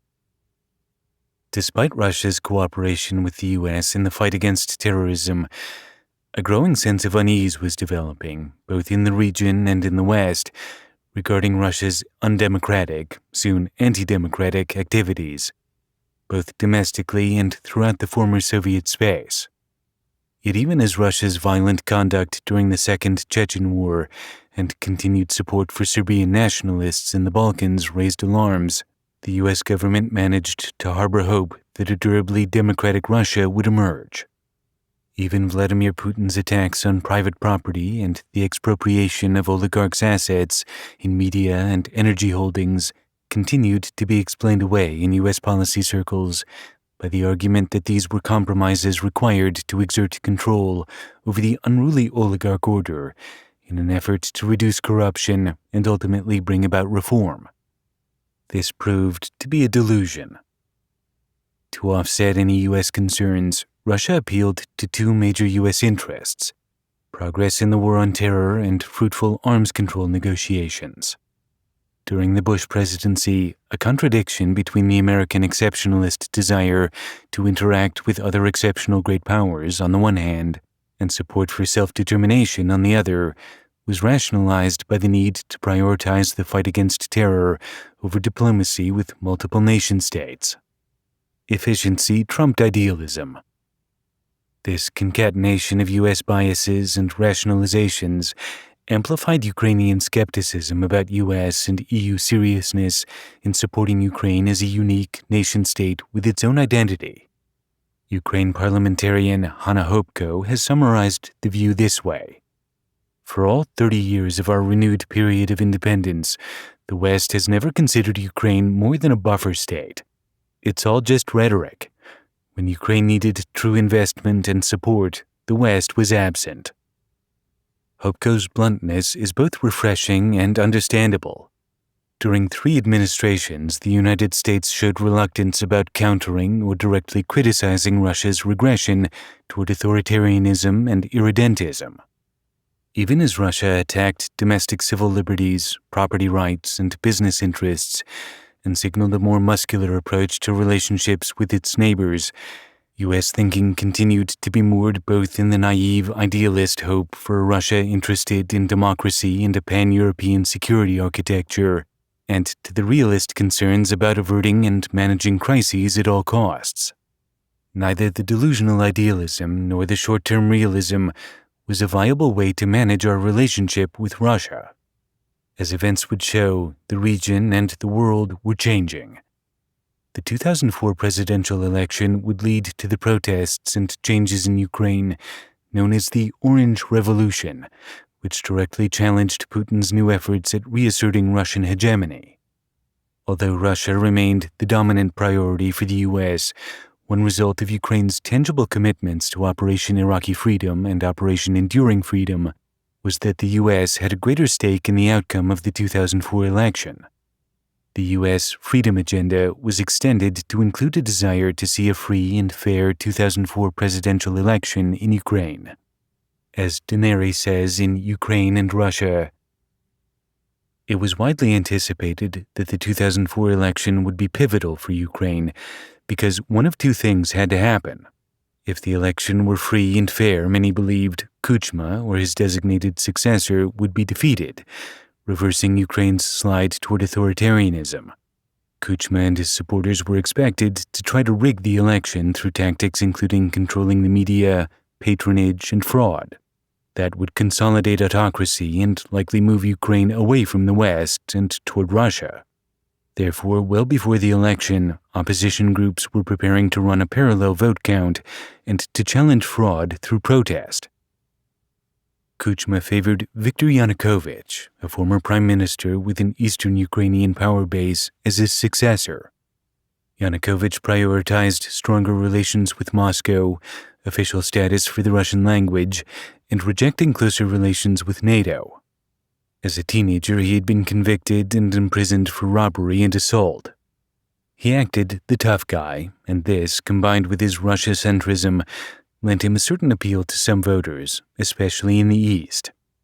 Kuchma, Western governments determined, was preparing to corrupt the electoral process and use the public administration of media to limit voters' exposure to competitors. He hoped to ensure a Yanukovych victory, which would protect the Kuchma faction against corruption investigations that would surely emerge if Yanukovych's leading opponent, a reform candidate, won the election.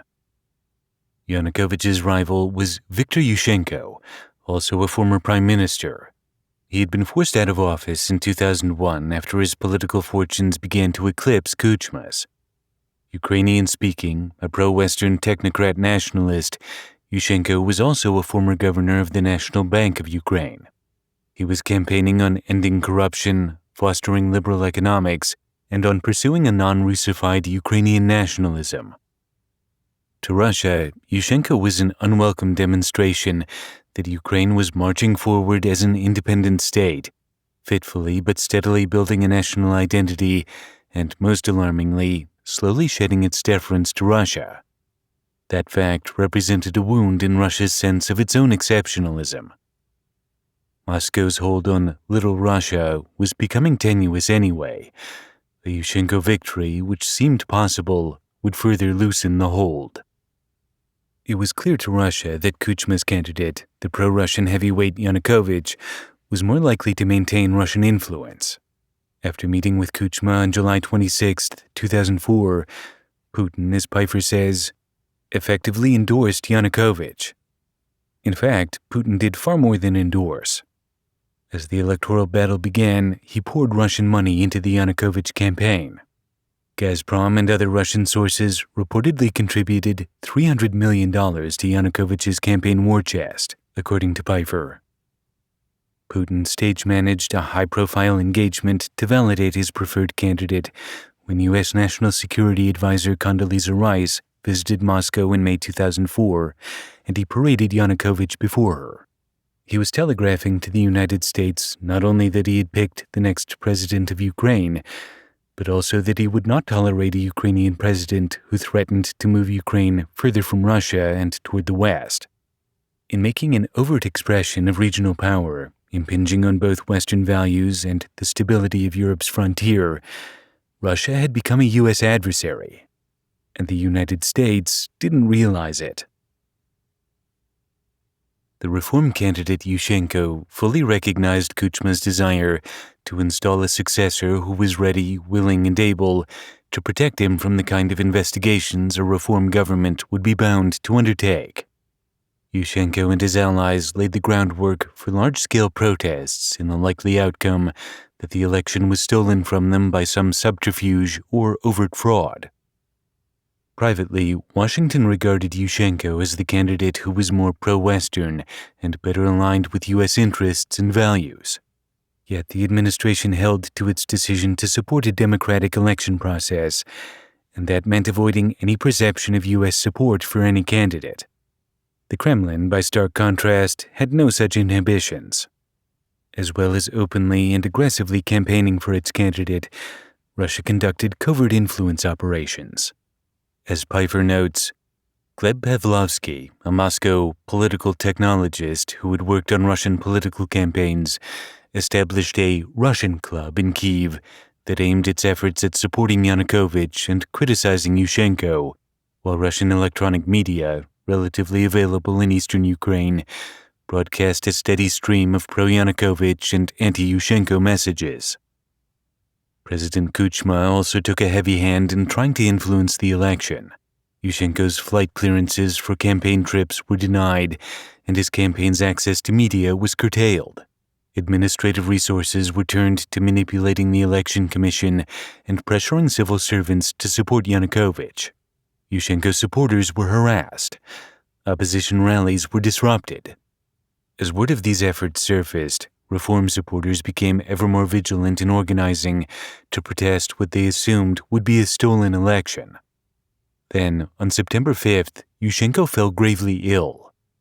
Rushed to Vienna for treatment, he was diagnosed with dioxin poisoning, which causes extreme skin lesions. The dioxin was later shown to have been made in a laboratory and highly refined. Yushchenko believed it had been slipped to him by government officials at a state dinner. He was unable to campaign for a month, and when he did return to the campaign trail, he was quickly exhausted. His face was disfigured by the toxin, but nonetheless, his campaign seemed to have been reinvigorated. The brazenly brutal attack on him only served to underscore the seriousness of the issues at stake. The U.S. government continued to urge the outgoing President Kuchma to hold free, fair, and transparent elections. In October, Ambassador John Herbst confirmed Washington's readiness to work with whomever the Ukrainians elected, while underscoring that the election needed to be honest and transparent.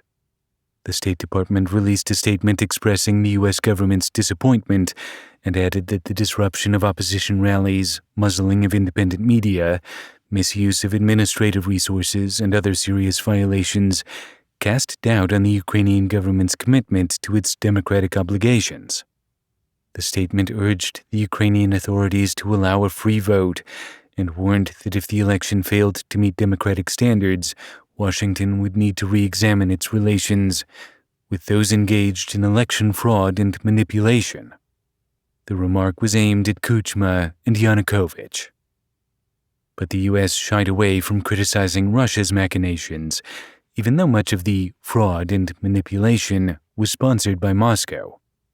The concern was that to do so would harm U.S.-Russia relations and disrupt the busy agenda for collaborating on arms control and the war on terror, including maintaining operating bases for Afghanistan throughout Central Asia, where Russia had a great deal of influence. The United States had also been undertaking NATO enlargement, now contrary to Russian wishes, and the Bush administration therefore wanted to conduct U.S.-Russia relations with great delicacy. So, throughout September and October, as Russia continued to conduct an influence campaign to deliver a Yanukovych victory, the U.S. would criticize only Kuchma's efforts at election theft, not Putin's illegitimate influence. Russian advertisements went on endorsing Yanukovych in both Moscow and Kyiv. Playing on some Ukrainians' regard for Putin, Yanukovych and Putin campaigned together in Russia and Ukraine. The Kremlin implemented policies to highlight the economic benefits of a Yanukovych presidency. From October 26th to 28th, Putin visited Ukraine to attend a military parade marking the 60th anniversary of the city's liberation in World War II and delivered a lengthy speech, widely broadcast on Ukrainian television, praising Russia-Ukraine relations and the work Yanukovych had done as prime minister. And yet, as official reports, when 2 days before the election, U.S. Deputy Secretary Richard Armitage published an op-ed emphasizing the importance of a free and fair process, the op-ed did not reference the negative role being played by Moscow as it worked to skew the outcome in Viktor Yanukovych's favor. Official clarifies another layer of Russia's machinations. Russia would benefit if the U.S. reacted negatively to Yanukovych's becoming president via corruption. The U.S. threat to review relations with Kyiv in the event of an undemocratic election, official writes, must have been music to Putin's ears. The election was held on October 31, 2004, and the reformer Yushchenko won a plurality of the vote. Because he had not achieved the majority required to avoid a second-round runoff, a second election was scheduled for November 21st. The political tension was palpable. During an October 31st press conference, a U.S. State Department spokesman, pressed on Russian election interference in Ukraine, acknowledged reports of Russian involvement in the campaign and added that the U.S. government often discussed the subject of Ukraine with officials in Moscow and obviously consistently urged them to support free and fair elections in Ukraine. He then made the assertion that democratic elections in Ukraine were in Moscow's interest, reflecting the fanciful American hope that the US and Moscow had shared interests. In the November 21st runoff, election monitors reported massive irregularities: abuse of absentee balloting, ballot stuffing, falsified vote counts. Some observers were blocked from entering polling stations, monitors reported, while others reported buses taking voters from one station to another to cast multiple ballots. The next day, Ukraine's Central Election Commission, CEC, issued an unofficial report showing that Yanukovych had narrowly won the runoff, 49.7% to 46.7%. Those results flatly contradicted exit polls showing Yushchenko beating Yanukovych handily, 54% to 43%.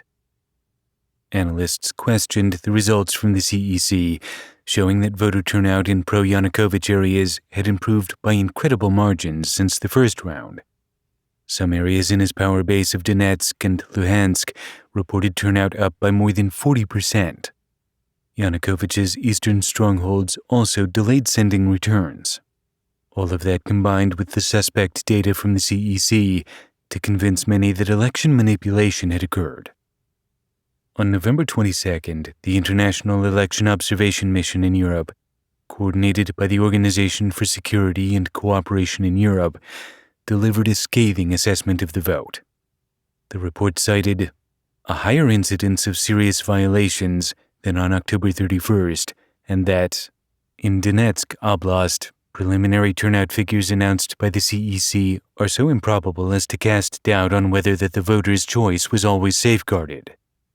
It was also clear that groups of voters whose livelihoods depended on the state had been pressured to support Yanukovych, and that citizens mobilizing for other candidates had been pressured to stop. Essential freedoms had thus been violated. With the falsification of the tally and the means behind the falsification now dramatically exposed, well-organized reform forces went into immediate action throughout Ukraine.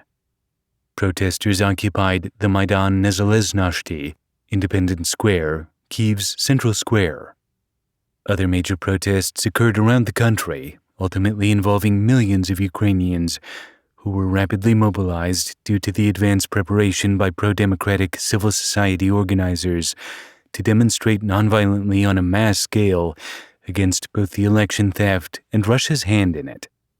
The protesters rallied around the leadership of Yushchenko and Yulia Tymoshenko, a former deputy prime minister and his main partner in what was turning into a democratic popular revolution. The goal was to compel the courts to nullify the fraudulent election results and order a new second-round runoff for December. U.S. decision-makers denounced the rigged election, but stopped short of explicitly criticizing Russian interference. On November 24th, in response to a question about what the Department of State should do about Moscow's interference in the Ukrainian electoral process, Secretary Powell stated that he would rather concentrate on how we get out of the difficult situation, adding that, at a later time we can talk about how we got into this situation. Avoiding explicit criticism of Moscow carried over to President Bush's press engagement on November 26th. When asked if President Putin overstepped his bounds, Bush referred to a lot of allegations of vote fraud, but made no mention of Putin or Russia. December 3rd saw a great victory for the Ukrainian protests and the cause of liberal democratic reform. Ukraine's High Court invalidated the runoff election.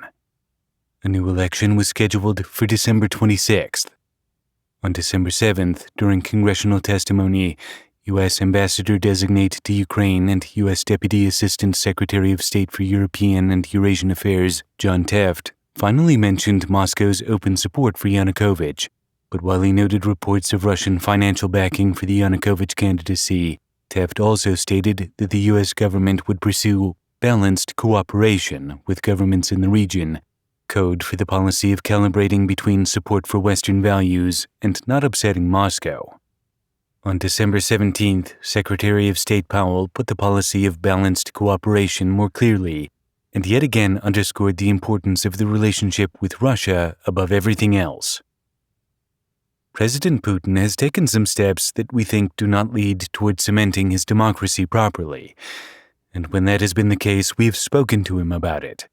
We have spoken to him about it in the spirit of friendship and in the spirit of asking why some of these actions are taking place.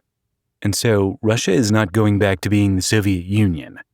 The Cold War is not coming back, and we want to encourage President Putin and our Russian colleagues to keep moving in the right direction to build their democracy on a sound foundation, and that includes free access to media, respect for human rights, and to keep moving in the direction they had been moving. In the Ukrainian presidential runoff on December 26th, Yushchenko won decisively. Opposition legislators then reached an agreement to combine the election rerun with constitutional changes to reduce the power of the presidency. These changes amounted to a poison pill. Presidential power shifted to the Prime Minister and the Rada.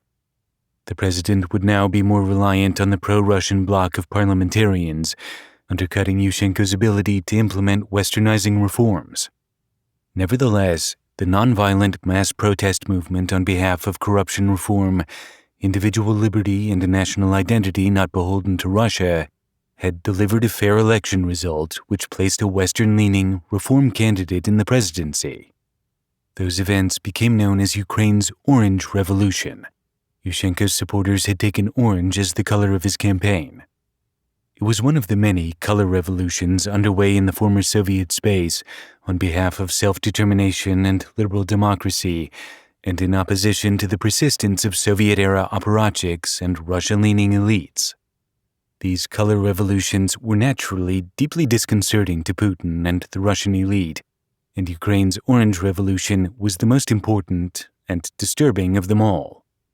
It wasn't only that Ukraine remained a centrally important space for Russia, both practically and emotionally.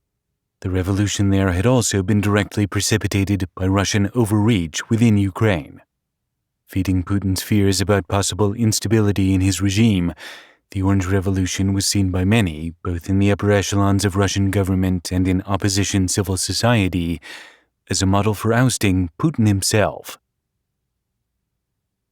In his memoir, In My Time, Vice President Dick Cheney notes Russia's central role in precipitating the Orange Revolution and writes that he had long believed that the United States should play a more active role in integrating Ukraine and other former Soviet states into the West.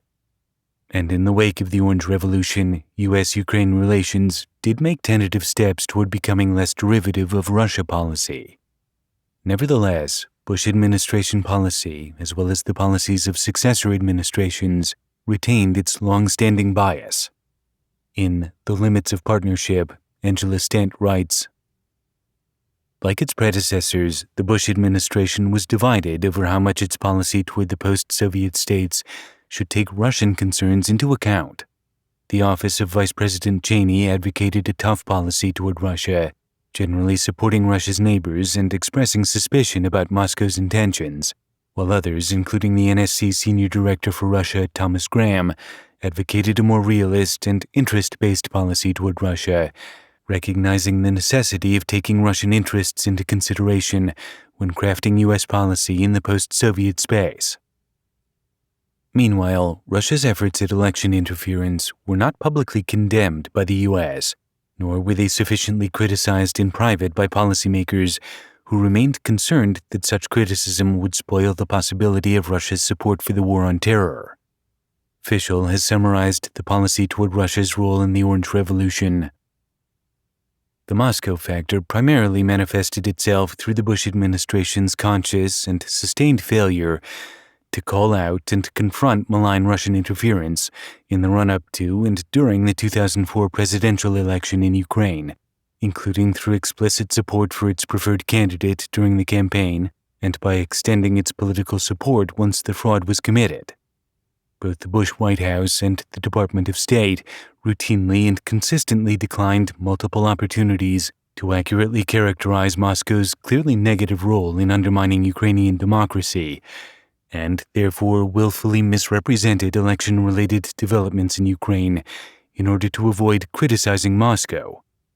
The Kremlin's efforts to encourage a crackdown on democracy in Ukraine, to intimidate Ukrainian civil society, and to warn off European intermediaries who tried to keep the outgoing Kuchma administration on the straight and narrow, were eventually met with a unified Western response focused on democratic principles and process, but the U.S. role in that response remained muted in service of the idea of cooperation with Russia that was, in fact, becoming increasingly unlikely in any event. This muting of U.S. condemnation, the absence of a forceful response to Russian meddling in efforts at democracy, represented a failure to deter Russia's malign influence. The failure to deter enabled and emboldened Russia. Vitaly Haiduk, former Secretary of Ukraine's National Security and Defense Council, has expressed a common Ukrainian view of the U.S. What would have been their goal? Orange Revolution did not even affect the interest of the USA, EU. What did they do even though Ukraine chose Europe? Nothing. Nothing happened.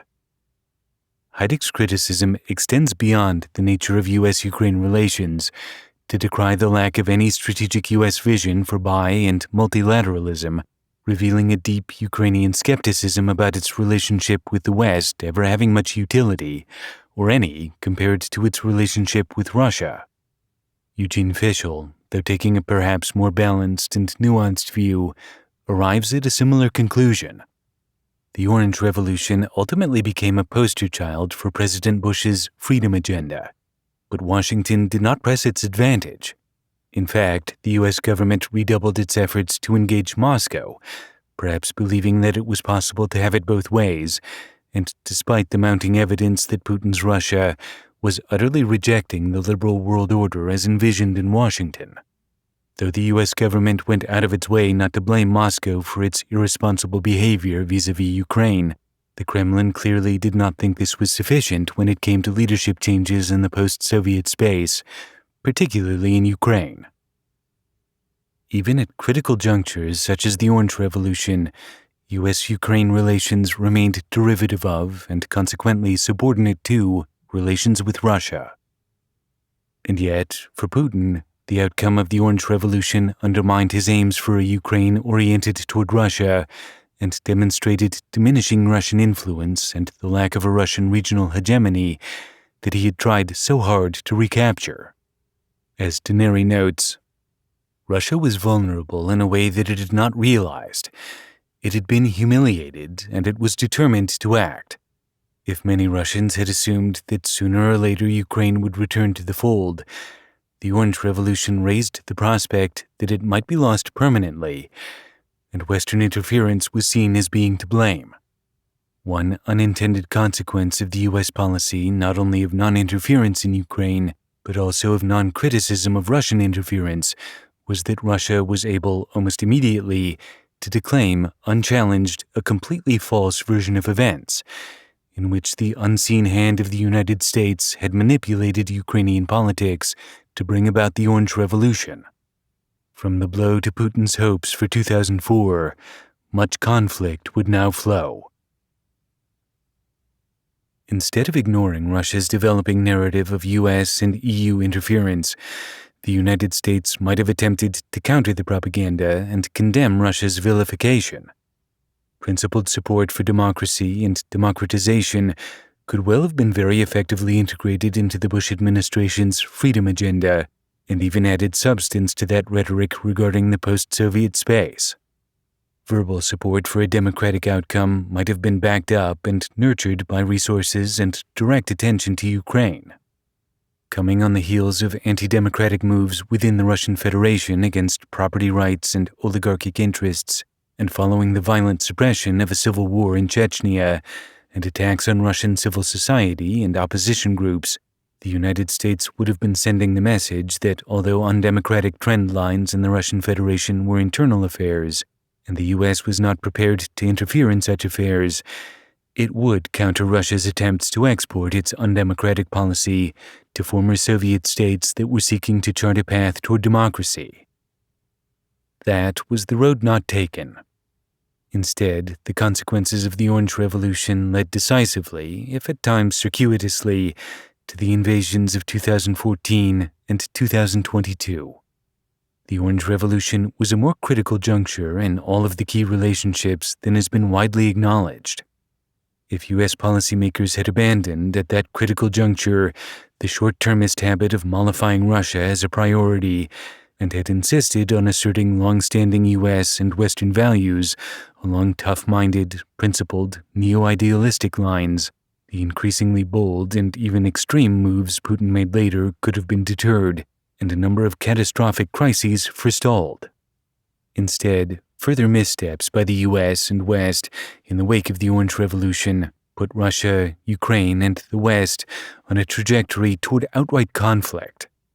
The lessons that might have altered matters would not be learned over the next 2 decades, but that doesn't mean they can never be learned. The later they are learned, the more challenging their application.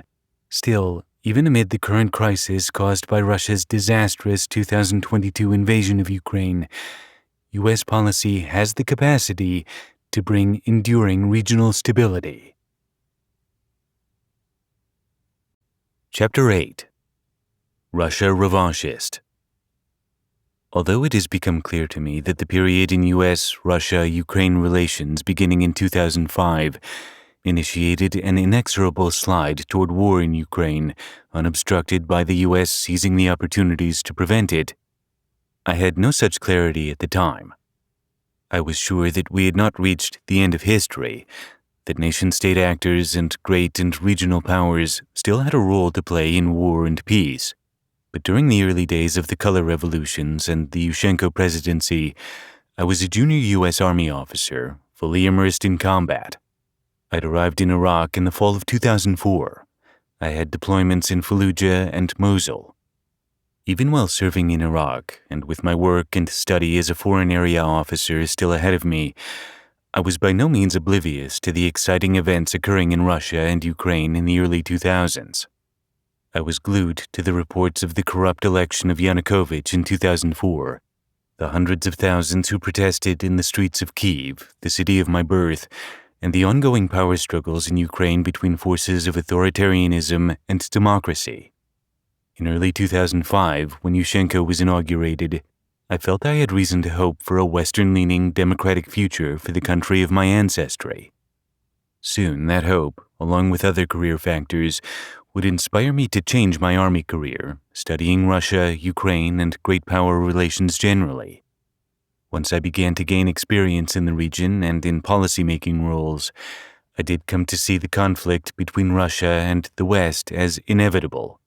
As with the George W. Bush administration in general, my own Army career in the early 2000s was driven, day to day, by the intensity of U.S. focus on the Middle East, as well as on non-state actors like Al-Qaeda and the Taliban, rather than the key threat to global security, Russian ambition and exceptionalism. Some of the U.S. failure to face hard facts and make difficult decisions regarding Russia and Ukraine remains understandable in light of the daily crises. The urgent overwhelmed the strategically important. There would come a point, however, where the reality of Russia's aims and tactics regarding Ukraine and the region, and the fatal tendency of the U.S. to apologize, on the one hand, for Putin's authoritarian and expansionist aims and actions, and to hope, on the other hand, to crisis manage them, should have become glaringly obvious to U.S. policy analysts and policymakers. They didn't become obvious because U.S. officialdom has so often and so long tended to think transactionally and short-term, instead of basing decisions on values and long-term interests. If they had looked harder and negotiated harder, if better precepts, neo-idealist precepts, had guided U.S. Russia and Ukraine policy, the West might have recognized the looming military threat following Russia's invasion of Georgia in 2008, forestalled the Crimea annexation and Eastern invasion of 2014, and averted the full-scale invasion of Ukraine in 2022. In 2005, as Serhii Plokhy has pointed out, the intensity of the blow Russia felt it sustained from the Orange Revolution should have been hard to minimize. Gleb Pavlovsky, the top Kremlin political advisor, described that turning point as our 9/11. Putin's attitude had been made utterly clear by the failed effort to control the 2004 election. Given other recent acts of aggression, it was impossible for many Ukrainians to imagine Russia backing off. Vitaly Haiduk, former Secretary of the Ukraine National Security and Defense Council, expressed a view representative of many Ukrainians who backed Yushchenko in 2004 and were supporting him as president in 2005. Russia differs from Ukraine in Haiduk's view because Russians were fine living under a czar. That sweeping characterization, reflecting the historic tendency of Ukrainians to cast their national identity in opposition to a supposedly Eastern Russian mindset, a mindset making Russia prone to authoritarian leadership and undemocratic government, played into the Ukrainian public's support for the new Yushchenko regime, which was pro-democracy, openly Western-aligned, and at least notionally anti-corruption. To both the Ukrainian and the Russian leadership, then, Yushchenko's victory represented a rejection of the Russian-backed corruption that had defined Yanukovych's 2004 presidential campaign. Yushchenko and other Ukrainians were also keenly aware of the historic Russian exceptionalist mythos regarding Ukraine, embraced by Putin and others, and the threat those beliefs posed to Ukrainian independence. Hence, in part, Yushchenko's revived drive, beginning immediately upon his inauguration in 2005, to both strengthen Ukraine's national identity internally and to make Ukraine a NATO member, which would end the threat of Russian attack. The choice seemed to be stark. Ukraine, still operating outside the two available spheres of influence, could seek one of two things: some kind of accommodation with an increasingly aggressive Russia, or reliable protection against Russia's obvious hunger to regain control of Ukraine. Although Ukraine's earlier efforts to join NATO, beginning in the 1990s amid the denuclearization process, had not succeeded by 2005, the Yushchenko administration, under no delusions about Putin's long-held dreams of a Russian imperial role in the region and the critical importance in those dreams of a subdued Ukraine, had good reason to believe that only a full-scale, treaty-driven relationship with the West, backed by military power, could realistically provide appropriate security for an independent Ukraine. Yushchenko began pressing urgently for an invitation to join NATO via a Membership Action Plan, MAP, a NATO program for providing advice, assistance, and support specifically designed for a nation seeking membership.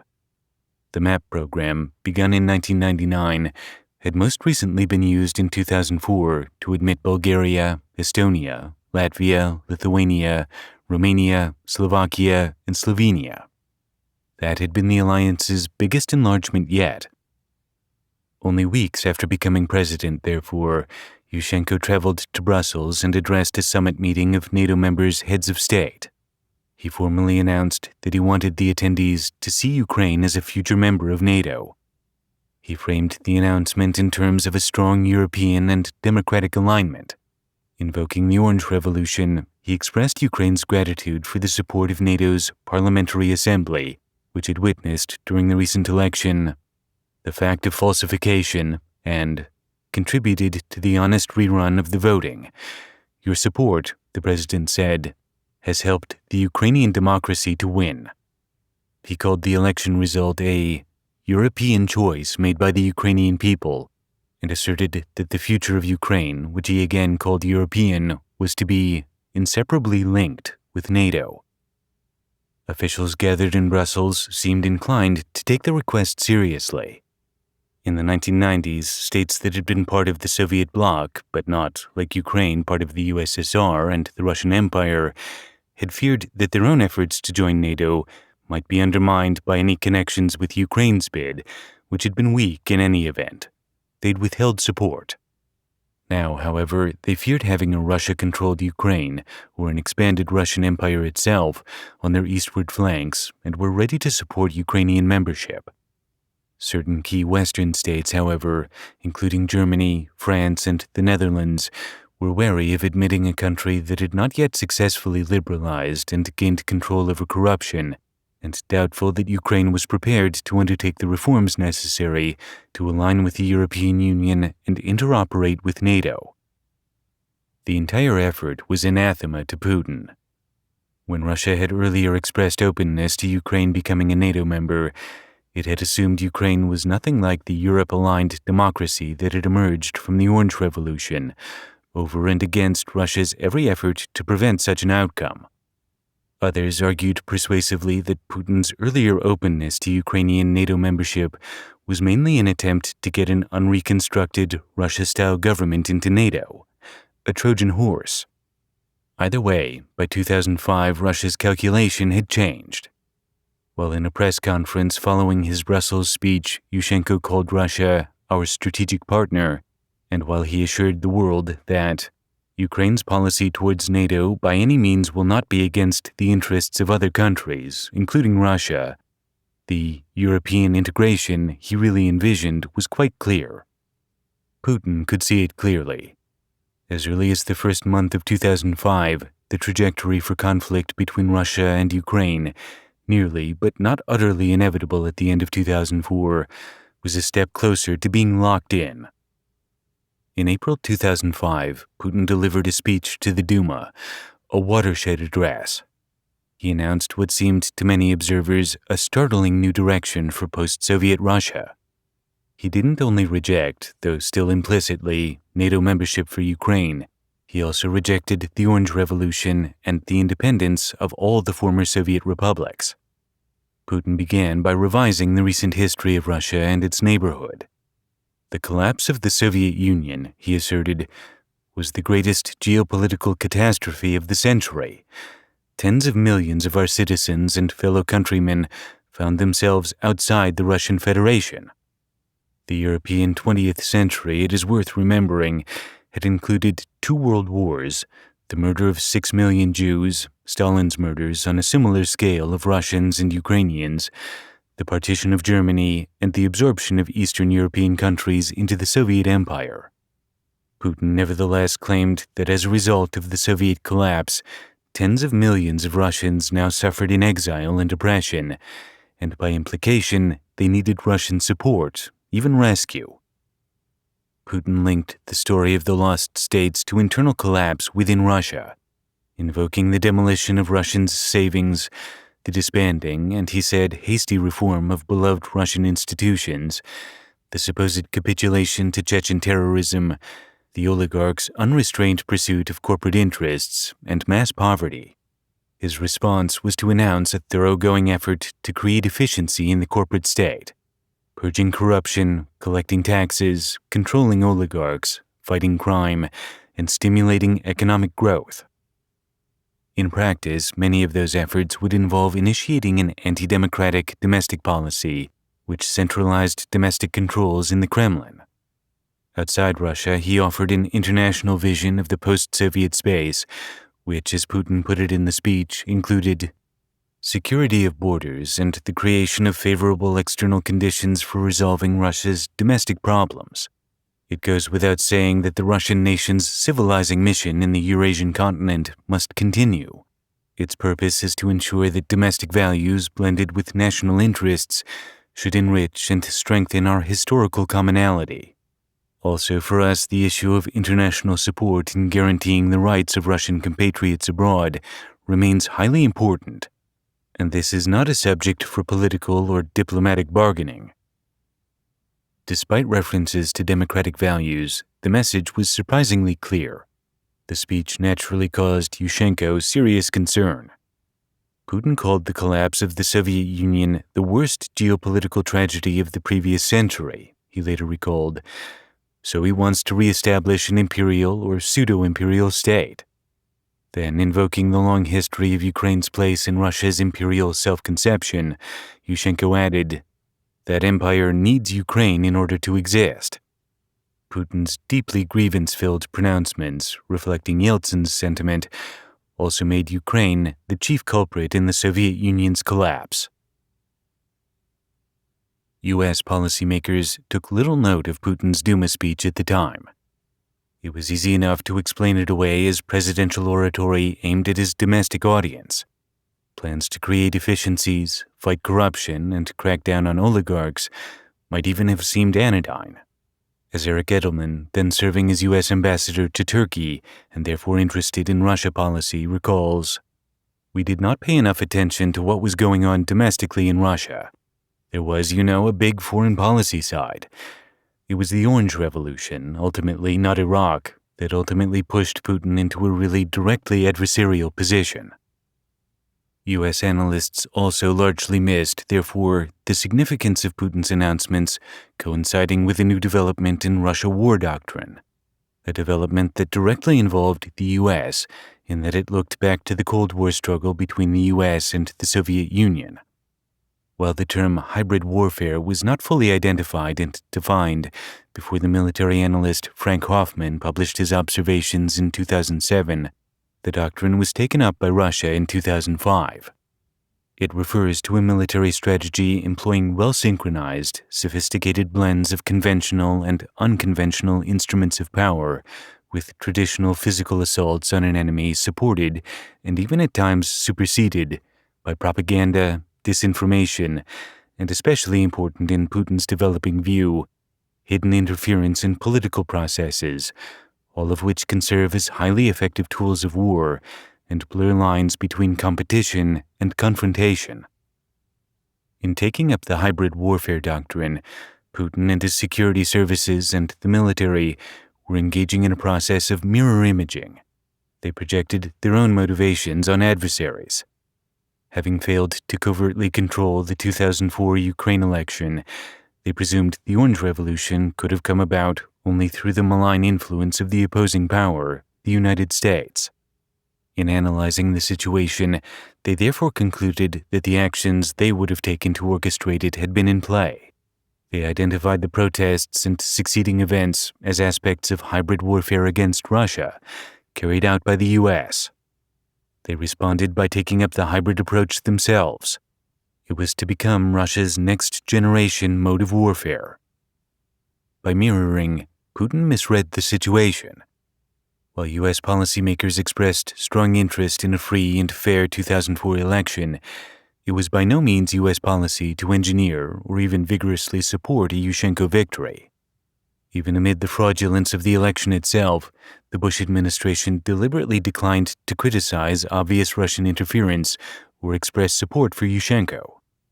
To avoid criticizing Moscow, the U.S. even willfully misrepresented developments in Ukraine.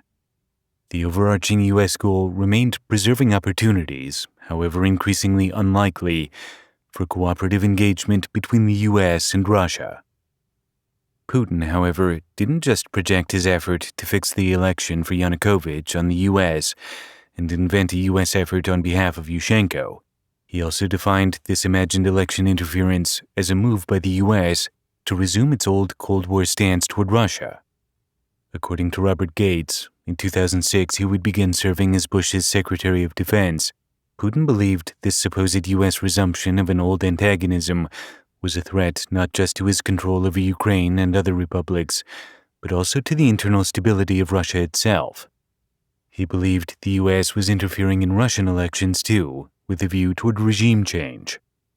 However, because of the intense focus on the global war on terror, little note was taken by U.S. policymakers and Russia experts at the time of this fundamental strategic shift.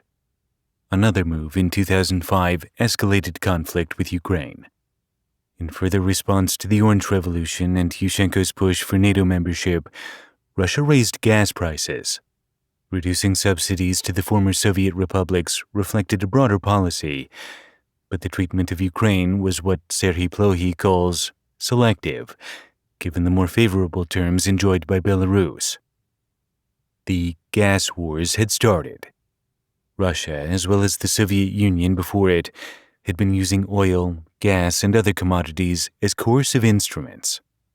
Now Russia turned to both gas price hikes against Ukraine to create internal instability by inflaming the struggling Ukrainian population, and supply cuts to Europe to induce Europe to pressure Ukraine. By 2006, Russia had accused Ukraine of stealing European gas and used the accusation as a reason to drastically reduce supplies to Europe, potentially alienating the West from Ukraine. Not surprisingly, in the face of all this rising tension, Yushchenko continued to press for a NATO map.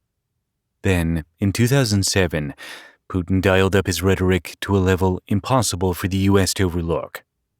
In February, he addressed the future of Russia and Eurasia at the annual Munich Security Conference, MSC, a long-standing, well-regarded forum for high-level discussions of European and global security issues.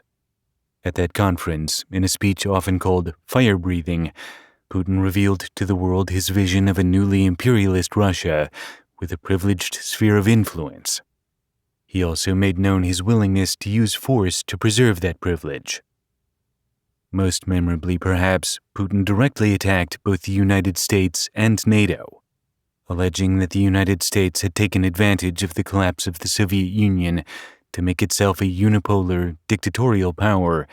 He channeled controversy over the U.S. war on Iraq, criticized by some Western powers for being pursued without UN Security Council authorization, into his railing against the U.S. The U.S., he said, overstepped its national borders in every way. This is visible in the economic, political, cultural, and educational policies it imposes on other nations. He linked that criticism to conditions in Eastern Europe, explicitly objecting to NATO enlargement and casting Russia as expansion's victim. It turns out that NATO has put its frontline forces on our borders. I think it is obvious that NATO expansion does not have any relation with the modernization of the alliance itself or with ensuring security in Europe. On the contrary, it represents a serious provocation that reduces the level of mutual trust. And we have the right to ask, against whom is this expansion intended? The Munich speech in an international forum revealed Putin's hostility to NATO enlargement and the United States, and signaled Russia's course change away even from its fitful efforts to integrate with Euro-Atlantic institutions and the dominant liberal democratic order. Ukraine's efforts to integrate with the EU, pursuit of NATO membership, and departure from Russia's sphere of influence triggered a Russian backlash and planted the seeds of a new Cold War.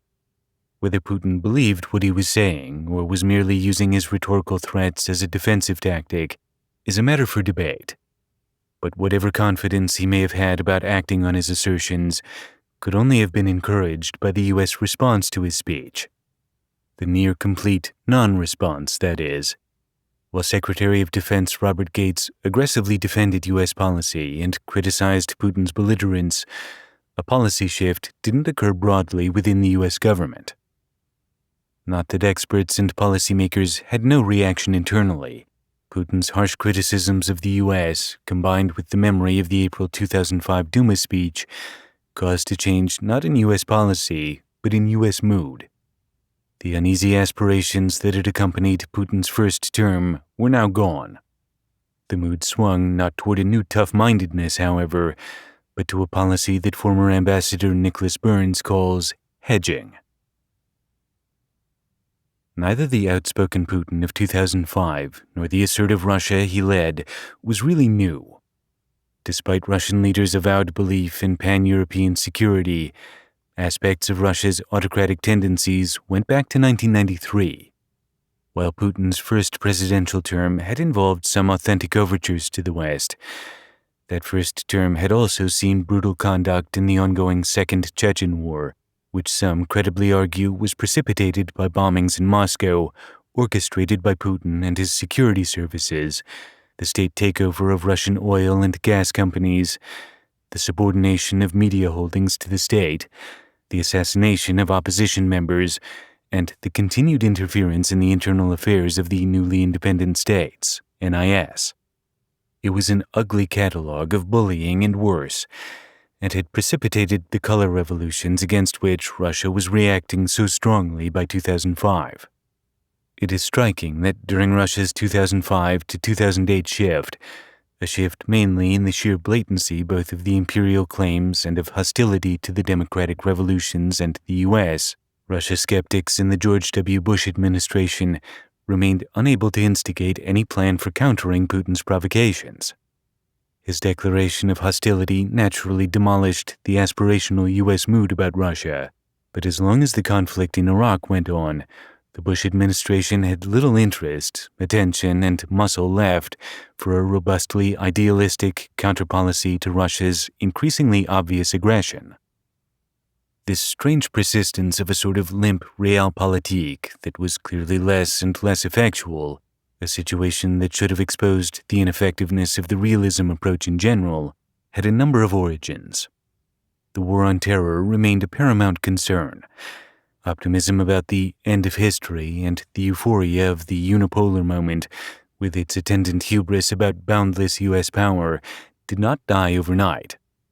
As long as policy was focused on non-state actors, encouraged by the three axis of evil nation-states, Europe and even Eurasia seemed fundamentally politically stable by comparison, if vulnerable to terrorist attack, despite all the escalating announcements and actions by Putin, strongly suggesting the contrary.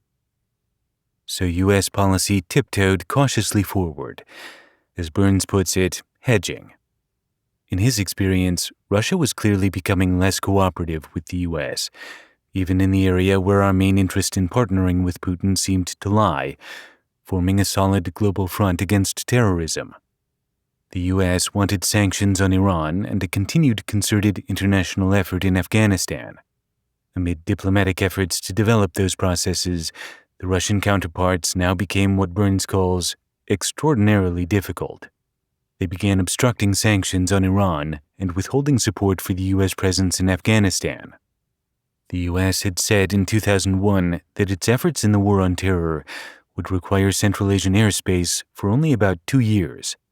But in 2003 and 2004, U.S. presence had only grown. Russian anxiety regarding control over what it considered its sphere of influence further diminished cooperation regarding the war on terror that the U.S. had hoped for from Russia. At the same time, as Burns recalls, it remained unclear to U.S. foreign policy officials whether Russia was really in a position to carry out a successful invasion of a country like Ukraine or Georgia. Until that question was answered, in Georgia, the overwhelming U.S. tendency to hedge was extended. U.S.-Russia policy had moved very quickly to flip-flopping between hope and aspiration, however qualified, and fear-driven crisis management. That shift set a pattern for multiple U.S. presidential administrations to come. Fixated on Russia, hoping too much and fearing too much from that country, the U.S. largely ignored Ukraine, where there was much less to fear and far more realistic grounds for hope. In January 2008, President Yushchenko and other Ukrainian leaders wrote to NATO in Brussels asking to be approved for a map at the NATO summit scheduled for that April in Bucharest, Romania. The letter emphasized democratic values and Ukraine's identifying itself as part of the Euro-Atlantic security area, willing to counteract common threats to security. President George W. Bush responded with a positive statement. Robert Gates, however, then serving as Secretary of Defense, saw NATO membership for Ukraine as what he calls a step too far in the direction of guaranteeing Ukrainian security, antagonizing Russia, and risking crisis. While Bush felt the U.S. was not in a position to obstruct Ukraine's desire to join the alliance, the apprehensive mood regarding Russia gave Gates and others in the administration no appetite for supporting and pursuing Ukraine's application. For officials now in crisis management mode, NATO membership for Ukraine remained a topic to discuss, not an issue to act on. And even as a discussion topic, the 1990s attitude persisted, as much as 15 years old now, and far outrun by events. While there should of course be some security arrangement for Ukraine, that arrangement shouldn't be NATO. The attitude persisted in the face of, and no doubt partly because of, Putin's response to Yushchenko's letter to Brussels, which was to make threats cloaked in a tone of pain and regret. It is horrible to say and terrible to think that Russia could target its missile system at Ukraine, Putin said, in response to such installations on Ukrainian territory. Within a decade, what was horrible to say and terrible to think had become a proven fact of life and death. And almost 3 years after Russia's full-scale war in Ukraine, the West still cannot bring itself to extend Ukraine NATO membership, fueling the perennial threat of war in Europe's largest nation. Certain factors on the Ukrainian side, too, helped drive the hedging, half-measure U.S. approach. The U.S. foreign policy establishment lacked confidence in Yushchenko himself. According to Stephen Hadley, who replaced Condoleezza Rice as National Security Advisor in 2005, the U.S. had hoped, despite weak support for his election, that Yushchenko would take a hands-on approach to bringing about change in Ukraine. Instead, the new president had turned out to be mainly an ideas person. He could rally public spirit, but when it came to policy, he needed a strong, detail-oriented implementer.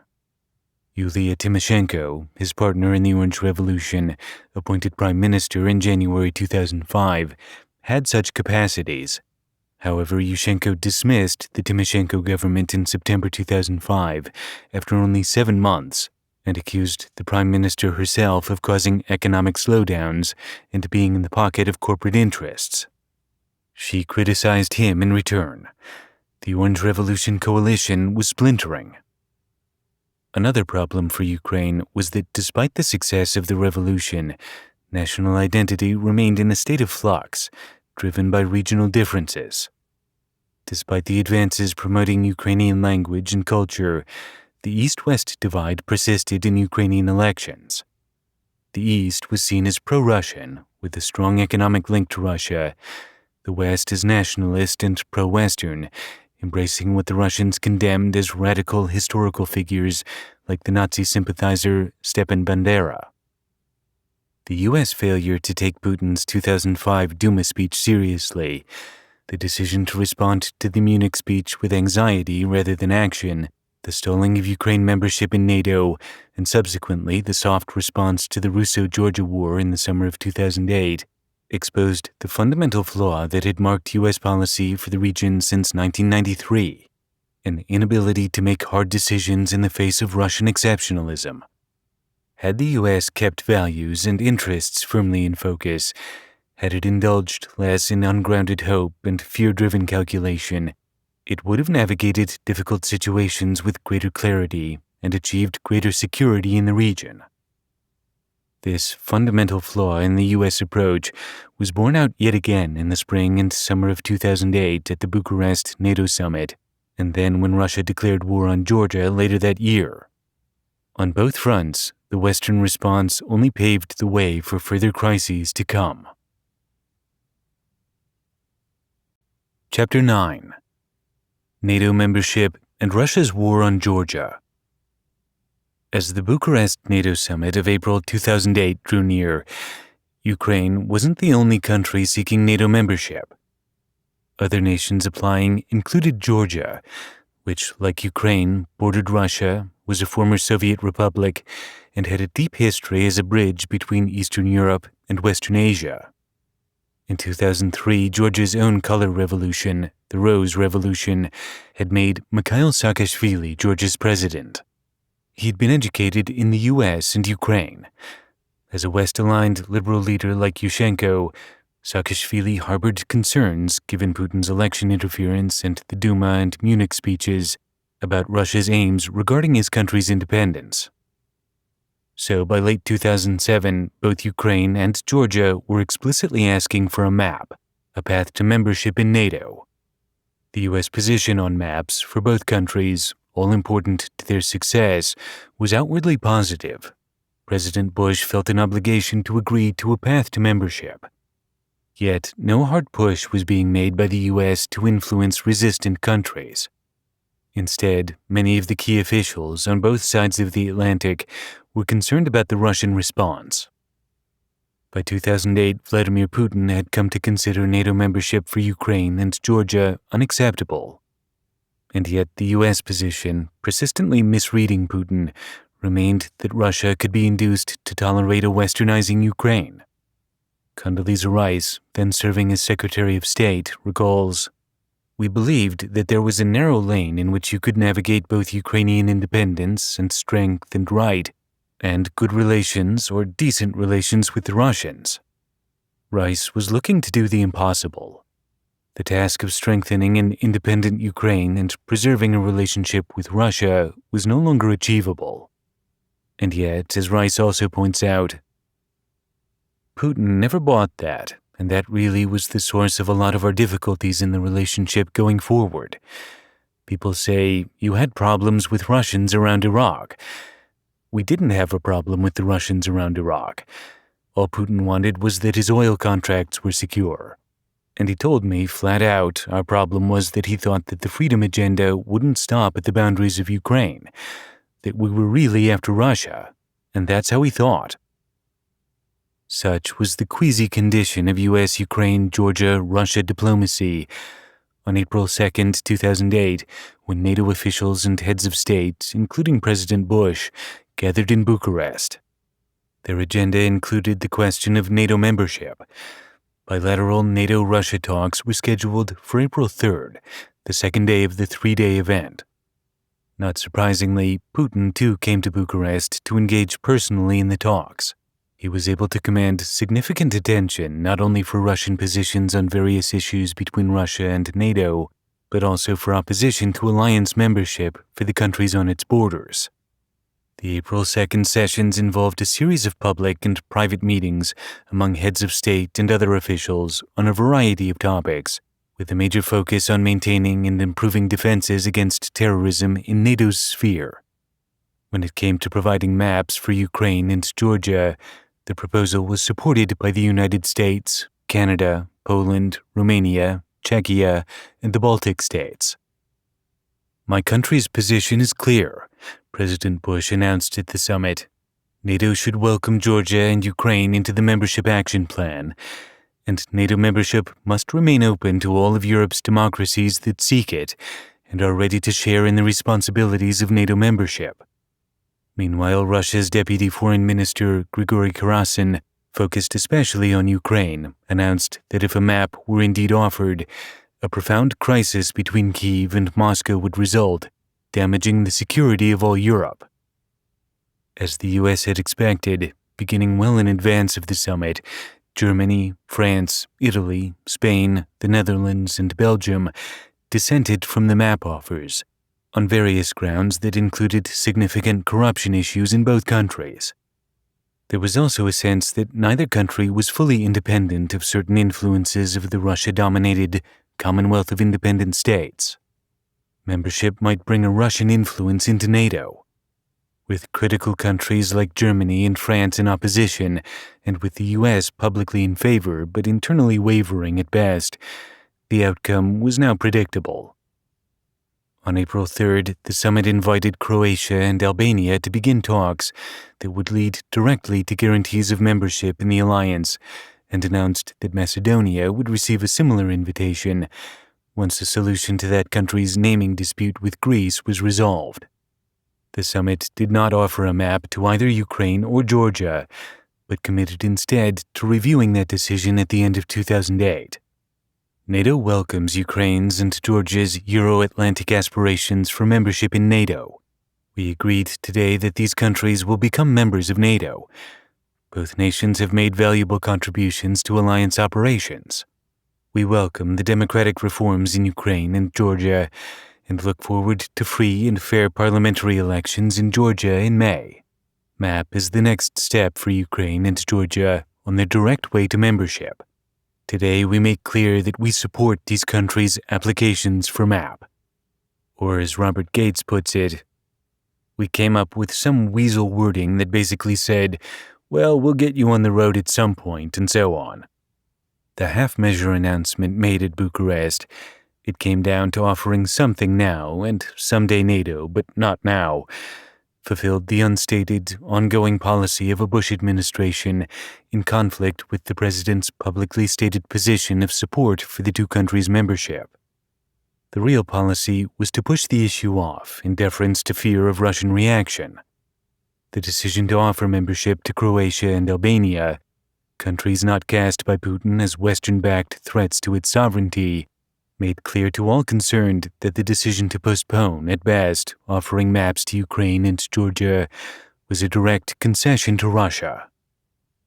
At the same time, by stating that the border countries would indeed be NATO members in the future, the summit's announcement did nothing to assuage Putin's misinformed tendency to believe that the West was involving itself with Ukraine in pursuit of the old U.S. Cold War aims of containing and deterring Russia. Eric Edelman, then serving as Undersecretary of Defense for Policy, remembers his own commitment in the face of Russia's objections to a Ukraine-NATO policy of sheer hesitance. I kept arguing that we needed some other halfway house because I didn't think either Ukraine or Georgia was ready for NATO membership. I thought there was also a chance we would provoke Putin now somehow. Yet Edelman also retains a clear view of the fundamental contradiction enmeshed in the Bucharest outcome. We came out with, to my mind, the worst of all possible outcomes at the Bucharest summit, because the summit didn't give a map, but they put in the declaration that we're going to declare today that someday they'll be members. So for about 5 minutes, the Russians were doing the happy dance and slapping each other high fives because they stopped map, until they read all the fine print in the communiqué and realized, oh my God, the alliance has now just committed to having Georgia and Ukraine in NATO. Putin's fears were thus further incited, while his own provocations, the expansionist ambitions that since 2005 he had been anything but subtle about, his mirroring a new doctrine of hybrid warfare, and his threats against Ukraine in particular, incurred no cost to Russia at all. Indeed, the only lesson Putin might logically have taken away from the 2008 Bucharest summit was that the kind of action he'd been taking for the preceding 3 years would be rewarded by Western concessions.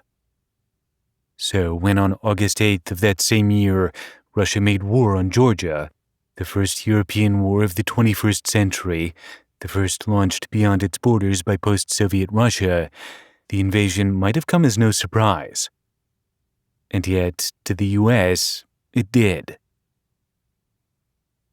In April, immediately upon his return from the Bucharest summit, Putin initiated a conflict with Georgia by formally establishing relations with 2 regions, South Ossetia and Abkhazia, which had earlier seceded. The U.S. response was muted at best, media coverage almost non-existent. The strongest public statement criticizing Russia may have come from U.S. Senator Hillary Clinton, then campaigning for the 2008 Democratic presidential nomination. Given her later position as Secretary of State under President Barack Obama, who won that nomination, Clinton's 2008 statement about what she cast as major failures of the Bush administration with regards to Russia and Eurasia remains especially interesting. Several weeks ago, I called on NATO to extend a membership action plan, MAP, to Georgia and Ukraine at the Bucharest summit. I emphasized that this move would be a litmus test for the success of President Bush's leadership of the transatlantic community. I deeply regret President Bush's inability to convince our NATO allies to take this action. Now the Russian government has taken advantage of the lack of unity coming out of the Bucharest summit to further ratchet up the pressure on the young democracies on its borders. Moscow's actions this week to strengthen ties with the separatist regions of Abkhazia and South Ossetia undermine the territorial integrity of the state of Georgia and are clearly designed to destabilize the government of President Mikhail Saakashvili. I also call on President Bush to immediately send a senior representative to Tbilisi to show our support for the government of Georgia. The United States should raise this matter in the United Nations Security Council, in a special 26+1 session of NATO's North Atlantic Council, NAC, and in the NATO-Russia Council. Russia needs to hear a unified message from the United States and our European partners about our shared commitment to Georgia's security and territorial integrity. I am not advocating, nor do I envisage a return to a new Cold War with Russia, which I believe ought to remain in the G8, where the United States and its allies can together address our growing list of concerns with Moscow. But the current administration's mishandling of Russian relations has contributed to Moscow's belief that it can do as it pleases. America and its allies can and must do better. Significantly for the U.S. response to the Russian recognition of Georgia's breakaway regions, this latest escalation by Putin was made amid a changing situation in Russia's internal politics. A presidential election was underway in Russia, too, and because Putin was then barred constitutionally from serving a 3rd consecutive term Dmitry Medvedev, Putin's prime minister, was running to replace him. The prospect of Putin leaving the presidency sent U.S. policymakers swinging back toward the hopeful, aspirational mood of Bush's first term. Medvedev seemed more liberal and Western-aligned. Despite Putin's enormous popularity, his prime minister was running for the presidency on a platform that seemed to many Western observers to reject the aggressive and authoritarian measures Putin had been pursuing. And yet, as early as December 10, 2007, Putin named Medvedev his favored successor. The incumbent president was expressing not just confidence in the prime minister's abilities, but also personal trust. And Medvedev in turn announced that if elected president, he would appoint Putin prime minister. On December 17th, United Russia, the Conservative Party led de facto by Putin, made Medvedev its candidate, and Putin's endorsement and projected leadership role made Medvedev the overwhelming popular choice. In early March, a month before the Bucharest summit, Medvedev was elected by a landslide. It was as a lame duck president and a prime minister-elect that Putin attended Bucharest. In May, Medvedev assumed the presidency. Putin now began a process of rejiggering the role of prime minister to centralize power in that office, violating both the national constitution and all historical precedent. Over his ensuing term, he would transfer much of the state's authority to the portfolio of the prime minister, undermining the presidency as an office, to the point where nervous Russia watchers had reason to believe, incorrectly it would turn out, that he would remain in the supposedly secondary spot once his and Medvedev's terms were up. U.S. officials nevertheless continued to hold out hope for a liberalizing Medvedev presidency, hope that would, in fact, be borne out in a few instances. While doubting the president's independence of Putin, on whose coattails he'd been overwhelmingly elected, the U.S. oscillated daily between hope and fear. The suspense might have been relieved very early in the Medvedev presidency when, having recognized the secessionist regions within Georgia, Russia dramatically revealed its true intentions regarding its role in the region. On August 1, 2008, encouraged by Russia, South Ossetia began shelling Georgian villages. In response, on August 7th, Georgian army units entered South Ossetia. Russian troops had already secretly and illegally entered South Ossetia too.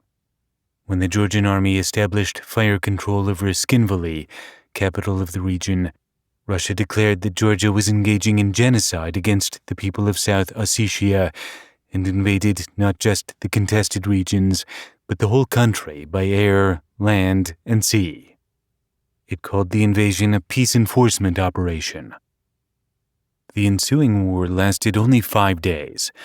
A ceasefire agreement was brokered by France.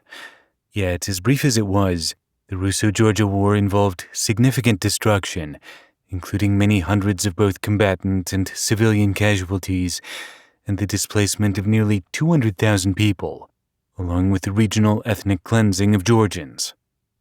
Georgia lost control of parts of South Ossetia and Abkhazia. Russia expanded a permanent military presence in both regions. The conflict and its effects exposed just how emboldened Russia was by the timidity of U.S. policy. Not constrained even by its stated military aims, which were entirely disingenuous, Russia exploited opportunity, opening a second front, attacking targets outside the contested areas, and blockading part of the Georgian Black Sea coast. It also employed its new doctrine of hybrid warfare. The use of media and cyber war in Georgia in 2008 has since come to be seen as marking an important development in 21st century military conflict. Georgia, for its part, fought back with its own media blitz. The Russo-Georgia War achieved another critical success for Putin's long-stated goals. It ruled out, for the foreseeable future, NATO membership for Georgia.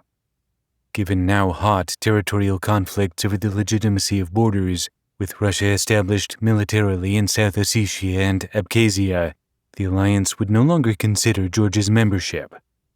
Other non-member former republics saw that NATO would not defend them in the event of Russian attack.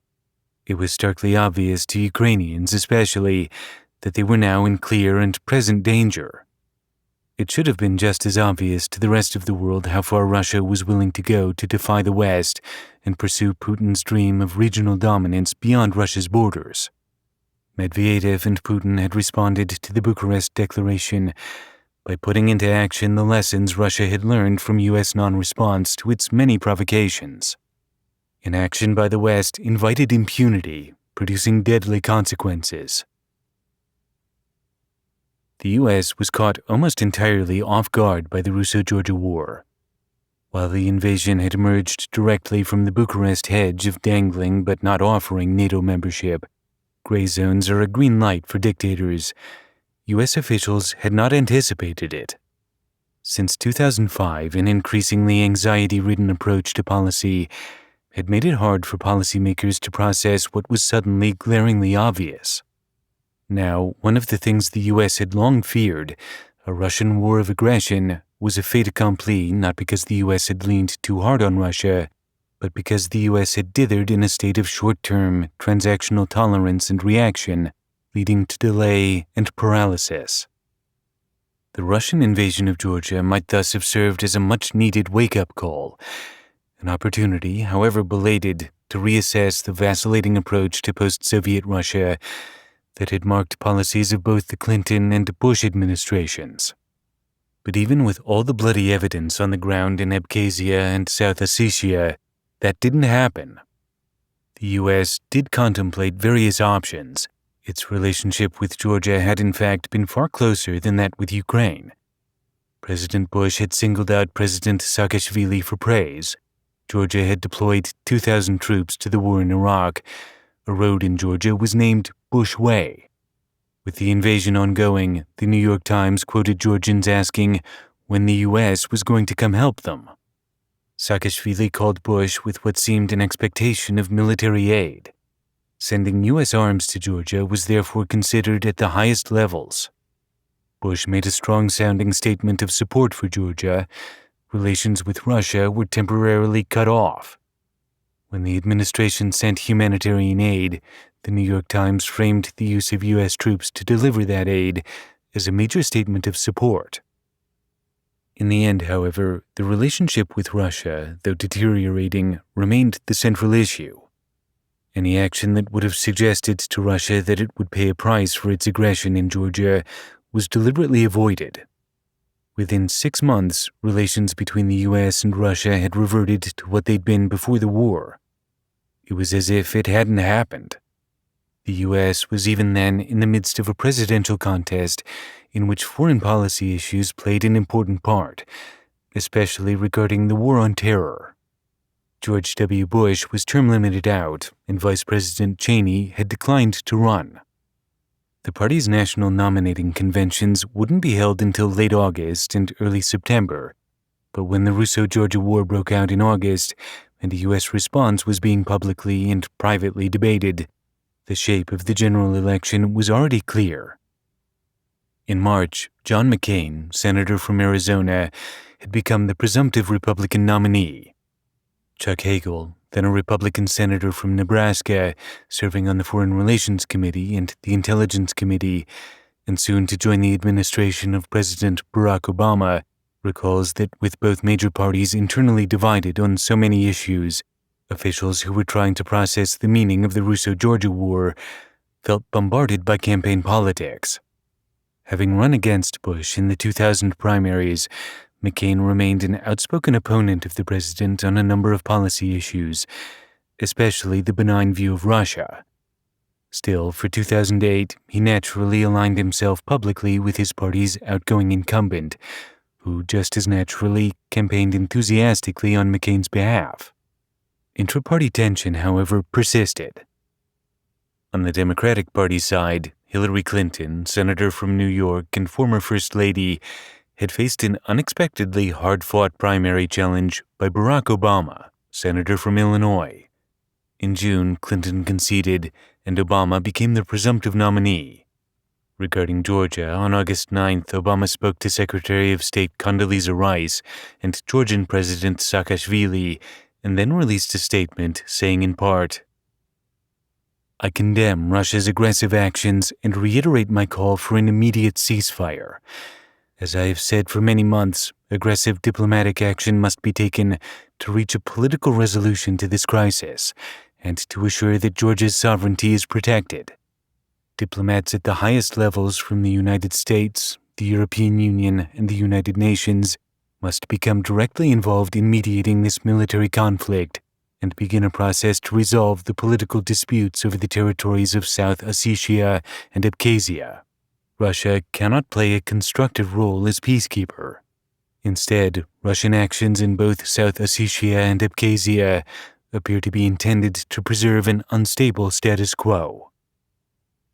Obama's call for a ceasefire, humanitarian aid, and a diplomatic solution was very much in line with the policy the Bush administration was in fact pursuing, which would impose no noticeable cost on Russia. Despite campaigning as the candidate of change, the nominee of the party opposing President Bush departed very little from the long-prevailing, largely bipartisan approach to issues in Eurasia, in which policymakers of both parties continuously centered Russia. While Russian aggression was condemned rhetorically, supporting the principle of self-determination of the Georgian Republic, Obama's Russia position differed from Bush's only in calling for more positive and cooperative mutual engagement. Meanwhile, Clinton, who had been virtually alone in calling out the Bush administration for dangerous failures at Bucharest, was by August campaigning for her former rival and said nothing in public to challenge the Democratic nominee. It was John McCain, the Republican candidate, who called for a total change of direction in U.S. policy for Russia and the region. Regardless of the fraught politics of the election year, McCain made a major statement that stuck ruggedly to his long-standing opposition to the Bush administration's approach to Russia and the region. Looking back from 2024 and the disasters in Georgia and Ukraine, McCain's statement of August 11, 2008 is worth reading in full, as a rare example of an official departing from the precepts of foreign policy realism. It avoids any fuzzily unrealistic faux idealism and instead lays out a values-based, neo-idealist vision supported by concrete calls to action. Americans wishing to spend August vacationing with their families or watching the Beijing Olympics may wonder why their newspapers and television screens are filled with images of war in the small country of Georgia. Concerns about what occurs there might seem distant and unrelated to the many other interests America has around the world. And yet, Russian aggression against Georgia is both a matter of urgent moral and strategic importance to the United States of America. Georgia is an ancient country at the crossroads of Eastern Europe and Central Asia, and one of the world's first nations to adopt Christianity as an official religion. After a brief period of independence following the Russian Revolution, the Red Army forced Georgia to join the Soviet Union in 1922. As the Soviet Union crumbled at the end of the Cold War, Georgia regained its independence in 1991, but its early years were marked by instability, corruption, and economic crises. Following fraudulent parliamentary elections in 2003, a peaceful, democratic revolution took place, led by the U.S.-educated lawyer Mikhail Saakashvili. The Rose Revolution changed things dramatically, and following his election, President Saakashvili embarked on a series of wide-ranging and successful reforms. I've met with President Saakashvili many times, including during several trips to Georgia. What the people of Georgia have accomplished in terms of democratic governance, a Western orientation, and domestic reform is nothing short of remarkable. That makes Russia's recent actions against the Georgians all the more alarming. In the face of Russian aggression, the very existence of independent Georgia and the survival of its democratically elected government are at stake. In recent days, Moscow has sent its tanks and troops across the internationally recognized border into the Georgian region of South Ossetia. Statements by Moscow that it was merely aiding the Ossetians are belied by reports of Russian troops in the region of Abkhazia, repeated Russian bombing raids across Georgia, and reports of a de facto Russian naval blockade of the Georgian coast. Whatever tensions and hostilities might have existed between Georgians and Ossetians, they in no way justify Moscow's path of violent aggression. Russian actions, in clear violation of international law, have no place in 21st century Europe. The implications of Russian actions go beyond their threat to the territorial integrity and independence of a democratic Georgia. Russia is using violence against Georgia in part to intimidate other neighbors such as Ukraine for choosing to associate with the West and adhering to Western political and economic values. As such, the fate of Georgia should be of grave concern to Americans and all people who welcome the end of a divided Europe and the independence of former Soviet republics. The international response to this crisis will determine how Russia manages its relationships with other neighbors. We have other important strategic interests at stake in Georgia, especially the continued flow of oil through the Baku-Tbilisi-Ceyhan pipeline, which Russia attempted to bomb in recent days, the operation of a critical communication and trade route from Georgia through Azerbaijan and Central Asia, and the integrity and influence of NATO, whose members reaffirmed last April the territorial integrity, independence, and sovereignty of Georgia. Yesterday, Georgia withdrew its troops from South Ossetia and offered a ceasefire. The Russians responded by bombing the civilian airport in Georgia's capital, Tbilisi, and by stepping up its offensive in Abkhazia. This pattern of attack appears aimed not at restoring any status quo ante in South Ossetia, but rather at toppling the democratically elected government of Georgia. This should be unacceptable to all the democratic countries of the world, and should draw us together in universal condemnation of Russian aggression. Russian President Medvedev and Prime Minister Putin must understand the severe, long-term negative consequences that their government's actions will have for Russia's relationship with the US and Europe. It is time we moved forward with a number of steps. The United States and our allies should continue efforts to bring a resolution before the UN Security Council condemning Russian aggression, noting the withdrawal of Georgian troops from South Ossetia, and calling for an immediate ceasefire and the withdrawal of Russian troops from Georgian territory. We should move ahead with the resolution despite Russian veto threats and submit Russia to the Court of World Public Opinion.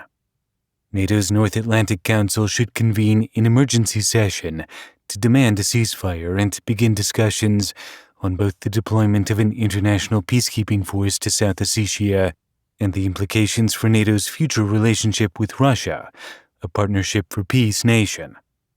NATO's decision to withhold a membership action plan for Georgia might have been viewed as a green light by Russia for its attacks on Georgia, and I urge the NATO allies to revisit the decision. The Secretary of State should begin high-level diplomacy, including visiting Europe, to establish a common Euro-Atlantic position aimed at ending the war and supporting the independence of Georgia. With the same aim, the U.S. should coordinate with our partners in Germany, France, and Britain to seek an emergency meeting of the G7 foreign ministers to discuss the current crisis. The visit of French President Sarkozy to Moscow this week is a welcome expression of transatlantic activism. Working with allied partners, the U.S. should immediately consult with Ukrainian government and other concerned countries on steps to secure their continued independence. This is particularly important as a number of Russian Black Sea Fleet vessels currently in Georgian territorial waters are stationed at Russia's base in the Ukrainian Crimea. The U.S. should work with Azerbaijan and Turkey and other interested friends to develop plans to strengthen the security of the Baku-Tbilisi-Ceyhan oil pipeline. The U.S. should send immediate economic and humanitarian assistance to help mitigate the impact the invasion has had on the people of Georgia. Our united purpose should be to persuade the Russian government to cease its attacks, withdraw its troops, and enter into negotiations with Georgia. We must remind Russia's leaders that the benefits they enjoy from being part of the civilized world require their respect for the values, stability, and peace of that world. World history is often made in remote, obscure countries. It is being made in Georgia today. It is the responsibility of the leading nations of the world to ensure that history continues to be a record of humanity's progress toward respecting the values and security of free people. One of the most notable elements in McCain's position was its focus on the future of Ukraine. Another was his referring to the war's perpetrators as President Medvedev and Prime Minister Putin, giving the lie to the daylight that many imagined they discerned between the two leaders. Critically, McCain framed the conflict as ongoing, not a flare-up to be settled in the short term, but an underlying problem that, in the absence of the West changing direction immediately, would only get far worse. And, like Hillary Clinton earlier in the year, McCain blamed NATO's withholding a map from Georgia for giving Russia a green light for invasion. He defied the fear-based approach, demanded the deployment of international peacekeeping troops in South Ossetia, regardless of Russian reaction, and expressed willingness to put a reconsideration of NATO's relationship with Russia on the table. Most importantly, McCain invoked values-based goals and long-term U.S. and global interests. If Putin was envisioning a return in U.S. policy to Cold War standoffs, the true purpose of what was often called McCain's toughness regarding Russia was to remove options that had incentivized Russia to act aggressively in the first place and induce it to accept its place as an independent nation in a liberal world order. Neither McCain's warnings nor his aspirations gained any traction with the foreign policy establishment in 2008. The realist school, operating across party lines throughout the Clinton and Bush presidencies, was quick to deride the statement as nothing but chest-beating provocation. According to McCain, Henry Kissinger, the father of foreign policy realism himself, called him to say the speech had gone too far.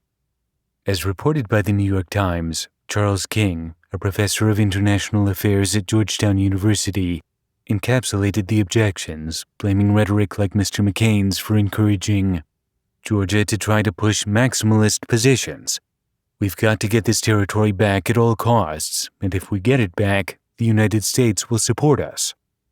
That viewpoint yet again made Russia the exceptionally critical player in the region, casting aspiration for sovereignty by the bordering countries as an unrealistic overreach. Revealingly, New York Times reporting also asserted that Obama and McCain were more or less on the same page on the issue. This was wrong. Chuck Hagel, noting that you didn't have a particular leader in the Congress that was really focused on these things except McCain, also recalls that McCain's statement was seen as political because he was running for president, and that most U.S. foreign policy experts remained consumed with terrorism. The so-called realists yet again prevailed. McCain's cogent and pointed advice was not taken in 2008 and 2009, either by the outgoing Bush administration or by the incoming Obama administration. On assuming the presidency, Obama did, however, announce a major change in U.S. relations with Russia. He framed it as a move beyond the tension caused by the Russo-Georgia War, now supposedly resolved. The new policy, known as Reset, a symbolic mutual pushing of a button, shifting both sides instantly back to a starting point, in fact became a kind of U.S. charm offensive on Russia. If there was a reset, it was really in U.S. mood, which swung back to the earlier aspirational hopes for a more liberal and cooperative Russia, a belief in Medvedev as a liberalizing force, and a resumption of a partnership in denuclearization and U.S. efforts in Afghanistan. Such, in any event, was the public face of the policy. Internally, watchers remained in suspense both about Medvedev's independence from Putin and Putin's possible moves at the end of Medvedev's presidential term.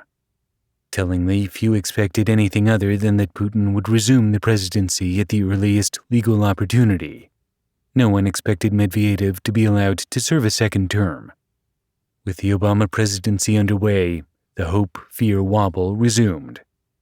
The U.S. remained at once hopeful for unlikely improvement and poised to react to reduce conflict at all cost, emerging from whatever Russia might choose to do next. What was badly needed in 2009 was not a reset of the relationship with Russia, but a fundamental alteration of the U.S.'s entire approach to the region.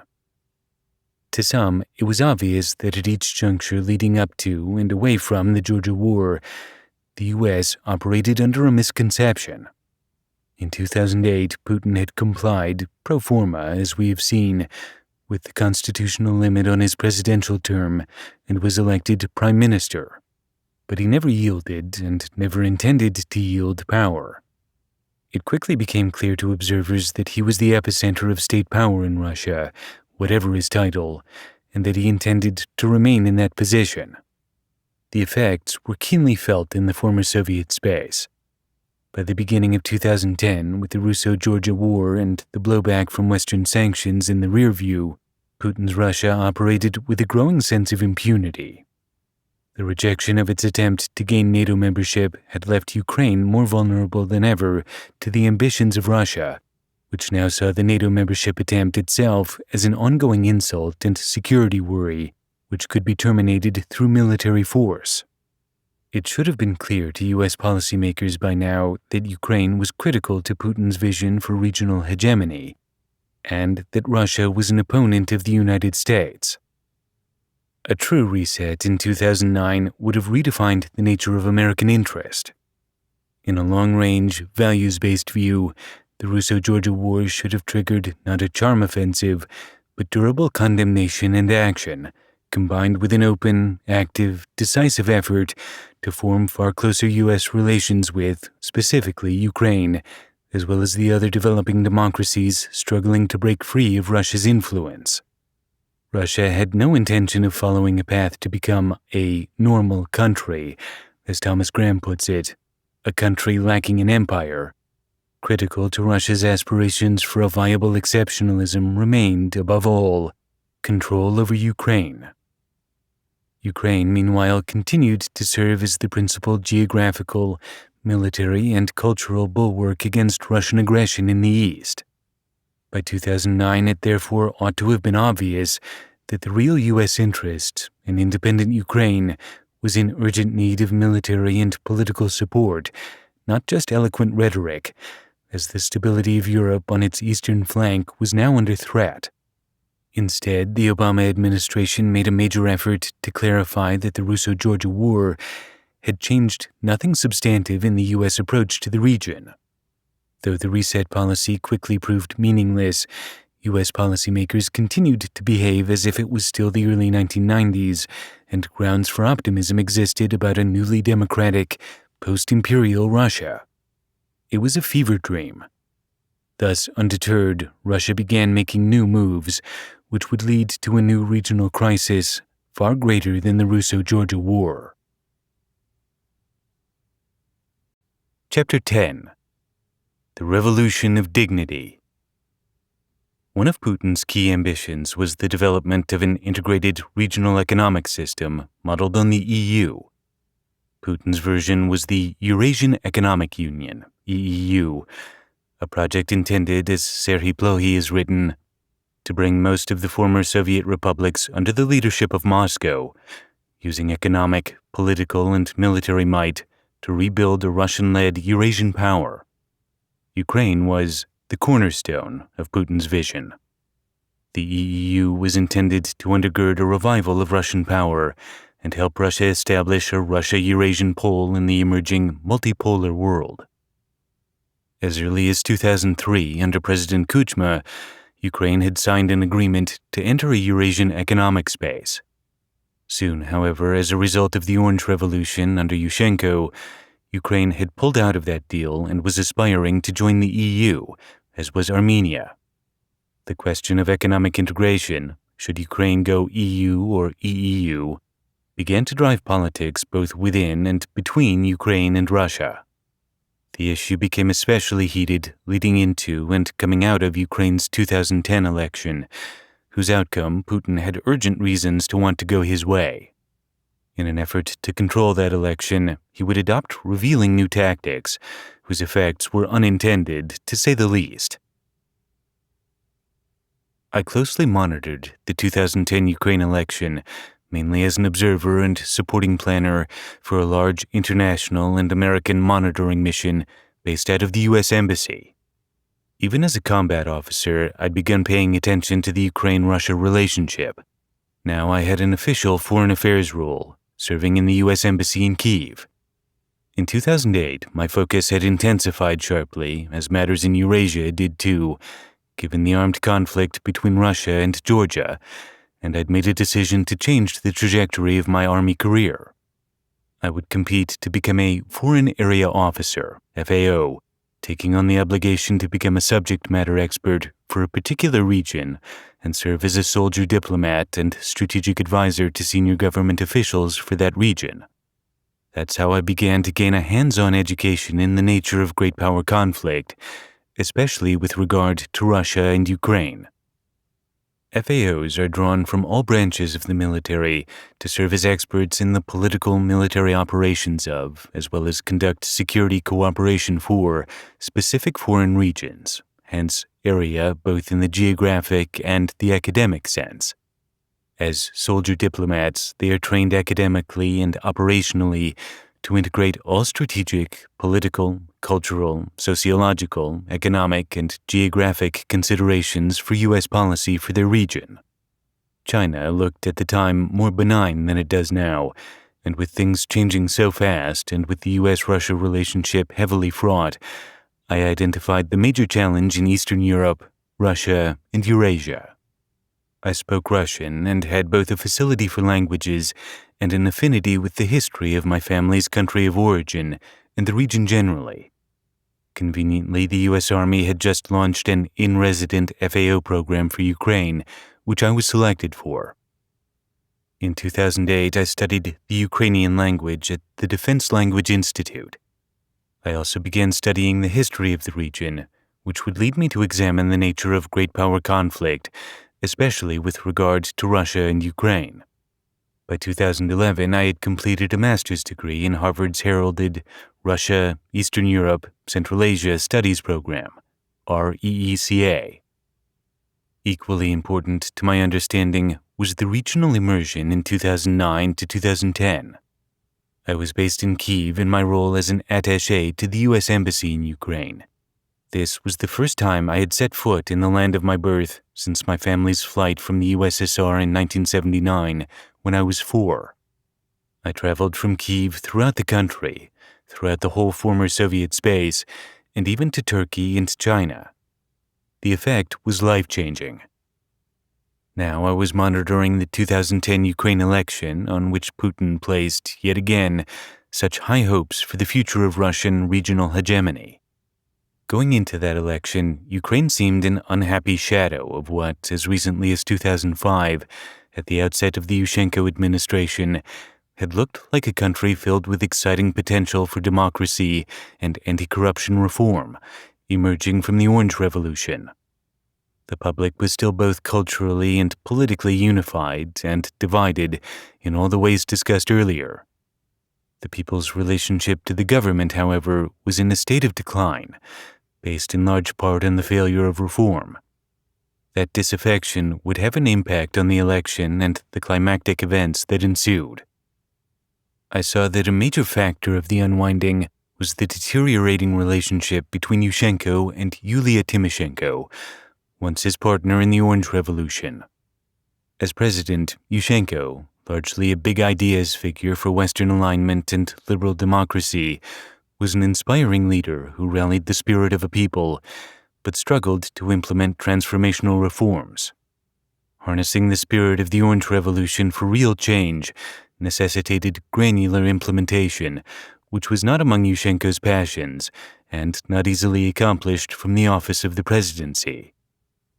The 2004 constitutional changes, a prerequisite for rerunning the election, had been specifically designed to undermine Yushchenko's ability to implement transformation, the result of another tragic Faustian bargain between pro-Western nationalists and pro-Russian factions.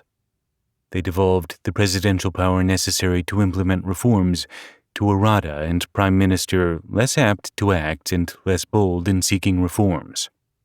And like the preceding bargains of the 1990s, they became a time bomb, blowing up the true reforms promised by the Orange Revolution.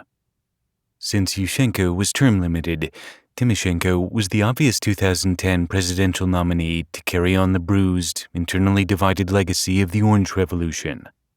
she faced a serious challenge, and so therefore did the revolution's legacy in the form of Putin's old 2004 candidate, Viktor Yanukovych. In 2004, he had run on his strongman Russia orientation, backed by Russian money and influence, and had tried to steal the election, triggering the revolution that brought in Yushchenko. In 2010, Yanukovych, again Putin's candidate, took a different tack. He hired Paul Manafort to direct his campaign.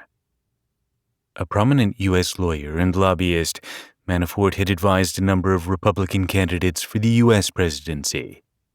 He would go on to serve as Donald Trump's campaign manager in 2016 and be pardoned by Trump in 2020 for convictions of fraud and witness tampering.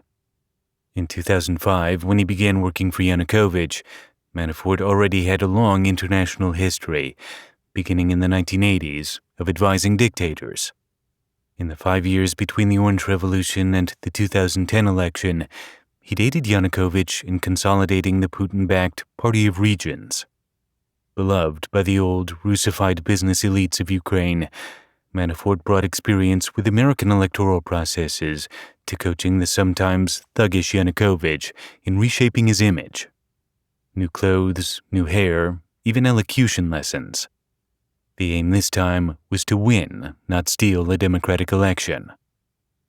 At least as important to the rebranding was Manafort's repackaging of Yanukovych's foreign policy, where in 2004 the candidate had run more or less blatantly as a Russian-type tough. Manafort made him a changed man. The thug had become a reformer. He now offered a balanced policy of seeking economic prosperity for Ukraine through relations both with Russia and with the West. So, regarding the key issue of the day, economic integration, Yanukovych was not, on the surface, running against the possibility of a Ukrainian place in the EU, nor was he rejecting on general principles a place in Putin's EEU. That false transformation of Yanukovych was in fact an old and unhappy one for Ukraine, a repetition of the waffling of Kuchma, now in the far more volatile climate of sharply heightened regional tension following the collapse of NATO membership and the Russo-Georgia War.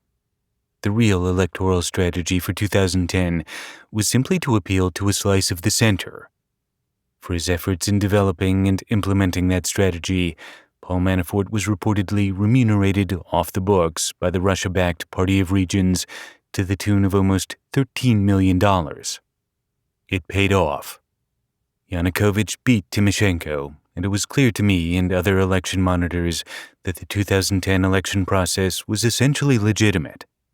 The win was narrow. The electorate was divided east-west, but the center was split, in part because the promise of Yushchenko had, in the eyes of many voters, failed. Given the lack of sufficient real progress on democracy and reform, enough central Western Ukrainians had grown disillusioned and apathetic. The liberal turnout fell. On the right, turnout was high, and as planned, just enough of the center went for the rebranded Yanukovych.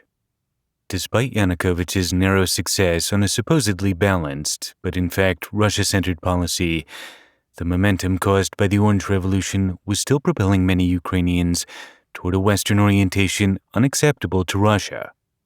Not surprisingly, therefore, given his background and his connections to Putin, the new president quickly put in place a repressive, highly corrupt, Russia-focused Ukrainian regime. He manipulated the legislature into shifting the focus of power back to the presidency. NATO aspirations were publicly renounced. Ukraine gave Russia's Black Sea Fleet a new 25-year lease for its base in Crimea. The eastern Russia-facing factions retained primacy and pilfered at will. Public funds were moved into the secret bank accounts of Yanukovych's family and friends. His palace, costing many hundreds of millions of dollars, was possibly the most flagrant example of his corruption. The country would soon verge on economic collapse, and to drive home his political point, Yanukovych had his electoral rival, Yulia Tymoshenko, arrested and imprisoned. One significant policy of the Yushchenko period survived, however, negotiating with the EU for a closer economic connection to the West. That continuation supposedly reflected Yanukovych's policy of East-West balance, but in fact, the new president's supporters in his home region in the south, many were metallurgy oligarchs, wanted better access to European markets for their products. The EU was demanding political and market reforms as a price of developing relations with Ukraine. The oligarchs would have none of that. The EU also wanted Tymoshenko released from prison.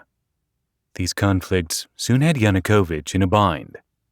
In October 2011, meanwhile, Putin had presented his economic vision for Eurasia in a widely read article, in which he claimed that new members would by no means have to choose between the EU and his EEU.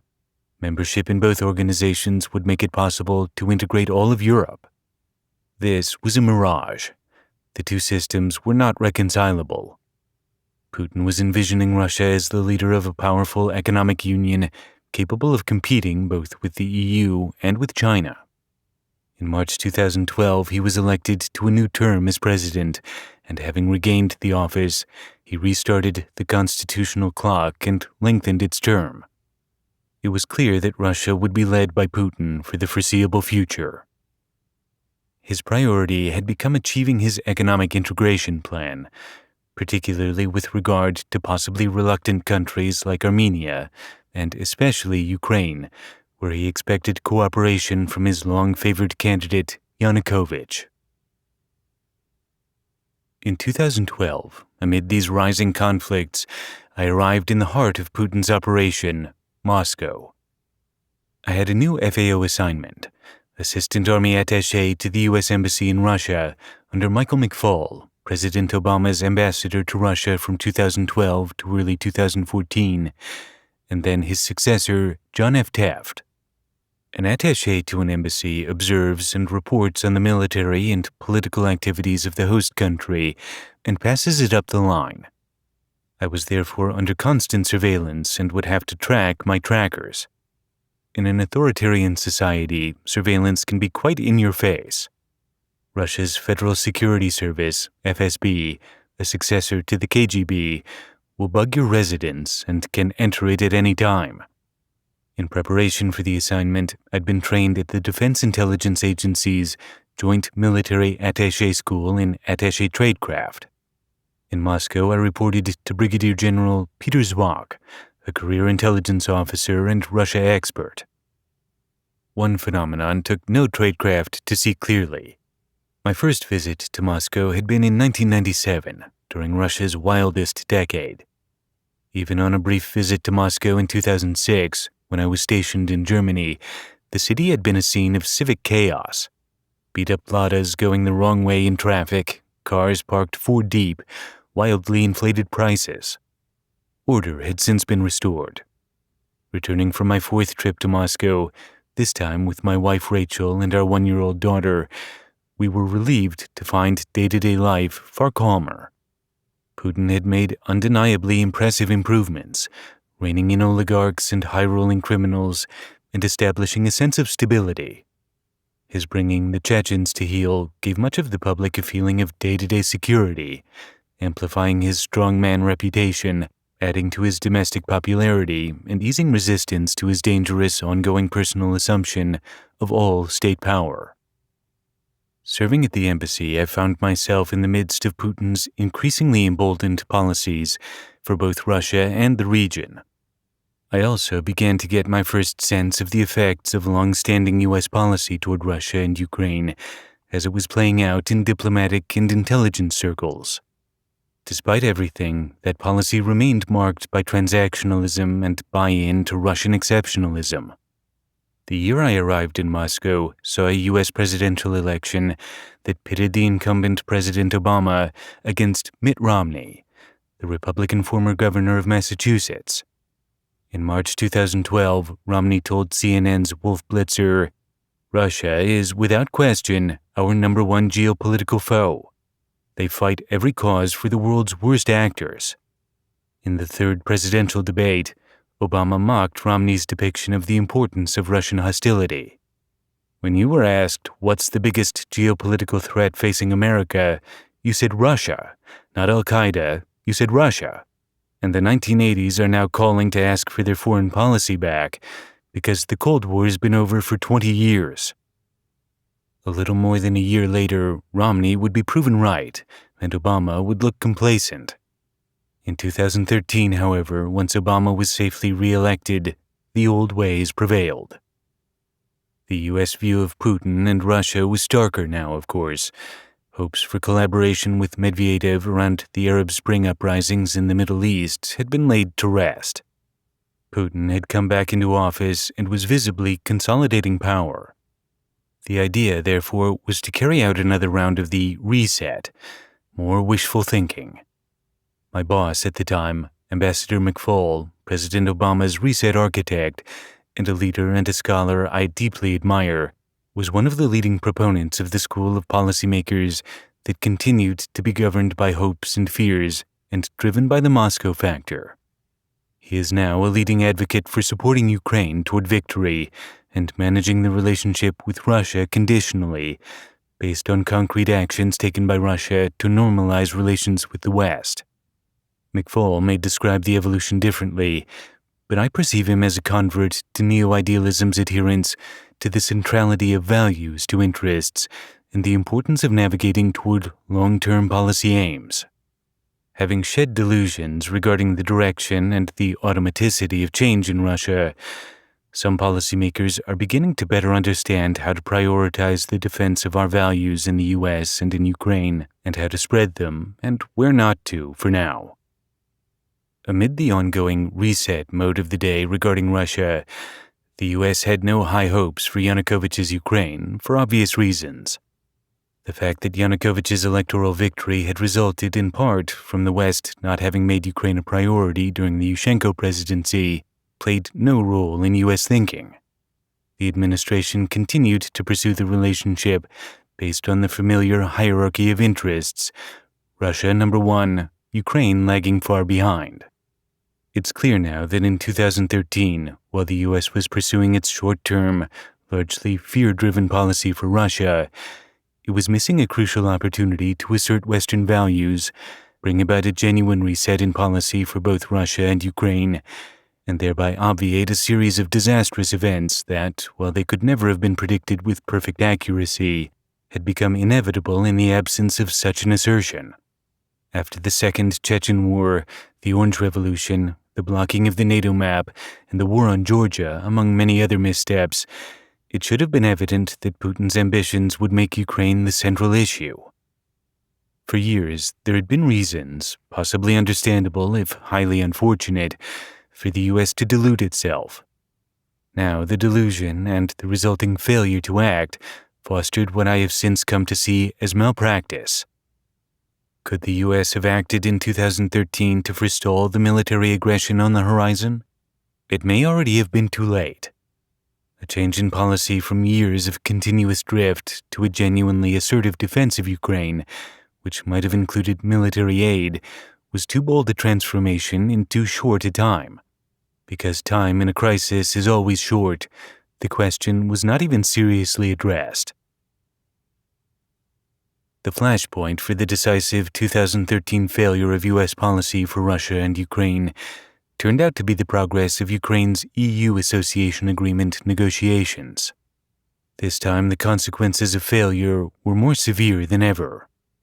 Well into that year, Yanukovych had continued his throwback, balanced policy of engaging in economic talks with the EU. Establishing a relationship with the EU was broadly popular among the Ukrainian people, and not only among Yanukovych's Western-facing opponents, who saw Europe as the path to prosperity. The debate on the issue between the Russian-leaning and Western-oriented factions, and between Russia and Ukraine, was intense and highly public. In September 2013, while the talks were ongoing, my wife and I took a weekend trip from Moscow to Kyiv, where I was struck by the sight of a babushka in central Kyiv, seemingly a near stereotype of the kind of pensioner who remained nostalgic for the days before the fall of the USSR. And yet she was carrying an EU flag to express her support for Ukraine's Western economic alignment.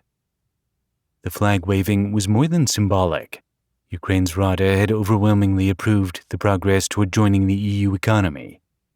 In November, Yanukovych traveled to the EU summit in Vilnius, Lithuania, ostensibly with the purpose of signing the economic agreement.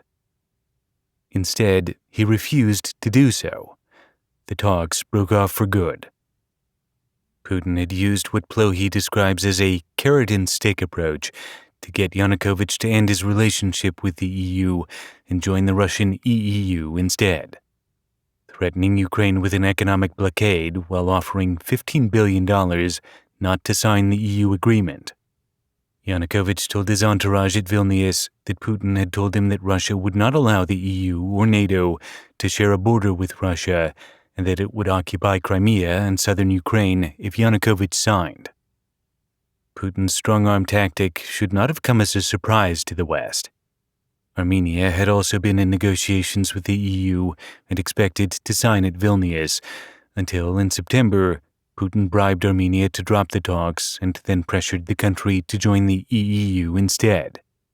By now, the US and the West as a whole should have been able to read Putin's designs and tactics clearly. The EU should have seen what was coming. To most Ukrainian citizens, Yanukovych's sudden withdrawal from the EU agreement at Putin's behest came as a complete shock. Their leader had blatantly abandoned them in favor of the thug next door. Instantly, a robust and durable protest movement began. Known as the Euromaidan protests, this movement mobilized thousands, soon tens of thousands, and ultimately hundreds of thousands of people in Kyiv and other major cities. It began in Kyiv's streets and Maidan, Independence Square, and quickly spread. The protests continued, as not all protests in the region do, straight through the below-freezing months of winter. They represented a powerful challenge to Yanukovych's presentation of himself as a strongman. Putin was pressuring Yanukovych, too, to crack down hard on the protesters. So he did, with a violent police occupation of Kyiv and Independence Square. In response, what had begun as peaceful protest became a violent resistance. In the Maidan, protesters erected barriers with any materials at hand. Buildings burned, armed standoffs occurred. The cobblestones from the square, civilian vehicles, furniture, and tires became makeshift fortifications. Yanukovych directed riot police to disperse the crowds, and as police attacks and protesters' counterattacks reached a crescendo, snipers opened up on the crowd. Yanukovych had issued instructions to the security services and law enforcement to kill. 100 people died at the hands of sharpshooters. That only led to a further explosion of protest, which became the Revolution of Dignity, a full-on opposition not just to the president's rejection of the EU, but to the entire Yanukovych administration and the Russia-inspired backslide from the Orange Revolution. Yanukovych and his inner circle, government ministers and members of the pro-Russian bloc in the Rada, were now in outright flight from the country. Power in the Rada therefore shifted, enabling a legislative revolution and the establishment of a caretaker interim government. The EU entered the scene to negotiate a settlement. New laws pulled police out of Kyiv, prohibited the crackdown on protesters, and on February 21st, removed Yanukovych from office. That night, he fled for Kharkov. There, he briefly tried to pretend he was conducting a presidential tour of factories and said he planned to return to Kyiv. On February 24th, however, Putin, though disgusted by what he saw as Yanukovych's weakness in cracking down and by his flight from Kyiv, sent Russian helicopters uninvited into Ukrainian territory to exfiltrate the Ukrainian president to Rostov-on-Don in southern Russia. The new Ukrainian constitutional settlement shifted power away from the presidency and into the Rada. Alexander Turchinov, a protest leader, took over the presidency temporarily. Elections were called for 2014. And yet, the armed forces of Ukraine, already enfeebled by decades of underinvestment and lack of reform, and then by Yanukovych's cuts and corruption, were now at their weakest. On paper, they numbered only 70,000 personnel, 1/3 the size of when Yanukovych became president in 2010, and the country was exhausted by turmoil. Putin saw the opportunity he had spent many years waiting for. He had long since made up his mind what his next move would be: military invasion. Chapter 11. Little Green Men. Putin, both goaded by and taking advantage of the revolution of dignity, had likely decided to invade and seize Crimea well before he sent the helicopters to Ukraine to remove Yanukovych. The ensuing operation had all the hallmarks of an off-the-shelf plan, which may have existed ever since the collapse of the Soviet Union. The Ukrainian people's rejection of Russia's heavy-handed influence and support for closing the gaps with the EU provided the excuse. The civil upheaval severely degraded Ukrainian security forces, and chaos within the interim Ukrainian government created the opportunity. Putin seized his chance. The Russian constitution prohibits the annexation of other nations' lands. While 10 years later Putin would openly and axiomatically define all of Ukraine not a real country and part of Russia, in 2014 he still felt a need to veil his ultimate goals and give himself a measure of deniability. He therefore tried to justify an annexation of Crimea using the same rationalization he had employed during the Russo-Georgia War of 2008. When South Ossetia declared independence from Georgia, Russia recognized the independence and then supported it militarily in supposed protection of the self-determination of an oppressed people. The ploy had masked Putin's true interest in Georgia, destabilizing a former Soviet republic, creating frozen conflicts and/or annexing its territory, exploiting chaos to increase influence, and terminating any possibility of NATO membership. It should have come as no surprise that Putin used a similar cover story in Ukraine in 2014. While Crimea remained the only part of Ukraine with a majority ethnic Russian population, all engineered by the Soviet Union, no Crimean movement to separate from Ukraine had been operating there for decades. The oppression of ethnic Russians in Crimea was totally fabricated. As far back as 1991, more than 54% of the population of Crimea had voted to separate from the USSR. Yet Putin built the cover story and pursued his irredentist objectives with such logistical adroitness and barefaced narrative falsehood that the US and the West yet again found themselves on the back foot.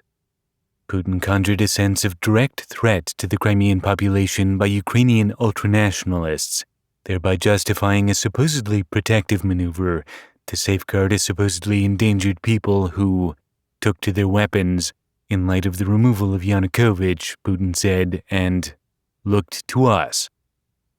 Another propitious factor for his purposes was the provisional nature of the temporary Turchinov presidency of Ukraine. Since elections were not due until later in 2014, Putin was able to suggest that the government in Ukraine lacked legitimacy.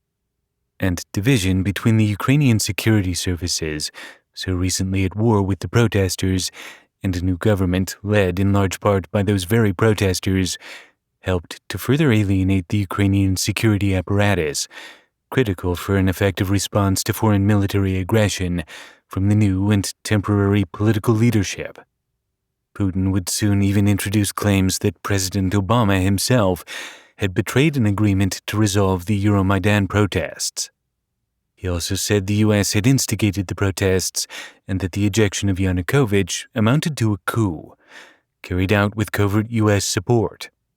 He was mirroring, attributing to the U.S. the exact course of action that he would have instigated himself.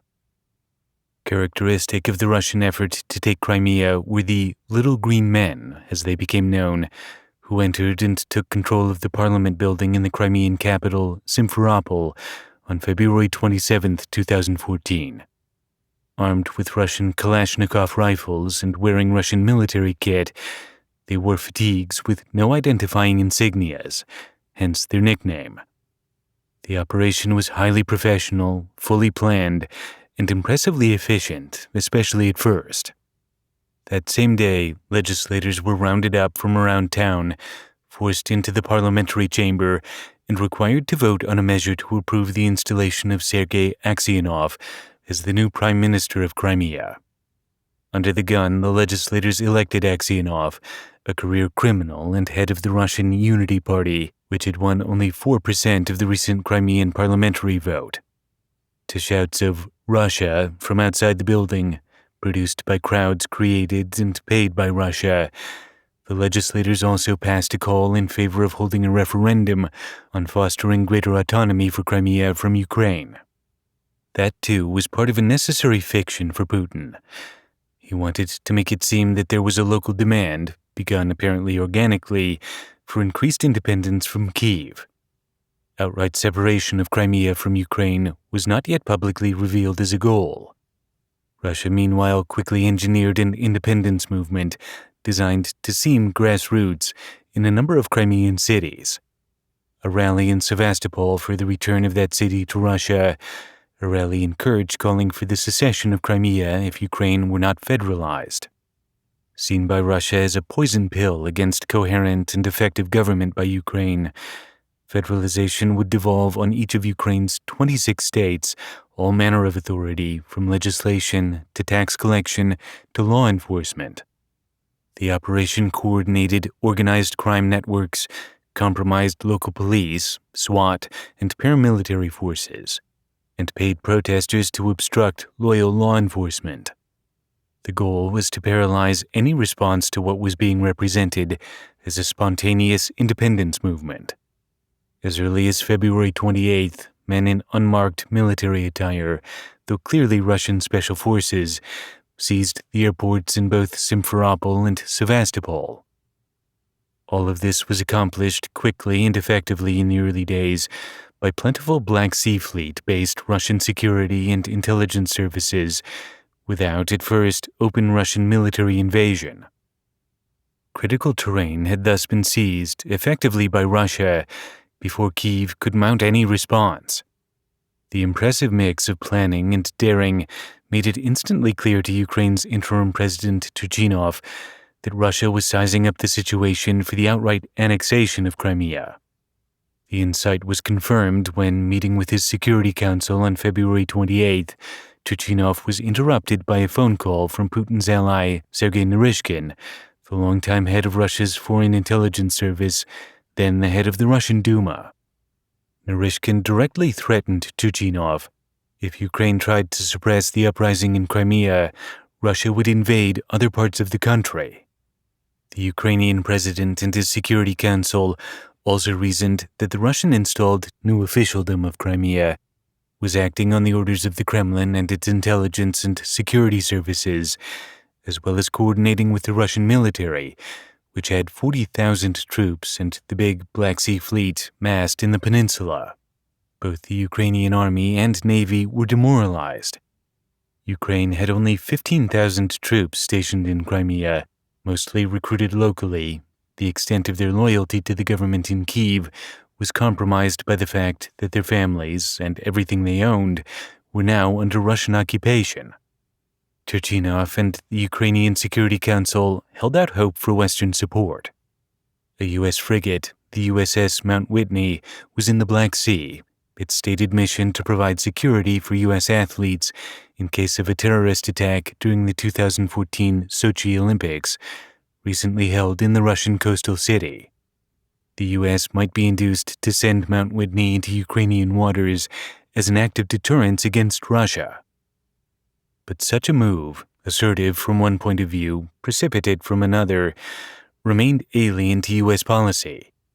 Mount Whitney and other U.S. ships stayed in the Black Sea, but they did not enter Ukrainian waters. By May, they would all leave the region. The idea was to avoid any chance of accident or miscalculation that might trigger a U.S.-Russia confrontation. During the invasion's early days, Ukraine's top leaders reported American and German officials had expressly asked Ukraine not to use military force to defend Crimea. Ukrainian officials ascribed this to a belief that Russia would take such resistance as an excuse to invade all of Ukraine. The West did not want that fight. it was a foolhardy delaying of the inevitable, again giving Putin reason to believe that his boldness would be rewarded by empty European protests and little or no action. Serhii Plokhy explains the stark reality. Without nuclear weapons, NATO membership, or any army to speak of, Ukraine had no way to stop the aggression. It's not as if Ukraine had wanted nuclear weapons. It had wanted the security against Russian aggression that such weapons' deterrent power would have provided. Ukrainians would have gladly traded away every warhead for the means by which they could have quashed their neighbors' imperial impulses, Western support. But the denuclearization process of the 1990s had been followed not by a compensatory show of strength from the West, on which Ukraine could count, but by the drawn-out NATO membership process of the 2000s that went nowhere, a consequence of the Russia prioritizing habits of every U.S. administration throughout the period. Russia's 2014 invasion of Crimea thus exposed Ukraine's disarmament as a tale of great powers haggling over a vulnerable nation's fate in the face of that nation's protests and legitimate concerns about regional security. With fewer nuclear weapons, the world had been made slightly safer, yet parts of the world, their nuclear shields removed, were left far more vulnerable. That led to a scenario in which Russia waged empire-building projects that the West could not accept and must resist. Confrontation with Russia was merely delayed. Because this escalation-averse, risk-sensitive approach is inspired by the existence of the nuclear arsenal that distinguishes Russia from non-nuclear authoritarian aggressors, the West has encouraged the idea that a nuclear arsenal is the ultimate security guarantee. Among vulnerable borderline democracies and authoritarian regimes alike, the denuclearization of Ukraine, permitting Russian aggression and making the West a victim of nuclear extortion, has only increased the desire to establish nuclear weapons programs, eroding Western non-proliferation efforts. At the embassy, I had a close-up view of what was going on in Russia. It was clear to me, and to others on the ground there, that the conflict in Crimea was not organic or spontaneous, not driven by genuine local concerns, but rather an operation plotted and manipulated by Moscow. The men in unmarked olive drab had been assembling as an invasion force months before they crossed the border. From Moscow, I was also getting a close-up view of how the policy community in Washington was processing this new conflict. My duties as an attaché included focusing on all aspects of the Russian military, national security, and defense sectors. So it was my job to report my observations of the Russia-Ukraine conflict from within the Russian Federation. Everybody was shocked by the degree of violence involved in the invasion, and as events moved quickly and quickly became complicated, my reports were going to officials in Washington, eager for on-the-ground assessments of Russian activity and behavior. In early March, Putin engineered a referendum in which the Crimean people and their parliament asked Russia to adopt Crimea as Russian territory. On March 18th, he asked Russia's legislature to approve a measure annexing Crimea and the city of Sevastopol. He was determined to secure Crimea for Russia, while continuing to deny, for some time, that Russian conventional forces and materiel were directly involved in the separatist moves. And yet, putting forth a vision of new Russia, Putin had begun the military effort to divide Ukraine that he would pursue for the next decade and exploit through full-scale invasion of the whole country in 2022. When the interim Ukrainian government got its bearings and recognized that Russia would not limit its snatch and grab of Ukrainian territory to Crimea, it regrouped, and Ukraine's elite 25th Airborne Brigade responded with force to separatist threats in the Donbas region of eastern Ukraine. The lead elements of the 25th were at first overwhelmed by paid protesters and forced to disarm. The next elements to deploy, better prepared for Russia's hybrid tactics, used force to disperse the crowds intended to impede Ukrainian forces and moved to secure critical infrastructure and government buildings. Ukrainian civil society resisted the invasion too, quickly moving to make up for the shortfalls of the Yanukovych-depleted Ukrainian armed forces via material support and hastily assembling fighting units such as the Azov Battalion. The population of Ukraine could clearly see the existential threat where much of the West did not. As in Paris in World War I, as in the British retreat from Dunkirk in World War II, the local people provided private vehicles, bicycles, body armor, anything else that might aid the war effort. Beginning in March and well into the summer, Ukraine managed to roll slowly forward against the Russian onslaught in the Donbas. I had started taking weekly trips to the Russia-Ukraine border to observe what I could of Russian movements. I studied the maps and learned both the crossing points and the quickest ways out. My operation was lightweight, usually just me and one other person. Under constant surveillance by both police and the security service, we would find a place to eat, sit unobtrusively, and look from Russia toward Ukraine. What was I looking for? A smoking gun. I wanted to catch the Russian convoys of equipment and military advisors that I knew had to be crossing the border somewhere in support of the supposed separatists who were fighting Ukrainian forces in the Donbas. One day I identified a good stakeout spot at a crossing where I thought we might have some luck.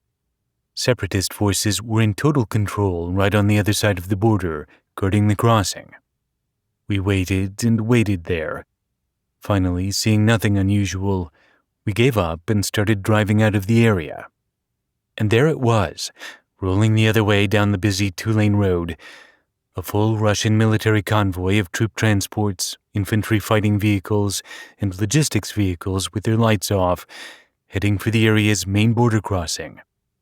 We'd caught them. A Russian convoy was about to enter separatist-controlled Ukraine to participate in the fighting there. But to really nail the discovery and to document what we saw, I had to photograph the trucks as they crossed the border. I was at the wheel, and as we drove past the oncoming convoy, I slowed way down, thinking of the police presence. If I started speeding, they'd have an excuse to pull us over. At a very slow, very legal speed, I pulled up, turned around, and started to follow the line of trucks. Heavy traffic was moving quickly in both directions on the two-lane road. We knew the police were somewhere following us, and we could track the military convoy's movements not far ahead. To catch up, I was using the few breaks in the oncoming traffic to pass, slowly and legally, and move up, getting closer to the convoy. I was executing one of those passes when a security service car appeared beside us in the right lane, staying alongside, refusing to let me back into the lane, forcing me to drive straight at the rapidly oncoming traffic. The driver was setting up a head-on collision, even possibly a deadly pileup. Before I could become a regrettable accident in the face of the oncoming vehicle's fast approach, I gunned the engine as hard as it would go, accelerated past the security car, and swung back in line, right behind the Russian convoy. The security car dropped back. I thought we were out of the woods, but by dropping back, the security car driver had shrewdly forced us into another dangerous situation, with far broader implications even than a terrible car crash. Moving at high speed, right behind the convoy now, traffic behind us evaporating, we were rolling straight toward the border and into an active war zone. If our front tires crossed as much as a fraction of an inch into Ukraine, we would be stopped by the separatists. They wouldn't just question us, they would detain us. They would parade us as U.S. spies. We would become an international incident. At the last minute, I veered off the road into an empty parking lot and slammed on the brakes. We jolted to a halt. I photographed the column of Russian military vehicles speeding off on the road into Ukraine. We had found the smoking gun. In my report, I included the photographs of the convoy heading into Ukraine. I'd been told that my observations were getting high scores, meaning they were considered valuable in Washington. More than once, they were included in the briefings to the president and national leadership. By now, I could identify a stark contrast between the intensity of the military activity I was tracking on the ground and the U.S. diplomatic response.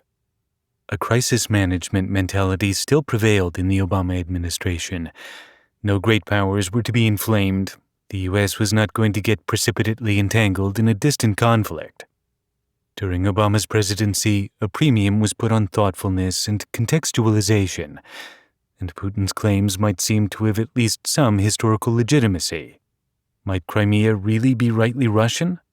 Was the 1954 Khrushchev transfer of sovereignty illegal? There was the referendum for Crimean independence. All of that historical narrative, thoroughly engineered by Russia, was bogus, but it was diverting, and it made the U.S. pause. The fear factor played a role too. Putin indicated he would be prepared to defend Crimea with nuclear weapons. So now we had reached a point where the West, as a direct result of prioritizing denuclearization in the 1990s, was threatened with nuclear war. The excessive focus on a potential threat posed by loose nukes had led to a situation in which ranks of Russian nuclear weapons were pointed at a poorly defended former Soviet state and the collective West. The weapons and delivery systems that had been transferred from Ukraine to Russia had never been neutralized. Some of the heavy bombers that Ukraine transferred to Russia were now attacking Ukraine. The realist approach for achieving security through denuclearization had not brought about a real threat reduction, but was only subjecting Ukraine and the West as a whole to a new kind of nuclear extortion.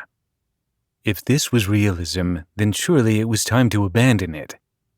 The invasion of Crimea, a flagrant breakdown of all post-World War II norms, is precisely the point where, despite all earlier missteps, the West could have preempted the Russian invasion of all of Ukraine in 2022, an event whose likelihood was made substantially higher by the 2014 Western policy failure.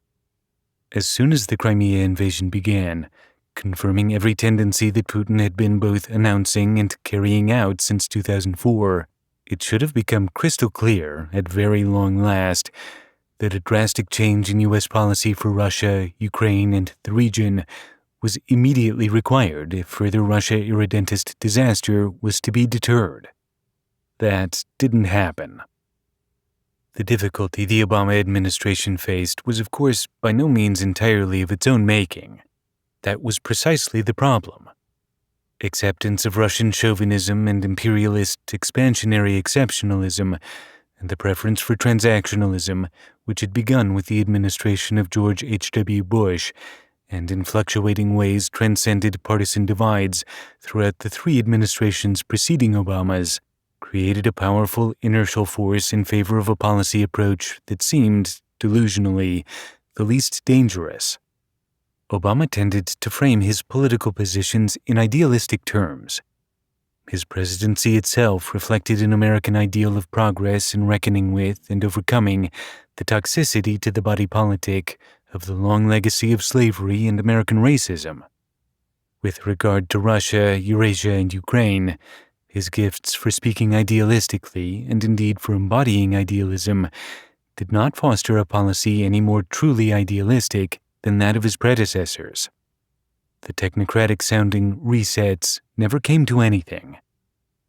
A true neo-idealist approach requires not only a rejection of the anti-idealistic school of foreign policy realism, but also a rejection of the language of idealism when unsupported by the difficult, pragmatic actions necessary to effect real change and foster a more genuine and enduring stability. The West offered consideration. Russia brought guns. The U.S. approach was duplicated by Angela Merkel, the Prime Minister of Germany, the leading power of continental Europe. That made it harder for the U.S. to make a rapid and decisive policy switch, equivalent to tearing up a quarter-century of minute-to-minute crisis management that predated even Helmut Kohl and George W. Bush. Germany and the U.S. reinforced each other's timidity in the face of Russian violence. Whatever risks may have been involved in jettisoning realism in favor of a muscular, assertive policy grounded in American values, we can easily see in retrospect that those risks have only drastically increased since 2014. Inaction favored the tyrant.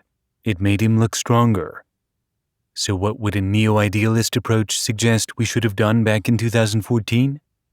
Practically speaking, the first move that spring should have been to severely sanction Russia and start arming Ukraine by sending weapon systems.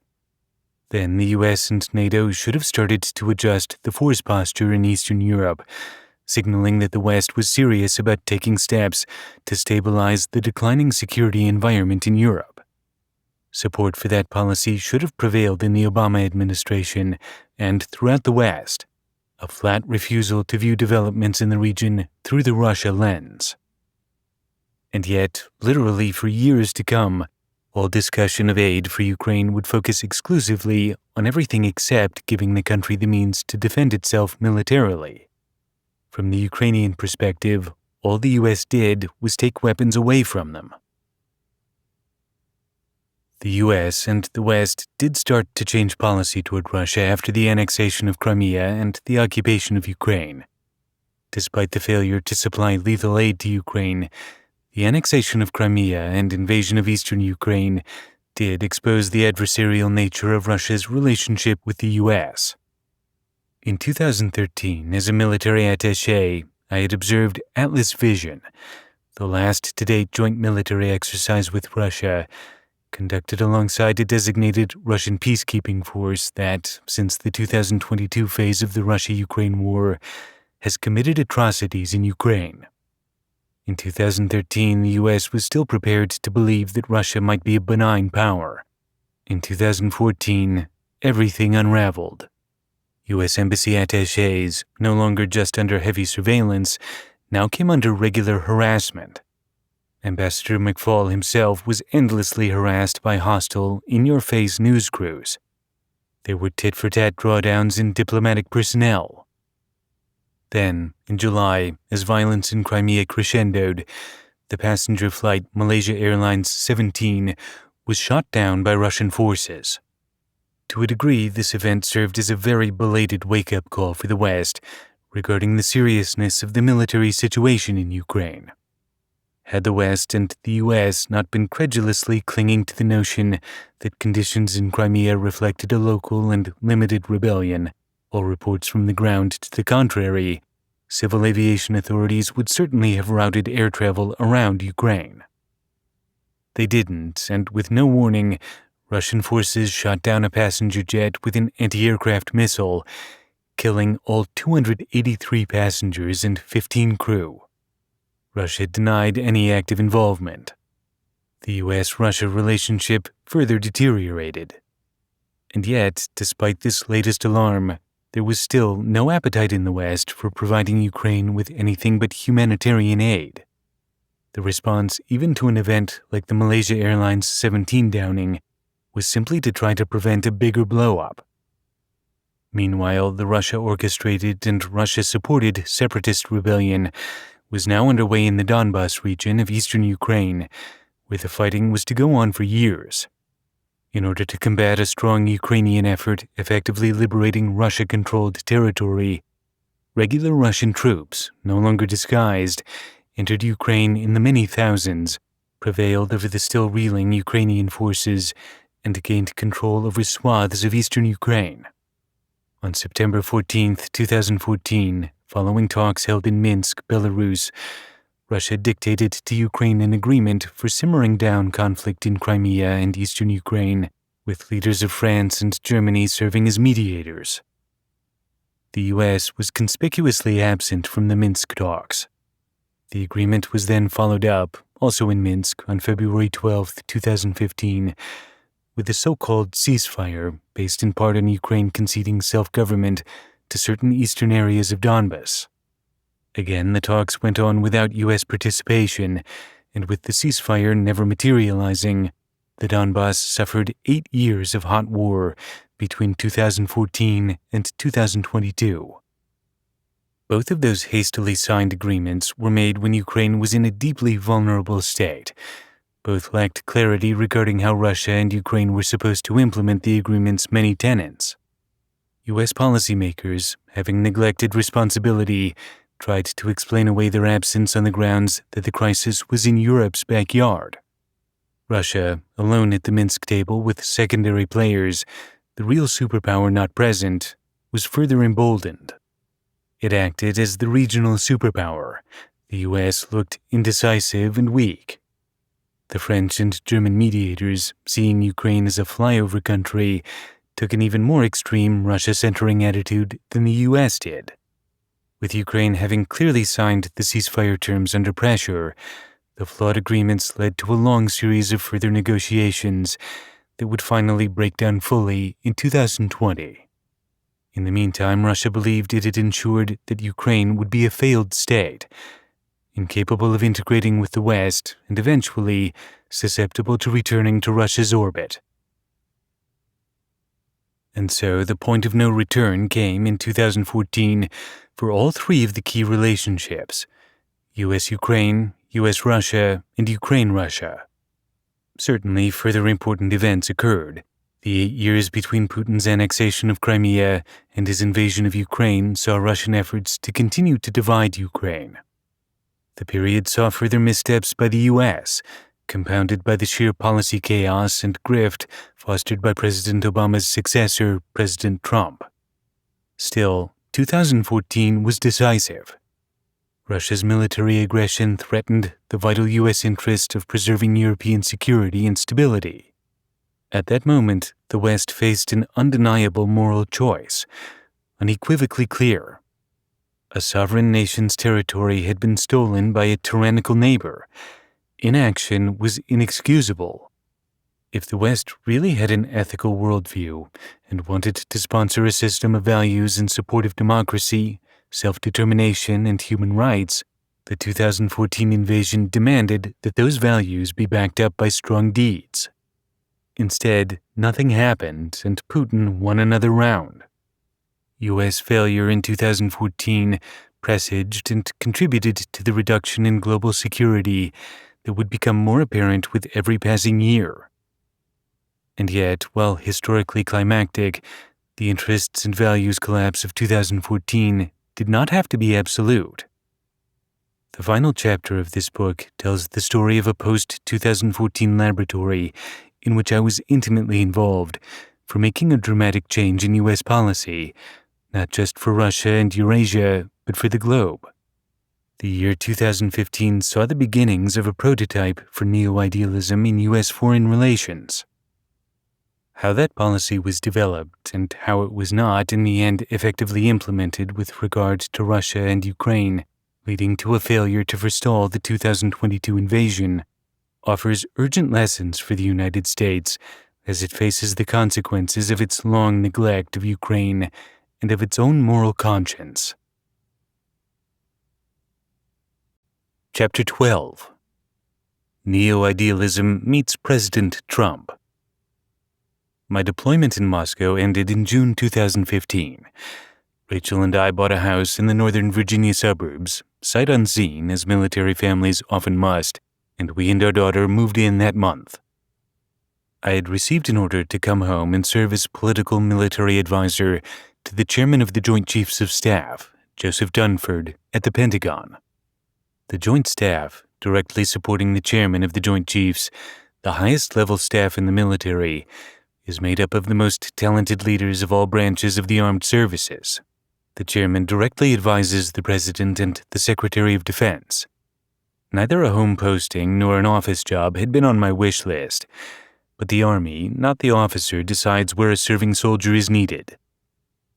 The assignment turned out to be the best thing that could have happened for my professional development and my understanding of overall tendencies in U.S. foreign policy that led to the missteps regarding Russia and Ukraine, fostering the disaster in the region that will require generations to repair. I took an official role for the first time in analyzing and trying to correct those tendencies for the benefit of improving policy not just for Russia and Ukraine, but for U.S. relations globally. At the Joint Staff, I joined a team of intellectually high-powered military officers and civilians helping shape military strategy and operations for U.S.-Russia policy. Having come straight from Moscow, from Putin's invasion and capture of Crimea, and from the newly open hostility in the U.S.-Russia relationship, I already had ideas. But only now was I truly in a position to begin developing the analysis that underpins this book. So blatant was Russia's most recent violation that it opened up the possibility for new thinking in the U.S. Indeed, it made new thinking essential. The military evidence of incursion, which we understood all too well, cut through some of the delusions that had marked diplomacy for so long. At long last, it was plain that in order to create a cogent strategy for dealing with escalating danger to our allies in the region, and thus to the U.S. itself, we needed a new and better understanding of Russian motivations, goals, and psychology, a highly informed answer to Russia's naked aggression. Arriving at that understanding and putting it into operation became the most important part of my job. The U.S.-Russia relationship had settled in a place of deep mistrust.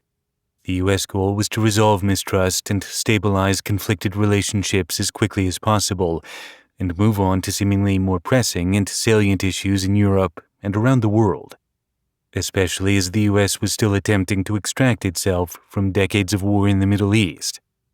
It was now clear to me and others that stability can be a laudable goal, but not when purchased at any cost. Delusory deals based on false premises had led, it was finally obvious, to greater and greater instability. The U.S. had been doing many things wrong. In part, that had come about by refusing to see what was before our eyes. Russia does not, by any means, share U.S. goals. For years, and again in the Crimea invasion of 2014, Putin had been using his trademark hybrid approach, traditional warfare combined with information warfare, propaganda, disinformation, election interference, economic coercion, assassination, and sabotage, to undermine core Western institutions and erode confidence in democracy itself. Just as he had engaged in projection and mirroring when blaming U.S. interference for unwelcome election results in Ukraine, we too were projecting and mirroring. We presumed the Russians shared our interests. From that, it followed that centering the Russia relationship, whether hopefully or fearfully, would lead to greater Russian cooperation in a rules-based order. It didn't. The need for a total change in U.S. thinking about Russia and the region became even more painfully clear in September 2015, just as I came to the Joint Staff. To further its self-promotion as the chief global opponent of the U.S., and to bolster the one regime in the Arab world friendly to its aims, Russia intervened in Syria. So Russian and U.S. troops were now operating in the same theater, not by proxy but directly, for the first time since the occupation of Germany after World War II, when we were allies. And the imbalance of U.S. and Russian goals in Syria was dramatic. The U.S. was there with the short-term aim of fighting the Islamic State, ISIL, while implicitly supporting Syrians demanding regime change from the despotic dynasty of the Assads. Russia was there to prop up the brutal regime, assert its influence in the Mideast, and obstruct the U.S. To further complicate matters, the U.S. and Russia did have one shared aim in that theater: combating terrorist activities by ISIL. To that end, the U.S. had to collaborate with Russia, which was simply weird. We were deconflicting military operations with a country that was now obviously an antagonist. In November 2015, I was promoted to lieutenant colonel and took up an assignment given to me by Chairman Dunford, who wanted a national military strategy for the entire globe. My role in that project was to analyze the U.S. approach to competing with and defeating Russia across the entire spectrum of conflict, put together and lead dialogue among the expert, cross-functional, cross-departmental teams required to develop and write the strategy, and then put the strategy into effect, encompassing scenarios from mere competition with Russia to outright conflict. Every expert at the Joint Staff and at other levels, both civilian and military, and across all branches of the armed services, was tapped for their knowledge.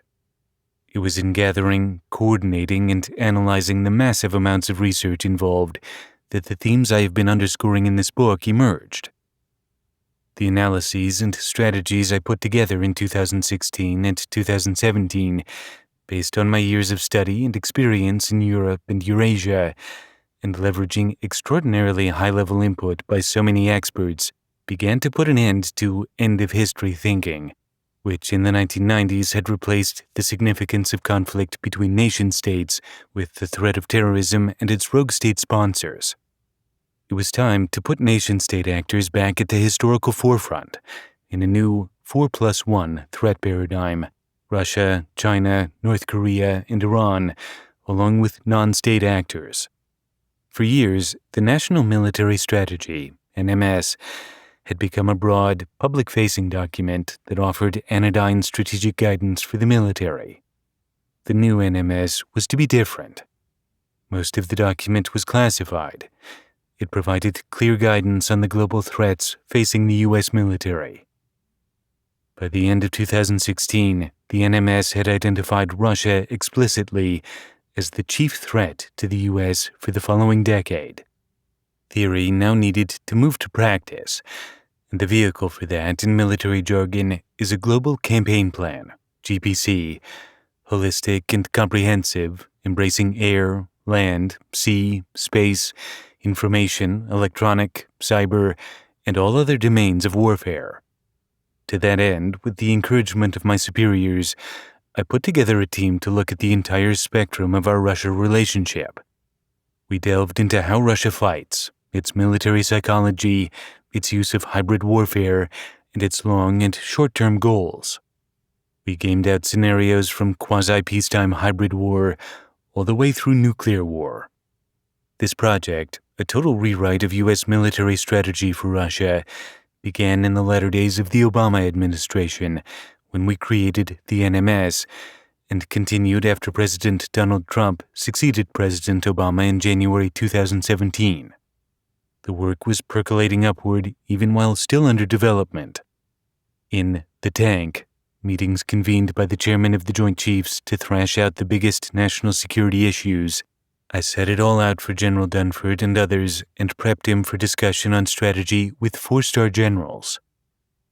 General Kenneth Mackenzie was then the director of J5, the elite group at Joint Staff that proposes strategies, plans, and policy recommendations to the chairman to help inform his advice to the executive and representative branches of government. Both General Mackenzie and Chairman Dunford supported the new strategy. Soon the work made it up to President Trump's Secretary of Defense, General James Mattis, who marked it up approvingly. When I was asked to brief highly placed members of the National Security Council, NSC, the coordinating body for security policy, the work came to the attention of Fiona Hill, then serving at the NSC as Deputy Assistant to the President and Senior Director for European and Russian Affairs. She, along with General H.R. McMaster, Donald Trump's National Security Advisor, and General Jim Mattis and the Department of Defense counterparts to NSC staff, approved the new hard-nosed approach. The work of the Joint Staff Team and all its expert contributors had become the driver of strategy for both the Defense Department and the NSC. In the summer of 2018, Dr. Hill brought me out of the Pentagon and into the White House to serve at the NSC, tasked with implementing the policy which by now had been very well established in the bureaucracy of government. The National Military Strategy and the Global Campaign Plan had official approval from the entire national security apparatus, the Joint Chiefs of Staff, and the 4-stars. The Department of Defense riffed off the NMS and GCP, drafting the National Defense Strategy, and the NSC used my work to draft the National Security Strategy and Integrated Plan for Russia. Such institutional nesting, from macro to micro, signed off by all relevant agencies and departments and made explicit in NSC documents, means a plan has the concurrence of the President regarding both the strategy and implementation. We had achieved a genuinely fundamental alteration of U.S. policy regarding Russia. The new policy rejected Russia's narrative of exceptionalism that had long enabled it to keep us in a fluctuating stasis of fear and hope. The policy instead promoted long-term U.S. interests and Western values, with a view to ending the long, unhappy record of attempting to manage crisis after crisis while selling out the institutions of liberal democracy. Critical to the new approach was actively preparing for further Russian aggression, In 2018, when batches of Javelin anti-tank missiles were delivered to Ukraine, the U.S. was at long last providing that country with defensive weaponry. However, it was clear that President Trump, though he had signed off on the national security strategy, likely hadn't read it and became by no means keen to challenge his Russian counterpart, Putin. At the NSC, I was the director for Eastern Europe and Russia, a portfolio that included Moldova, Belarus, and, crucially, Ukraine, a position I'd been given in part because I had presented Dr. Hill with a way of carrying out the aims of the policy that Trump had officially accepted. My strategy did not, in fact, necessarily depend on a direct confrontation. Instead, I proposed hardening the periphery, strengthening the independence and sovereignty of Belarus, Moldova, and Ukraine, and deterring Russian aggression. I got Belarus wrong. My goal was to drive a wedge between Belarus and Russia, and I thought that might be accomplished by encouraging a policy of suspending U.S. sanctions against Belarus before attaching any conditions for reform. What I proposed was really a version of the old false hope and excessive fear paradigm. The hope was to entice Belarus. The fear was of a Belarus absorbed into Russia under a state union treaty. It was a classic use of a transactional approach, exactly what I had criticized and sought to expunge from our Russia policy. I was working, ultimately, for NSC Director John Bolton, an exponent of the old realist school. He seized on this strategy for Belarus, and the outcome was, of course, not at all what we'd wanted. U.S. policy sacrificed advancing democratization for an immediate benefit that failed to materialize, and Belarus engaged in violent suppression of democratic protests. By taking a realist approach that, yet again, didn't work, we got the opposite of what we wanted. Vladimir Putin has a notable talent for reading the characteristic tropes and leanings of his Western counterparts and ruthlessly exploiting the hopes and fears that, to him, reflect nothing but timidity, indecision, and weakness. So, in 2019, he must have relished the chaos that developed when the U.S. process of arming Ukraine, which had hardened the Russian periphery for the first time since denuclearization, was abruptly thrown into utter disarray. President Trump did not revert to the transaction-oriented, Russia-centering, end-of-history approach. Instead, he and some of those closest to him stumbled into entirely new territory, unmapped by his strategic advisors or the NSC. It seemed at first an inexplicably random move by the president to put a hold on nearly $400 million in U.S. security aid earmarked by Congress for the defense of Ukraine. The hold was 180 degrees out from the stated U.S. policy that the entire government supported, precisely contrary to U.S. national security interests in the whole region, and contrary to Trump's own national security strategy. It also exposed Ukraine to an immediate, direct threat, further encouraging both Putin's opportunism and his belief that he could do whatever he wants as regards Ukraine. So ended, at least for a moment, our brief effort to implement the mere beginnings of a neo-idealistic U.S. foreign policy. That end, in 2019, was farce. It came not with a bang, but a grift. But what followed in February 2022 was tragedy. I've written in my memoir, Here, Right Matters, and elsewhere, about ensuing events, both political and, to me, personal. Trump's impeachment for the high crime of abuse of power in using U.S. aid to extort a foreign leader to interfere in our domestic politics, my testimony in that impeachment proceeding, the harassment, reprisals, and retaliation that forced my discharge from the Army just as I was offered promotion to colonel. While those events were wrenching and disturbing, their importance to the case made in this book rests on the fact that throughout that period, no credible sense existed in U.S. government that any policy for Russia and Ukraine, regardless of it having been signed off on by the President of the United States, was going to be followed at all, let alone imaginatively pursued by the President himself. For Putin, this collapse signaled confirmation of his most baleful view of the United States and Western liberal democracy as a whole: weak, vacillating, untrustworthy, certainly nothing for authoritarianism to fear. The implosion of U.S. policy under Trump involved a more base and chaotic failure than anything that had come before, but to Putin, the mayhem caused by Trump only ripped off the mask of high-mindedness and revealed endemic U.S. hypocrisy. From the denuclearization carried out by George H.W. Bush and Bill Clinton to George W. Bush's global war on terror, from Obama's empty reset through Trump's low-life effort to trade U.S. interests for personal benefit, transactionalism at its most literal and venal, Putin received the same signal over and over again. America's two political parties, Republicans the supposed realists, Democrats the supposed idealists, never really differed in any way that mattered to him. Under Trump, a proponent of the most vulgar kind of grotesque transactionalism, U.S. policy metastasized into something positively appealing to Putin. That a U.S. president and the entire Republican political establishment was willing to forgive, sometimes even invite, Russian aggression, all but eliminated any chance that should Russia initiate a full-blown onslaught against Ukraine, the U.S. would do anything but acquiesce. The collective West would be the mouse that roared. While it would take time to organize an invasion of Ukraine, he wanted to get past the Beijing Olympics anyway. Putin was not about to pass up the opportunity the U.S. was giving him. Joe Biden was inaugurated president in the bitterly divided America of January 2021.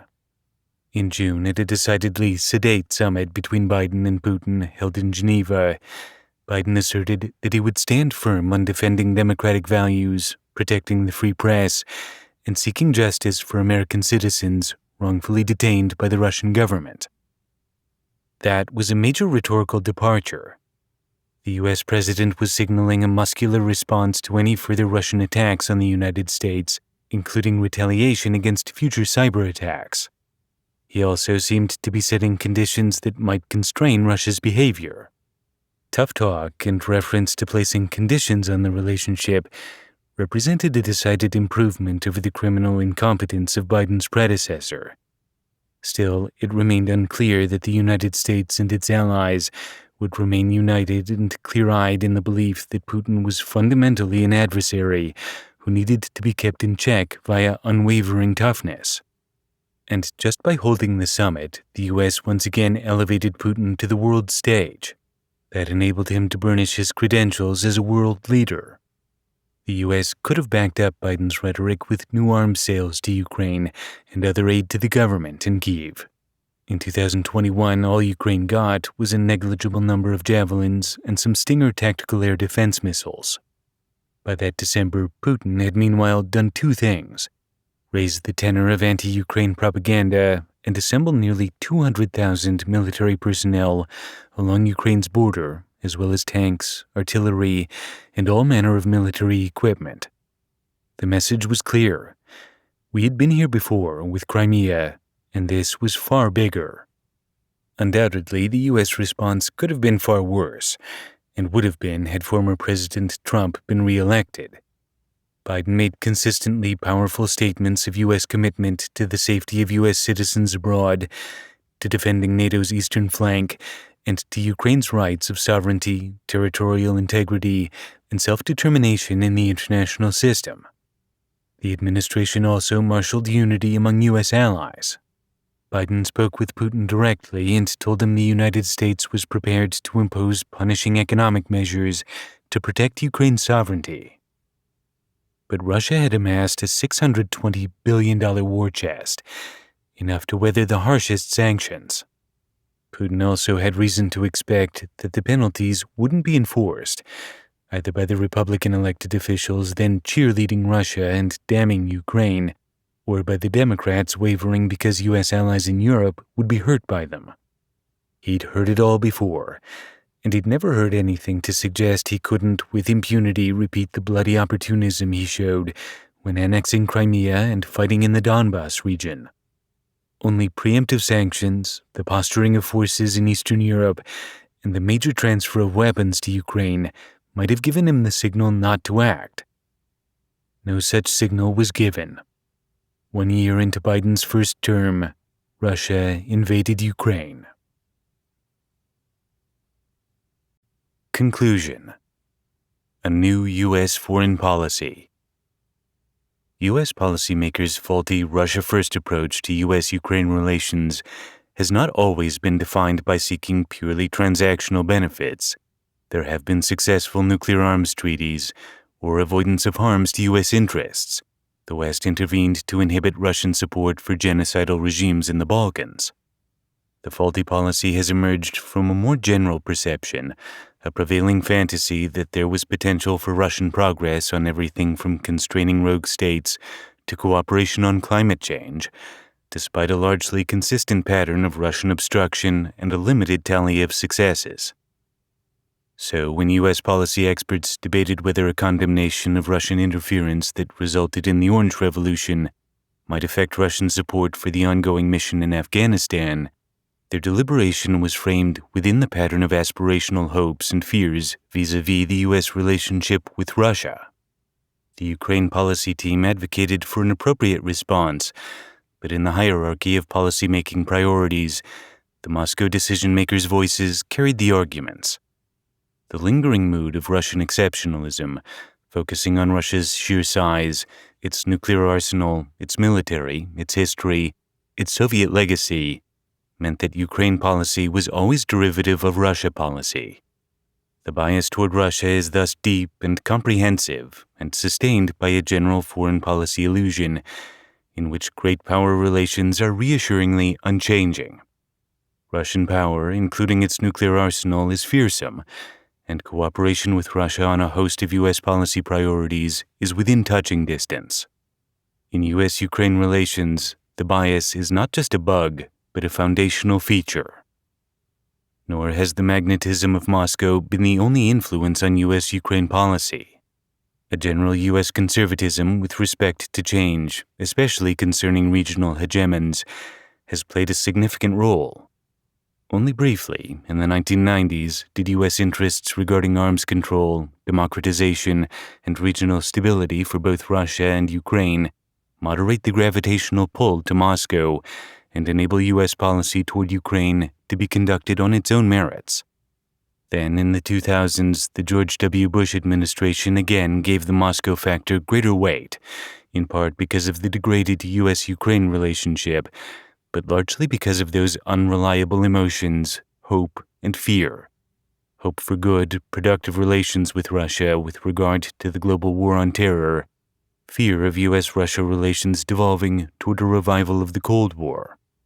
Consequently, just as Russia and Ukraine started to pull apart, evident in Ukraine's Orange Revolution and Russia's backlash revanchism, U.S. policymakers missed the opportunities to bolster Ukrainian democracy against Russian irredentism and warn off Russia's increasingly malign influence, the precursor to Kremlin military aggression. In hindsight, policymakers failed to note vital clues. Too many analysts excused Russia's growing aggression as the product of a status quo power, just trying to hang on to its international and regional standing. In reality, Russia, if not in the 1990s, certainly by the 2000s, was a revisionist, if not yet a revanchist power, lacking the strength to live up to its Soviet and imperial past, yet retaining its nationalist elites and security apparatus, clinging to notional greatness, and biding its time until conditions were favorable to again subdue its neighbors. The German Chancellor Helmut Kohl recognized this in the 1990s. So did much of Eastern and Central Europe. Many states' security policies were designed to secure themselves against Russian aggression. Ukraine, by contrast, failed then to make the hard choices that would have allowed it to better integrate with the West and defend itself. Its history, as a vassal of the Soviet Union and the Russian Empire, meant it was not ready to pursue political reforms with the energy of Poland. A decade of independence, clarity over national identity, and external pressure from Russia were needed to diminish Ukraine's conservatism and propel its willingness to transform its politics. But as long as it was treated as something other than Europe, and as part of Russia's sphere of influence, Ukraine was vulnerable to Russian aggression. thanks to the delusional indulgence of Russia by U.S. and Western policy, which began even before the fall of the Soviet Union, Russia was not meaningfully encouraged or incentivized to find a place in the liberal international order and was insufficiently discouraged from pursuing regional aggression, especially regarding Ukraine. The bloody consequence was a European war that has already lasted longer than its 19th century predecessor in Crimea. If the U.S. had begun deploying the tenets of neo-idealism 30 years ago, what would be different now? There were, of course, no easy solutions. The hopes of the post-Cold War moment warranted an effort to embrace the post-Soviet Russia. Still, under a neo-idealistic approach, U.S.-Russia policy and relations with the region as a whole would have been governed from the beginning by closer attention to reality and some tough love. U.S. and Western engagement would have been implemented on condition of reform and friendly steps. The more aggressive the reforms, the greater the support and access to Western resources. A neo-idealist United States, recognizing the limits of its power and understanding that the orientation and stability of Russia and Ukraine would be determined by internal factors mainly beyond U.S. control, would have better managed its many hopes and fears, instead investing in both willing and viable partnerships. This neo-idealist format for foreign relations would still have allowed for progress on critical national security needs like arms control. On that issue, both parties were agreeable. Such an approach would have nurtured a democratic Ukraine and warded off Russian aggression, serving both U.S. interests and Western values. Neo-idealism would also have proposed a different path in the Putin era. Russia's democratic backsliding and aggression abroad would have drawn a harsher response. In the aftermath of 2008, the neo-idealist perspective would have argued that embracing Ukraine in NATO would close the door on restive Russian military aggression. Even without NATO membership, the 2008 Georgia War and the aggression of 2014 demanded a hard-nosed response to Russia, as well as a significant investment in Ukraine and Georgia. A major investment in Ukraine after 2014, as well as a newly resolved effort to deter further Russian aggression, could have averted the geopolitical earthquake that is the Russia-Ukraine war. In 2016, the unclassified top line of the neo-idealist Russia strategy I authored set an objective: countering Russian malign influence and deterring Russian aggression. Had that approach survived the chicanery of the Trump administration, we might be in a different position today. The 2022 earthquake may, however, be just a warning sign of a much more significant rupture to come. What that might look like is terrifying. A proliferation of nuclear states and nuclear weapons as the authoritarian world decides that the ultimate security guarantee is a nuclear arsenal, and Russia's continuing expansion after realizing its trinity of a reunited Russia, Ukraine, and Belarus, making its next targets Moldova, Georgia, and Kazakhstan. The most dangerous challenge to the U.S. will emerge if Russia is then prepared to test the integrity of NATO and attack the Baltics. In the Middle East, the upheaval could see Iran with a nuclear arsenal, emboldened to engage in a vicious proxy war, attack its neighbors, and threaten Israel with Armageddon. In the Pacific, China, having noted the lack of resolve by the West in support for Ukraine, could judge the U.S. either incapable or simply unwilling to win a war, and decide to use military force to realize its One China policy. Within only a couple of decades, the world's democracies, increasingly brittle from internal divisions, surrounded by a surging authoritarian world, could be drawn into an unavoidable military conflict from a position of significant weakness. There's the catastrophe. Such a catastrophe can still be averted, but old habits die hard. Despite making democratic renewal a cornerstone of its domestic and foreign policy agendas, and despite the fact that there could be no better way of demonstrating democratic resolve than by defending U.S. values and interests in Ukraine, the Biden administration has repeatedly faltered. NSC officials sought to limit U.S. military support for Ukraine, and their justifications sound painfully familiar. Amid the Russian war on Ukraine, the senior leadership of the U.S. National Security Council under President Biden might as well have been a revival meeting of the Ungroup of 1989. The overriding initial concern was that assertive U.S. military support would be futile, as Russia was destined to win its war with Ukraine quickly.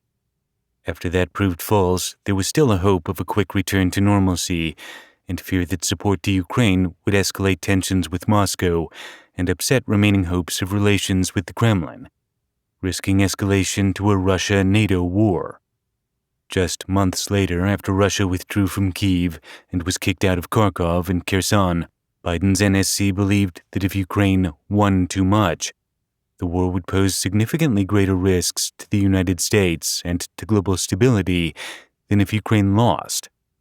Throughout the war, U.S. officials have remained eager to avoid the collapse of Putin's regime, a throwback to preserving the stability of Gorbachev, but this time with a Russian dictator who it's hard to imagine being replaced by a more harmful or dangerous Russian leader.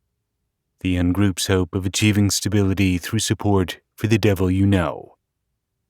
So even as President Biden pledged to give Ukraine all the support it needed to win the war, his administration blocked the transfer of Soviet-era jets to Ukraine, declined to provide Ukraine with sufficient long-range air defenses to clear the skies of Russian planes, withheld the quantities of long-range rocket systems and munitions needed to destroy Russian targets within the theater of war, and halted discussion of the transfer of manned and unmanned aircraft required to neutralize Russian long-range attacks on Ukraine's cities.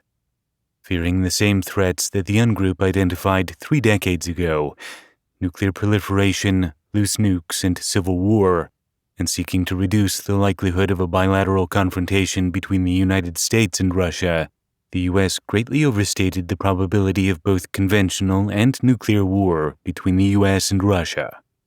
At the Aspen Security Forum in 2023, Jake Sullivan, Biden's national security advisor, put it this way: while a key goal of the United States is to do the needful to support and defend Ukraine, another key goal is to ensure that we do not end up in a circumstance where we're heading down the road towards a third world war.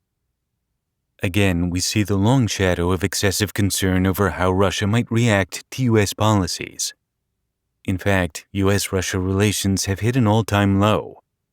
Nevertheless, the possibility of an active, deliberate confrontation doesn't really exist. War serves neither state's interests and risks mutually assured destruction. The real risk, courted precisely by the excessive concern that Sullivan expresses, lies in buckling to Russian nuclear extortion and a slide toward a bilateral environment ripe for accident or miscalculation, opening pathways to an unplanned and undesired confrontation. While planning for contingency is of course the responsible way to manage national security threats, U.S. action should not be determined by trying to avoid the least probable worst-case scenario.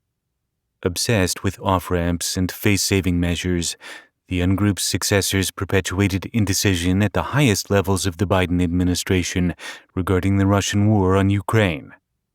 The time wasted on worrying about unlikely Russian responses to U.S. actions would have been better spent resupplying our allies' weaponry, training Ukrainians on Western capabilities, and hastening arms transfers to Ukraine. To state what should be obvious, the U.S. must do better with its strategic assessments and conduct more accurate forecasting and planning so we aren't wrong so often and our actions don't end up being a day late and $1 short. Some things have changed since the war began. The United States is slowly coming around to providing more of the right capabilities, but not in the necessary quantities, and not before U.S. torpor degraded Ukraine's ability to hold and reclaim territory in southern Ukraine and the Donbass. In the prelude to war, where military support could have deterred Russian aggression, the NSC and the Department of Defense accepted the Russian narrative that resistance was futile, and rejected my and many other former policymakers' counsel to supply Ukraine with weapons. Even after the war started, the NSC and the Department of Defense delayed and blocked support during the critical period when Russia was still reeling from a series of stunning defeats. In the second year of war, the Biden administration belatedly began to speak about a policy of Ukrainian victory on the battlefield, but stopped short of backing up that rhetoric with the requisite military support. By 2024, the administration had pledged or transferred weapons to Ukraine, but the assistance has been coming in dribs and drabs, with the administration dithering at every turn on the types and quantities of weaponry necessary to adequately support Ukraine. After months of deliberation, the Biden administration finally agreed to transfer high-mobility artillery rocket systems, known as HIMARS, but until the spring of 2024, it refused to provide the longest-range munitions needed to hit deep military stockpiles. In the spring of 2022, Congress passed a Lend-Lease Act for Ukraine, reviving a World War II-era program that gives the president enhanced authority to lend or lease large quantities of defense hardware. But the Biden administration didn't make use of that authority before it expired in the fall of 2023. By the summer of 2024, the U.S. was still conducting a crippling policy of providing weapons to Ukraine while only repairing and maintaining that foreign equipment, which was never before in Ukraine's inventory, in Poland. Ukraine is the largest country in Europe. A vehicle damaged at the front had to travel 1,000 kilometers to be repaired, the equivalent of transferring a car broken down in New York to Chicago for repair. The U.S. should have led the effort to establish logistical and sustainment centers in Ukraine, as close as possible to the eastern and southern battlefields. A fundamental shift may yet start to take shape. In the spring of 2024, NATO member states, including the U.S., started permitting the use of Western-donated weapons against military targets in the Russian Federation. This is a significant step away from historical patterns driven by hopes and fears. However, major steps toward a neo-idealist approach, like drawing Ukraine into the EU and NATO, remain out of sight. There is no more important action that the U.S. and the collective West can take to secure Ukraine and deter Russia than welcoming Ukraine into the EU and NATO. The Ukraine in NATO, in particular, closes the door on Russian military aggression. And yet, the West, still tethered to Russian exceptionalism and subject to fears of escalation, cannot seem to conceive of taking this bold step, mistakenly assessing the risk of escalation to an imminent conflict as too high. As long as the West remains plagued with these misplaced fears, the reality of a gradual march toward an inescapable, long-term confrontation will exist. The fact that 6 U.S. administrations have succumbed to the same foreign policy shortfalls might suggest that we are destined to keep repeating the same mistakes, leading to a global catastrophe. But that outcome is by no means inevitable. Neo-idealism proposes a new path based on a new idea. Values are part of interests, interests derive from values, and accepting the primacy of values can provide the continuity that informs policies based on short, medium, and long-term interests. History shows that neo-idealism suits the United States. Crisis seems to clarify the mind. FDR was able to pursue a Europe-first strategy, even though it was the Japanese Empire that attacked the United States. Harry Truman was able to chart a course during the Cold War in recognition of the fact that our World War II ally of convenience had become a generational adversary. The Cold War and its existential threat of nuclear Armageddon resulted in a focus on long-term policies that cut across Republican and Democratic administrations. But since the end of the Cold War, we have seemed to lack the kind of galvanizing, clarifying crisis that drives the focus to the long term. But that's a delusion. We are in the midst of just such a crisis, the struggle between authoritarianism and democracy, between autocrats and Democrats. In failing to recognize this crisis for what it is, our senior policymakers have neglected a critical opportunity to assert and act on our core values, to harden developed democracies, encourage developing and struggling democracies, and nurture democratic values and institutions more broadly. Distracted by the old fears, they've missed the fact that a Ukrainian victory would limit Russia's capacity for future military aggression and cement democracy's foothold in Eastern Europe, offering a powerful lesson to would-be authoritarian aggressors and democratic nations alike. By the same token, a Ukrainian loss would see an acceleration of the wave of authoritarianism and democratic decline. The Russia-Ukraine war can be considered a world war. A large portion of the world, counted by landmass, is locked in a hot war between the largest country in the world and the largest country in Europe. War between Russia and NATO is being diligently avoided by both parties, but the risk remains that an accident or miscalculation could see a spillover.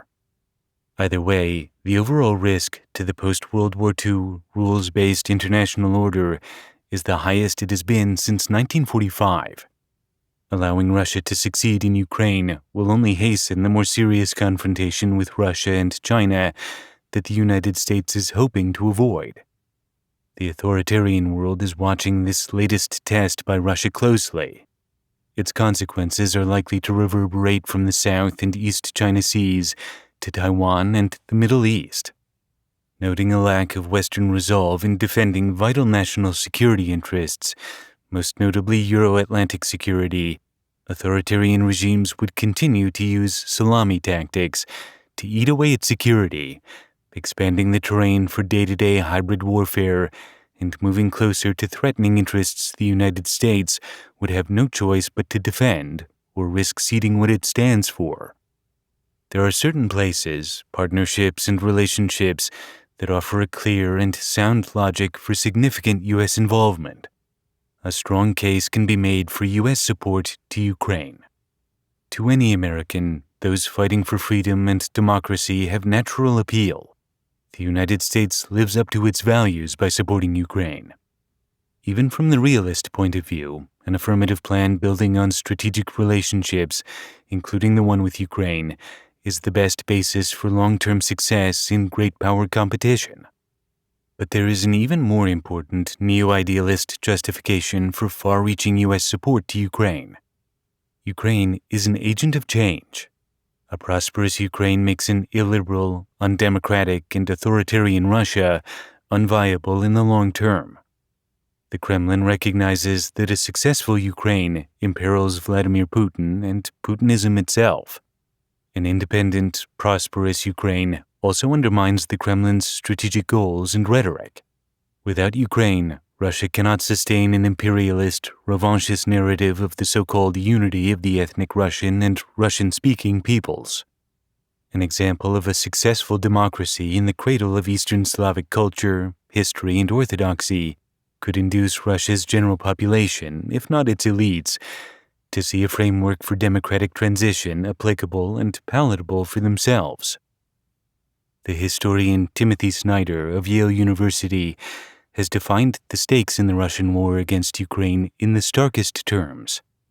Russia, an aging tyranny, seeks to destroy Ukraine, a defiant democracy, Snyder writes. A Ukrainian victory would confirm the principle of self-rule, allow the integration of Europe to proceed, and empower people of goodwill to return invigorated to other global challenges. A Russian victory, by contrast, would extend genocidal policies in Ukraine, subordinate Europeans, and render any vision of a geopolitical European Union obsolete. Should Russia continue its illegal blockade of the Black Sea, it could starve Africans and Asians who depend on Ukrainian grain, precipitating a durable international crisis that would make it all but impossible to deal with common threats such as climate change. A Russian victory would also strengthen fascists and other tyrants, as well as nihilists who see politics as nothing more than a spectacle designed by oligarchs to distract ordinary citizens from the destruction of the world. This war, in other words, is about establishing principles for the 21st century. It is about the policies of mass death and about the meaning of life in politics. Both the realist school, interest-based approach, which sacrifices values, and the naive, liberal idealist, rhetorically values-based approach, devoid of interest, have proven disastrous for U.S. foreign policy. Hence, neo-idealism's call to action. face the reality of our current crisis with its potentially catastrophic ramifications and utterly reverse the long, disastrous tendency that has brought us here. This call to action is categorically different from others because neo-idealism departs from both foreign policy realism and naive liberal idealism in focusing neither on the cynicism of short-term transactions, nor on the mirage of hope, nor on the despair of fear, but on achieving what is achievable. Now is the moment to shed our hubris, the belief that sheer U.S. power and force of will can overcome the absence of a willing partner and allow us to pursue aims and advance interests anywhere we choose. We must shift from an aspirational policy to an outcome-driven policy, prioritizing relationships with willing partners. We must assess risk on longer time horizons and avoid making the short-term decisions, risk-reducing yet interest-harming, that destabilize strategic relationships. The reality is that our adversaries and our friends have agency. They may even have the final say on how our bilateral relationships unfold. The U.S. has been, on the one hand, too certain of success in the absence of good partnerships, on the other hand, deeply reluctant to run ahead of allies. When Germany and France rejected inviting Ukraine into NATO in Bucharest in 2008, we did not vigorously push our agenda, we followed their lead. The U.S. should be prepared to lead, to advance our own and collective interest, pushing not toward autonomy, but toward consensus. We should assess relationships with adversaries over both the short and the long term. Given that Russia has been, is, and will continue to be an unwilling partner, and even an obstacle to achieving U.S. national security interests, the West must be prepared for a new era of containment. At some point in the downward trajectory of the bilateral relationship with Russia, the United States should have prioritized its relationship with Ukraine above its relationship with Russia. We have an opportunity to make that correction now. We also have an opportunity to make new investments in other parts of the world based on the lessons learned from the Russia-Ukraine experience. Russian exceptionalism kept the West from engaging with and advancing the sovereignty of Ukraine. The lesson of that failure should be applied globally. If the U.S. is to advance interests with existing and struggling democracies that share our values, not with authoritarian regimes unlikely to reconcile their worldview to ours, that will mean pivoting, now, toward relationships that the United States has historically deemed of lesser importance, but in fact offer opportunities to significantly advance our national security interests. The U.S. should not, for example, be meeting with the Chinese just for the sake of meeting. Russia and China have successfully used salami tactics, taking small slice after small slice to erode security and advance aggression. A U.S. priority for the next 7 to 10 years should be greater cooperation on strengthening South Korea, Japan, and Taiwan. Many other applications of foreign policy neo-idealism can be made in the service of strengthening liberty and democracy and fending off the tyrannical impulses now stalking our century. The history of missteps in U.S. policy for Russia and Ukraine demonstrates the folly of realism, and while it is now very late to abandon our folly, it's still not too late. Epilogue: A Reckoning for the Liberal World Order. The dawn of this second Trump administration marks a somber turning point for America and the world.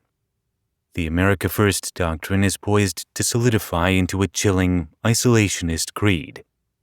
The Trump administration's withdrawal from global responsibilities, coupled with its relentless fixation on short-term gains, signals a deliberate dismantling of the liberal, rules-based order America once upheld.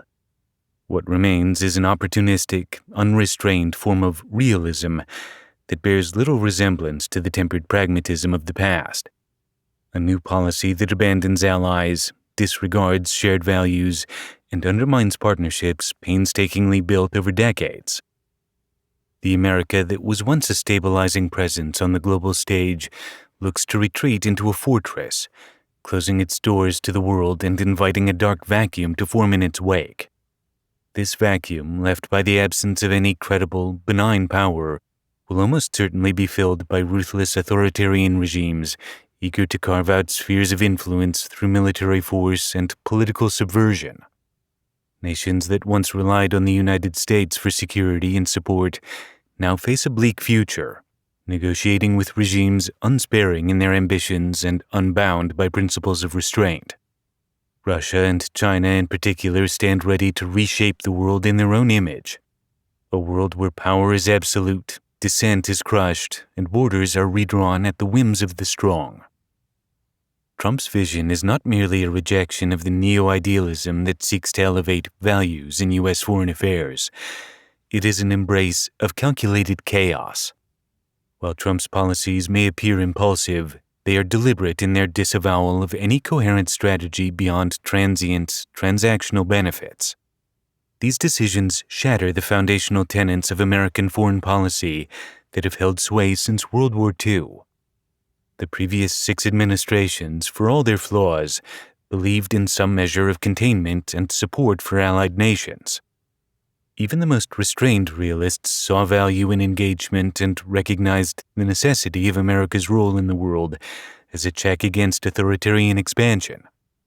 Today, those checks are vanishing, replaced by a doctrine that prioritizes immediate returns, often serving Trump's own personal or political gains over the survival of a stable global order. Yet there are elements of Trump's approach that may, paradoxically, yield unintended benefits.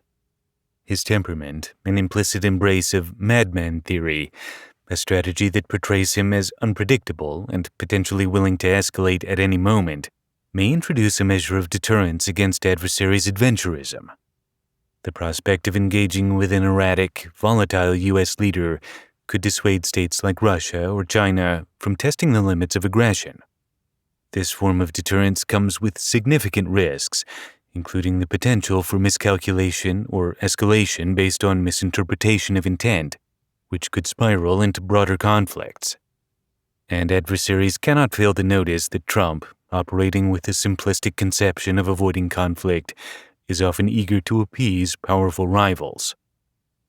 Meanwhile, Europe will face mounting pressure to take its defense into its own hands. U.S. withdrawal from its traditional leadership role could prompt European nations to allocate greater resources to defense and deterrence, warning off an aggressive Russia emboldened by American isolationism.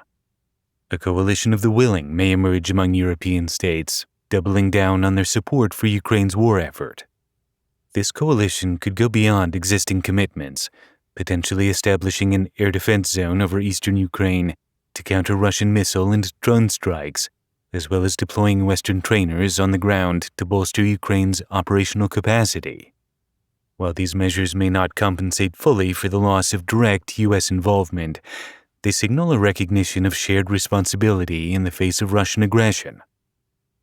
The Biden administration's deeply flawed Ukraine policy of incremental support, always a day late and a dollar short, dominated by misplaced caution and fears of escalation, left Ukraine vulnerable and emboldened Russian aggression.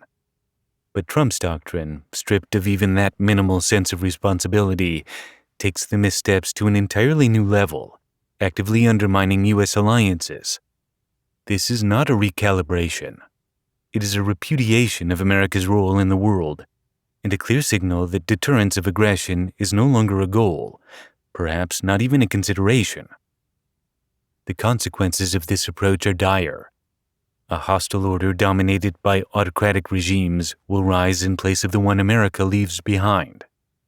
Allies who relied on American support will be forced to fortify themselves against an onslaught of new threats.